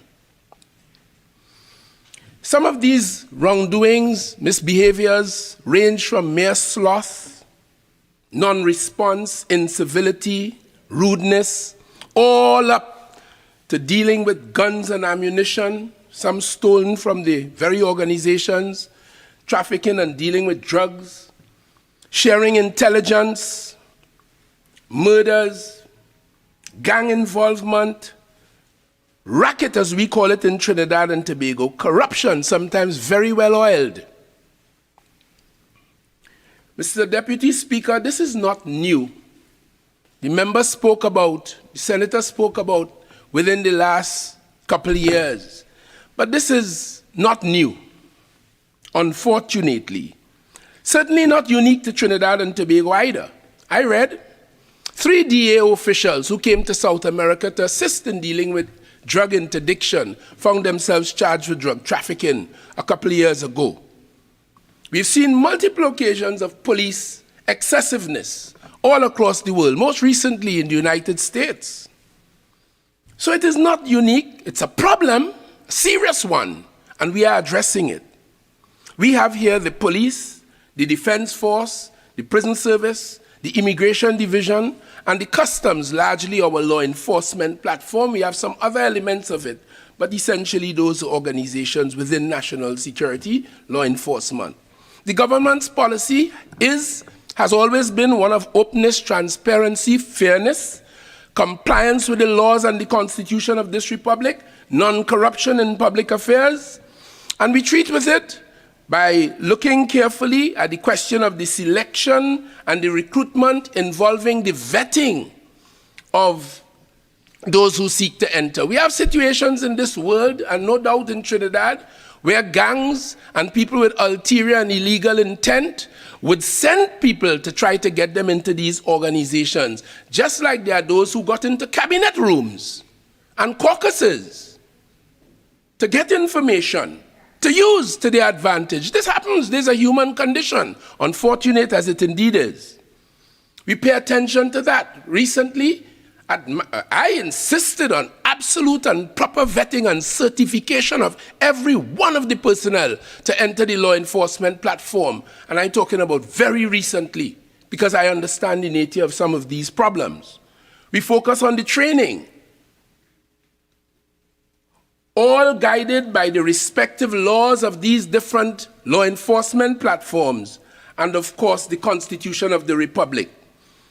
Recently, well, not so recently, we passed anti-gang law in this country, and we tried to rehash it some time ago to refresh it without the support of the very senator and those who speak in. But in those anti-gang laws, we had improved, and we have double jeopardy, I call it, stringent measures to deal with law enforcement personnel who find themselves involved in gang-related activity. We met objection from the other side. We passed in 2020 or 2019, Act 25 of 2019, where we did the Miscellaneous Provisions Law Enforcement Act, dealing with law enforcement, where we gave protection to law enforcement officers, particularly prison officers, and their families. We protected them. We made the sentencing very severe for anybody who assaults, interferes with, kills, threatens, breaks the law in relation to these officers. But at the same time, we seriously criminalized several aspects of the breaches of the law of which we speak. Example, in the case of the prison, we made it a criminal, seriously criminal and serious punishment for unauthorized communications, for persons who throw and bring things into the jail, including prison officers, of course, who bring prohibited articles into there, fines as high as $750,000 and 20 years in jail for tipping off. And if perhaps any member of the protective services beat a pastor, they will have perhaps to serve and to perform 9 back vats, because that is a very serious matter as well. Mr. Vice President, the member spoke about crime scenes and shells found. Yes, that is an issue, and we have mandated all the heads of national security to conduct more stringent management of their ammunition stock. But there's plenty more to say about ammunition stock in this country, but this is not the time. But we have mandated every one of them to implement serious measures, and I'm getting feedback of it having been done. Kindly observe the volume of your chatter. Thank you. Thank you for your protection from that bunch.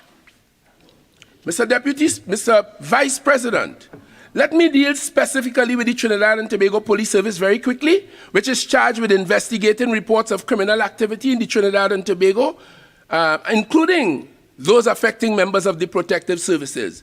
Over the last 5 years, 118 members of the protective services have been investigated and charged for various criminal offenses. These charges would mainly be preferred by the Professional Standards Bureau and otherwise by other policing divisions in Trinidad and Tobago. The Trinidad and Tobago Police Service has demonstrated that it can and has responded to corruption and other criminality involving members of the protective services. They are aided and supported by the independent PCA, which conducts investigations as well into serious police misconduct and corruption. And the show goes on. I just want to take the opportunity. We saw an example of it. I think the senator alluded to it. A couple hours ago, a police officer involved in a scenario downtown in Port of Spain with a traffic warden. I want to commend the police commissioner for taking the action that the law permits her to take with promptitude. I want to commend as well that officer of the traffic warden, her dignity, her poise in the face of serious provocation, perhaps. But those matters are under investigation, and the commissioner has demonstrated the swiftness and the seriousness that that matter deserved. So we pay attention to training, and we will do that. I can tell you far more about what is happening with the Defense Force. We have taken a zero-tolerance policy that was challenged in the court. We amended Section 85 of the Defense Act to allow the Chief of Defense Staff to interdict officers who are found to have been alleged or charged for criminal offenses. And that now allows them, like the police, to be able to protect the force from the bad rap that it gets, and at the same time preserve the legal and constitutional rights of the offender until the matter is resolved in the court. And that is happening with the prison service as well. Mr. Vice President, I want to say as I close, we have an integrity testing piece of legislation before the Parliament, and we expect the support of that senator and his colleagues, because it is designed to test their integrity so that we can be sure that the issues he raised is unlikely to prevail in that environment. So I would like to say to the senator, we understand the nature of the problem. We have the laws and the regulations and the Constitution keeping it in check. And at this time, we see no need for any special independent inquiry into the operations. Why the operations? The operations and the management of these organizations. Mr. Vice President, with that said, and more that possibly could be said, I would like to thank you.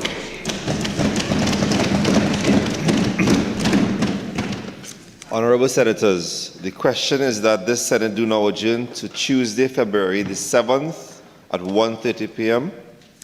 Those in favor say aye. Aye. Those against say no. I think the ayes have it. This Senate now stands adjourned to Tuesday, February 7th at 1:30 p.m.